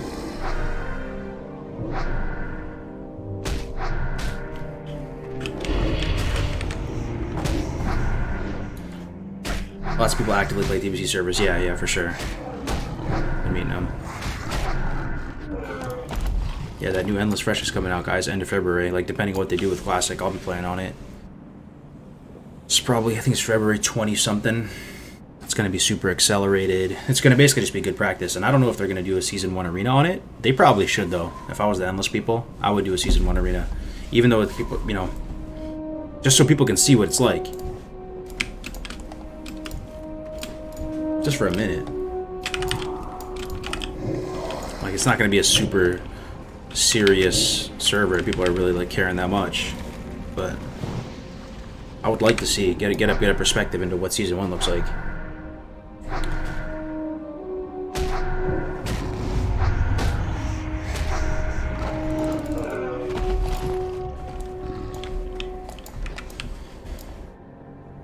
Kargoz, the Netherwing relaunch was pretty great, just population was rough after a while. Yeah, Kargoz and Atlantis, right? Apparently they had one of the best launches out of all private server history, because most of them are extremely scuffed. I was hearing from some of my friends that rolled there, they said it was really good. Does anybody run hardcore challenges like as a community event? Yeah, we've done 5 cups. People have been messaging me a lot trying to see when the next one is. But I still got to get prize pool money for it. Still got to do all this stuff that there is a bit of effort that goes into them. But yeah, we've done 5 hardcore community cups, which are 8-hour events where people speed level and they're fully casted, and there's prize pool, usually $1,000. And then there's also hardcore battle royale events that Jamin has been hosting. He did 2 of them so far, which are really fun. A lot more fun than I think people expected. The prep, all of it. Yeah, hardcore community is amazing, man. We even have 2 shows. I don't even think there's 2 official Blizzard WoW shows. I don't know if there's 1 official Blizzard WoW show. Maybe it is. We got 2. Swinky does one. F's in the chat. Silver Linings. The Silver's running. We got some tier 1 draft picks in the hardcore community, let me tell you. Some content pumpers.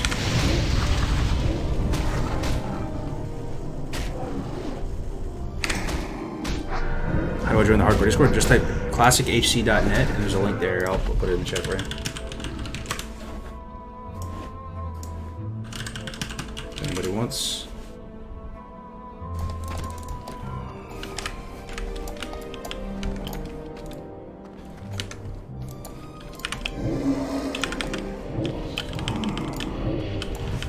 You can do it to not overheal, but with the new scaling, basically every rank is the same mana efficiency.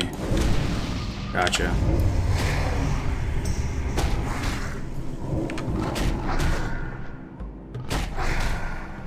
I just found 2 chests in Duratar, and each one had a small lustrous pearl in it. Yo, what class are you? Isn't that the pearl you need to make the pearl handle dagger? That weapon pumps, man. Maybe if you're like a rogue, but on the off chance, you might be able to make two of those and dual wield them at 10 or 20 or whatever. I think it's a 20. You make them. They're actually insane. I hope you're a rogue, because that would be so sick. Oh, you gotta go blacksmithing though. So that's actually kind of scuffed. Never mind. Or a rogue has to go herbalism, as we've established.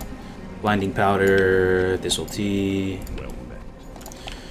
Hail. Go in peace. But you could go blacksmithing just to make those, then drop it in a little herb alch if you think it's fun.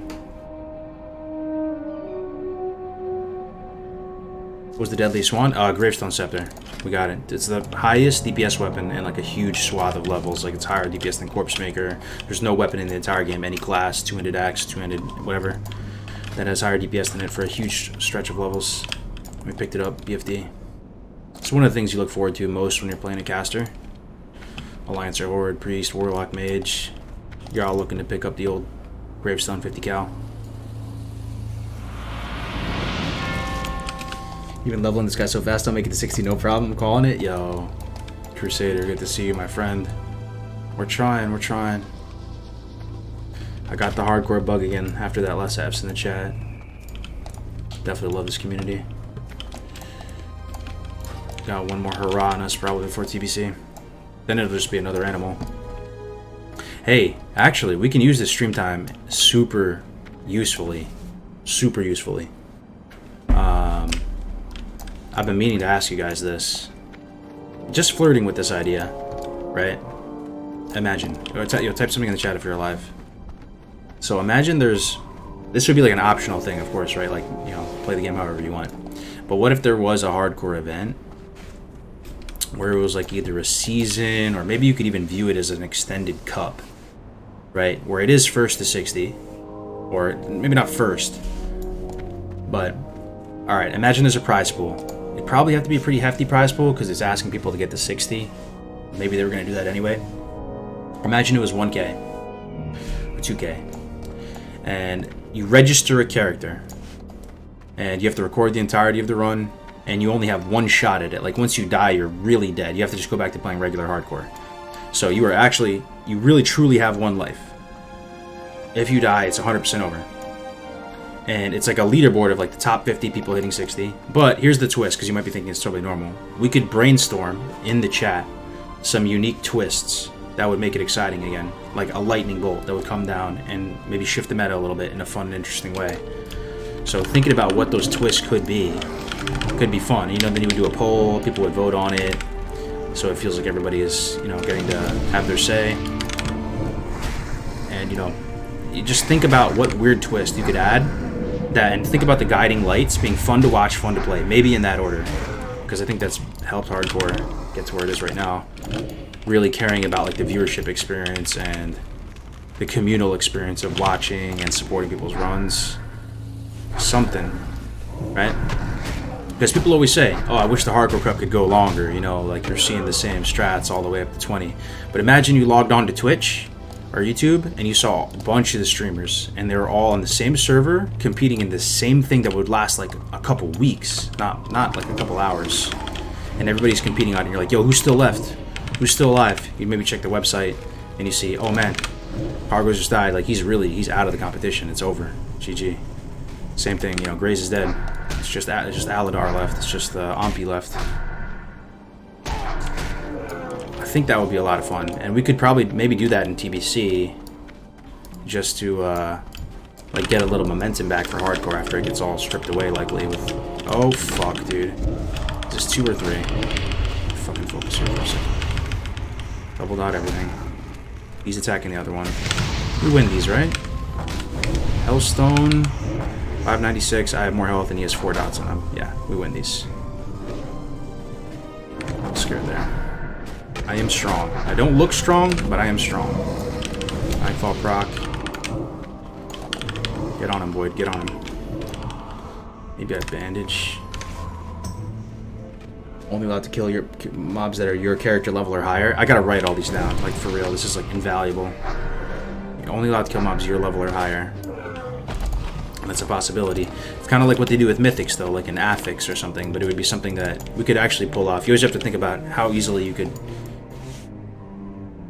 How realistic is it as well. Sounds like it would be fun to watch, definitely, but ultimately the winner would be whoever has the most time to invest. Yeah, it's true. It's true, but... You know, there's no entry fee, right? That's the thing. It's not going to cost anybody anything to join. And a lot of people are going to play hardcore anyway. And they could still place like number 50 or something, right? And the other thing about hardcore is, actually there is a counterpoint to what you say. Because if you have more time to invest, sure, but you could still die. You know, if it was just a regular speed leveling event, then yeah, you're kind of right. But you can still die, and the harder you press, the more likely you are to die because you're weaker, and you're not putting as much time to make your character well-rounded.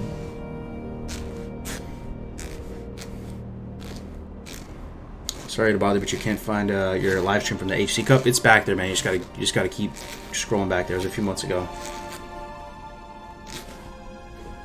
Just start thinking about it, man. If you have any tips, maybe put them in the Discord or something.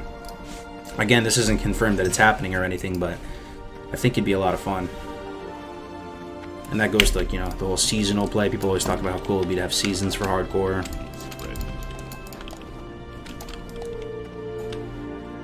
Is this classic? What is the name of the one? Gravestone Scepter, my friend.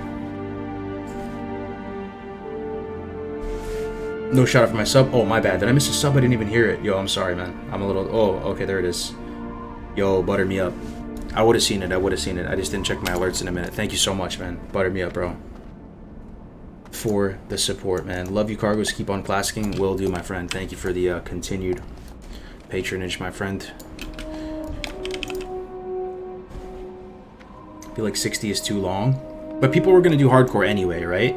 So the value add in it would be like, because people don't like change at the same time. So if you just randomly say one day, all right, the hardcore rules are changing. Here's the new rule set. Yo, you're going to see, people are going to get so pissed. They're going to be like, yo, this is my community too. I didn't have a say in that. That's some bullshit. What do you mean changing the rules? Hardcore is fine. And I don't blame them.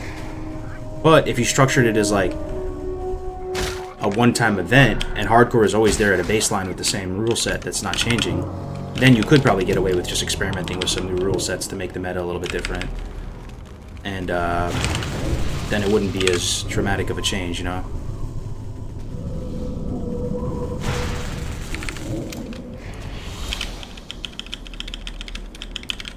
Idea with the certain meta item bans would really ruin the fun. Yeah, we gotta like fun and like fun to watch, fun to play should be the guiding light, right? So stuff that just makes stuff way harder and doesn't. Oh wait, did we do this? Did we complete this? I hope so. Okay, we got it. We got credit. Nice. Let's look for Steel Snap. It's not him, is it? Steel Snap. Let's look around. And yeah, just think about it.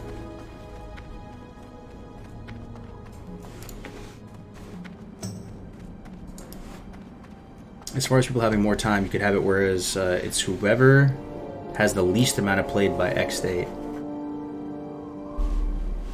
I see. Is it possible to copy your UI style? Oh yeah, Jalen got you covered.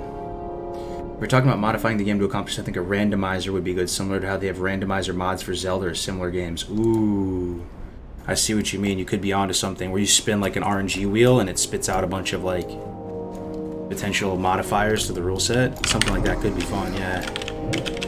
Let's think here. Another one that would be cool is to make the dungeons harder for that time. I think that's one that people could be on board with. Like the highest level you could enter a dungeon would be the minimum level on the meeting stone. Or is that too insane? You know, it'd probably work for the low level dungeons, but imagine trying to do SM Cath at 30. What's the low end on SM? But maybe that's fine. Maybe you're not supposed to do all the dungeons. Maybe you like can't do some of the dungeons. Is that so bad? Like you literally can't. It's impossible. It's too hard. Isn't it kind of good to have stuff that's too hard? It's like, nah, man, I tried to do GG. There's no way. 4-man only? Yeah, stuff like that. Just stuff to make it a little harder, a little spicier, a little...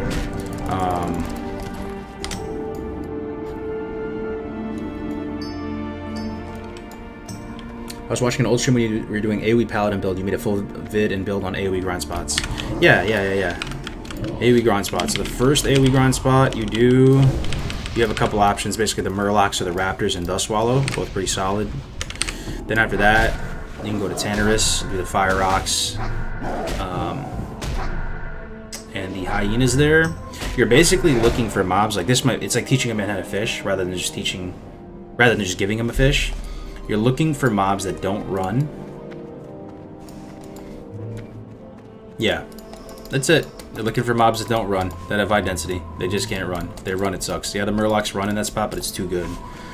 So like beasts are really good, oozes are really good. Like so, you pretty much like the Fire Rocks, Hyenas. Then after that, you can go to Skull Rock and do the oozes and hinterlands, and then you move on into all the undead tier. And there's a bunch of spots there, but you can go Sorrow Hill into Dawson's. Is the most standard way to do it, I'd say.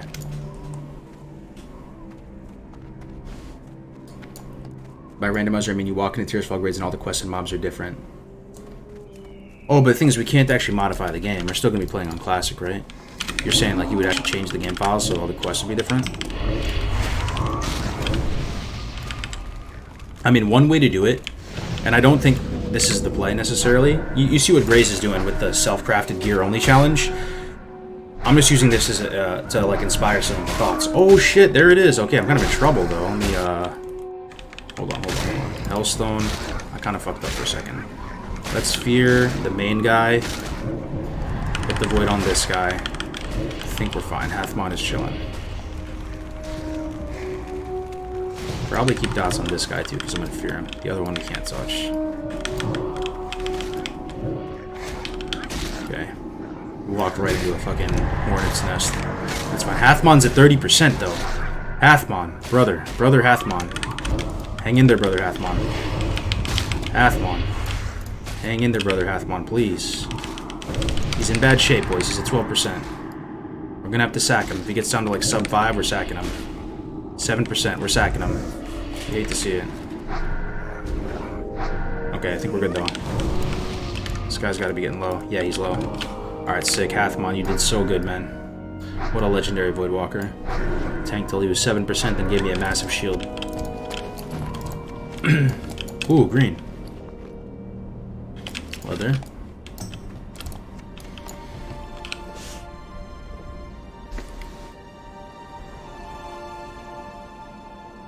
I think the appeal of hardcore isn't necessarily the spiciest content, but rather the chill vibes. Oh, yeah, it's it's different, right? For some people watching it, for some people playing it, though, we genuinely enjoy the content. Like, hardcore is actually fun as fuck to play, and it would be cool to spice it up every now and then. But yeah, a lot of people just enjoy it. I'd say probably half of you, if I had to guess, in the chat, would never play hardcore, but they just like watching it. Because it is probably the best content you can do on Classic in a certain light. If it just comes to, I don't know, that's too much. That's disrespectful to say, I feel. I mean, like, watching raids is cool. Some people really enjoy that. Watching PvP is cool. It's just a different thing. It's just a different thing. But I will say, I've never actually like given a shit about anybody else's character before until hardcore. I mean, I give a shit about them. Watch for them. Check in with them, see how they're doing. But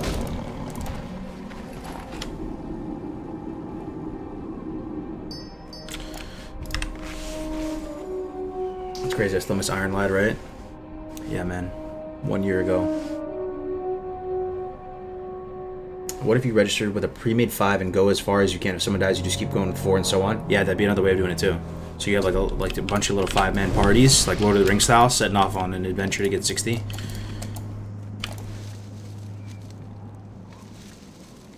Hardcore challenge, you can use skills from one of your talent trees.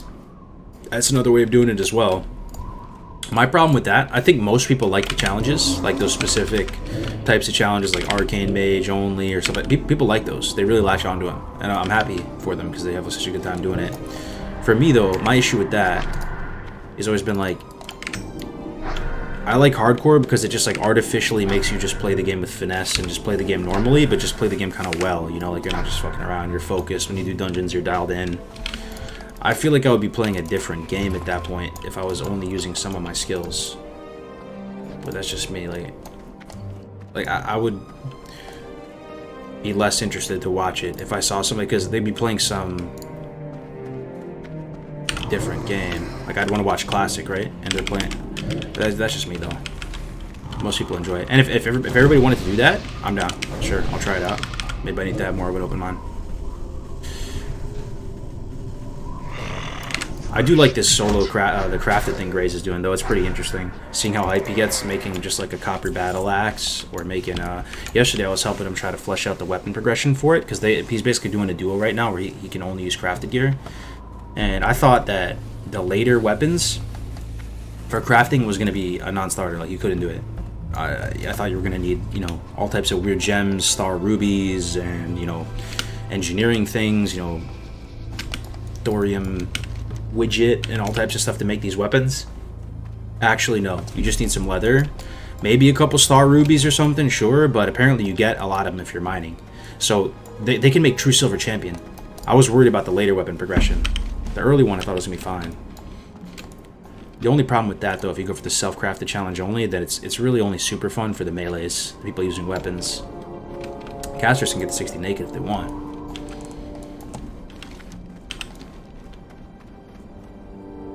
I appreciate what you've done with hardcore. There's a timeless quality about it. Hell yeah, man. Nah, it's super fun, man. It is super fun. I love it. And I love how it's actually hard, too. Like, you think you have it figured out, and then you die. You know, I kind of am guilty of that. Completed it twice, was kind of like just making characters, chilling, like, yeah, we'll get there, no problem, right? Die. There's only so many times you can die before you have to go, oh, it actually is kind of hard. I probably died like 20 times after my last 16.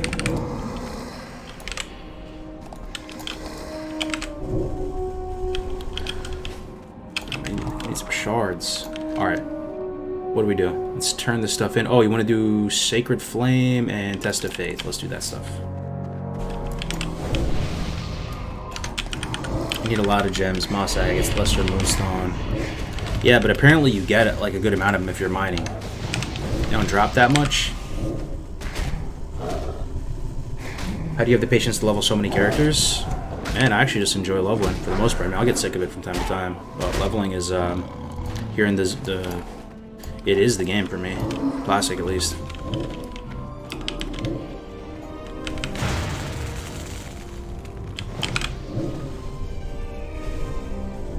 But it helps, you know, having a community for sure. I don't think I would be doing this if it wasn't for the hardcore community. I mean, I love Classic WoW, and I'd be able to play it by myself just for like relaxation. But to go at the rate of this and making so many characters, I wouldn't do that normally. But for the community and for the stream, it makes it natural.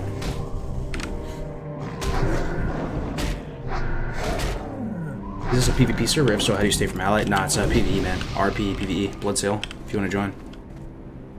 How do you frequently do dungeons on this type of run? You pretty much do them all. Dungeons, you really look forward to them because it's a solo challenge for the most part, so you like occasionally get together. Oh, I need that guy. Right? Oh no, he's running so fast. The messenger. You occasionally do dungeons, and it's like your social interaction, your only social interaction in the game. But, yo, seriously though, I mean, think about it, guys. If it wasn't for hardcore, like, it would be tough to find a group to get in comms to run a classic dungeon, right? Let's be honest here. What if on your just random server right now, like, what server are you guys playing? Like, Scare, Herod. Like, what if you were doing Dead Mines, and you were like, yo, guys, let's get in Discord, let's mark shit, let's CC, like, it would never happen. It would never. I mean, it would be so rare. It'd be so hard to even find people to just like run it normally, let alone get in comms. But that's one of the things people liked about Classic, right? Like the ability you have to CC stuff and, you know, take it seriously. The cool thing about hardcore dungeons is everybody's dialed in. Like, you just don't want to lose all your progress. So somehow the stars align where it becomes worth it to like hop in Discord. Be careful. Even though you've run it a million times, just to prevent fuck ups and stuff. Still casting Drain instead of Wanding? True. I think it's a bad habit. True.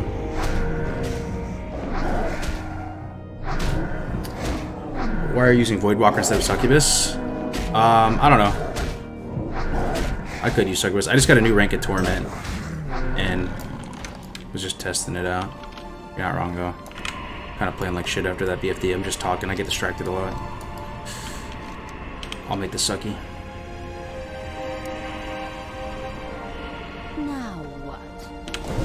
Just because I saw your add-ons isn't hardcore about enjoying the game, how is it supposed to be played? Like actually reading the quest text and finding things you have to do just by that?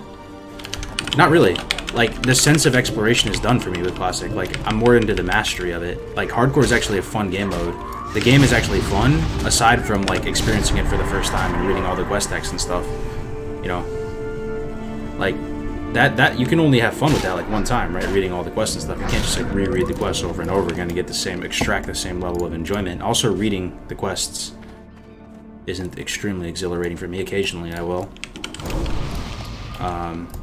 But I don't know if you're stuck, if it's a play on add-ons you're saying about, but the game is just fun and challenging. Abilities, talents, everything feels good. It's a fun game. But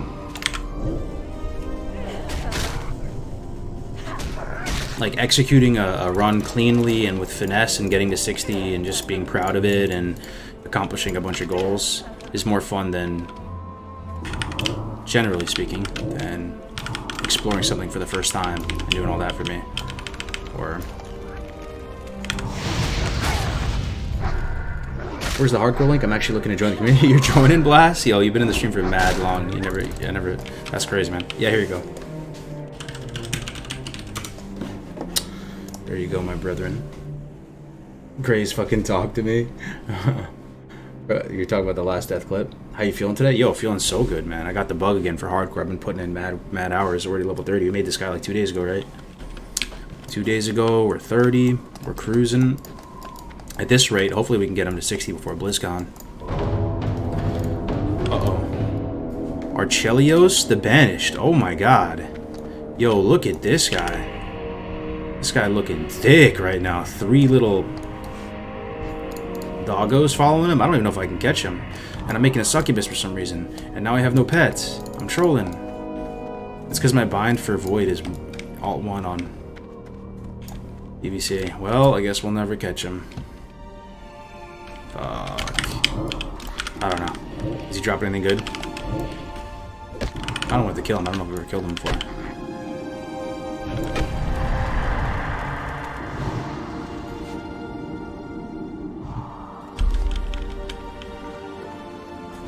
That's a chunky centaur for sure. Good to see you though, Sec. How you been, man?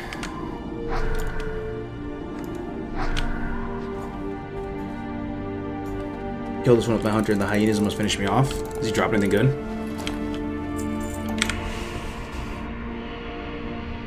Did you revert to your old classic lock keybinds or stick to your new arena ones? The old classic lock ones, yeah. The arena ones are so different, man. They're so different. I don't know how we're gonna balance it in TBC. You guys told me that there's some add-on where you can do it.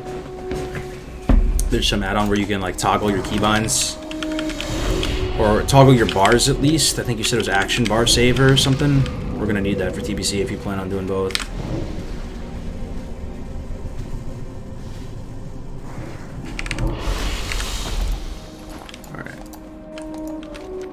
Let's turn this in. Actually, Lobenhoff, let's do that. Wait, I need the Fell Hunter quest there. Is this the Fell Hunter quest? Yo, did I forget to get the Fell Hunter quest? I don't have a Warlock quest. I don't even have a Warlock quest. Damn, I need to go in here for the Fell Hunter, right? To get some item in there.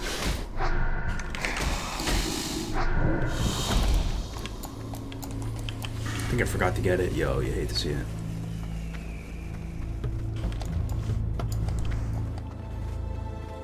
Life tap Q Pog, yeah. It's spell lock for me in DBC.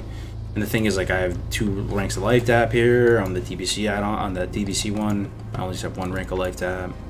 Just don't have space. Glad to hear it, man. I'm doing good. So remember last year, your cozy streams like these kept me sane during the pandemic. Hell yeah, man. It was popping off in Italy, too. Now it's going crazy in America. I'll catch you guys tomorrow. Left the office, can really only play at work. Alright, man. You'll see you later, Pico. Action bar saver, it's gold. Yeah. Yup, action bar saver. I'll look into that. If you die in a BG, do you lose your hardcore tune? If so, does that mean no arena in hardcore? No arena in TBC hardcore? Yeah, I don't think there's any plans of doing arena in TBC hardcore. TBC hardcore, I mean, hardcore is like a leveling thing. At least right now. I don't see a way to make it work for arena. But yeah, man, I mean, this guy might die, and the dream is dead. It's possible. Did you get your wand? Yes, we did. Yes, we did. Gravestone Scepter acquired.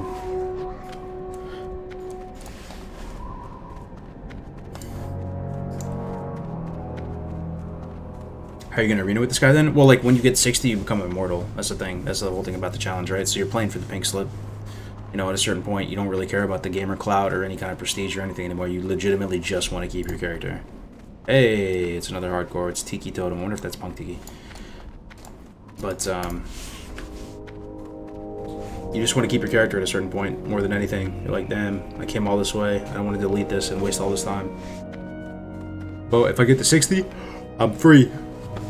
I'm done. I'm good to go for TBC. Another one. Hardcore challenge. Instead of streaming on Twitch, stream on Chatterbait. Oh my god, bro. Hey man, to each their own. What was your first WoW character? Very first WoW character ever was on the Illyria realm. Tauren Hunter. Didn't know any better. Played a normal server. Didn't know what that meant. Just rolled on him. Big Black Angus looking Tauren Warrior. Got him to 17. I had a good time though. I got to the crossroads. I remember it clear as day. Clear as day. My memory is not the greatest with some stuff, but I have like these really vivid pockets of like memory where like I can remember everything almost photographically. So just the occasional nugget. Remember clear as day, man. Talking to like the first player I met, he was like getting eggs. It was during like the Christmas event. Had this undead guy. It was the first time I saw an undead character in the game, and he was like guiding me to the crossroads, and it was seeming so insane seeing all these like huge ass creatures, skull creatures all around. Smooth camera on, bro. Love it. Hell yeah, man. Appreciate it. Would you go imp, concussive shot, or efficiency for marksmanship? In hardcore or not? For hardcore, yeah, I would go concussive shot. Or speed running, PvE leveling, probably go efficiency. Like if you were just Ompi on like the blessed speed run, going for the fastest time. But if you're playing on a PvP server, concussive shot. Hardcore, concussive shot. What brings absolute you BIS PvE, farewell. like, you know, speed run talent and efficiency. Yo, I think we're gonna call it here. I'm gonna pass it over to Grays, guys. I'm kind of hungry and I'm losing steam. I don't want to waste your time. Thank you very much for hanging out with me today. As always, really appreciate it so much. Might be back again later. You never know. Hopefully. I want to do the night streams, but I run out of energy, man. But I'm hoping to do it. As always. Yeah, we're gonna set it up with Grays. You guys all know Grays, right? I'm glad I get to host him too, man. I never get to host him because I always come on after him. If you don't know who Grays is, please stick around. Say hi to him. Yo, can you spam some emotes in his chat? He always puts me to shame. Whenever he hosts me, I get so many emotes spammed and stuff. Spam some blessed runs, something, whatever you got. Hardcore emotes. We'll talk to you later.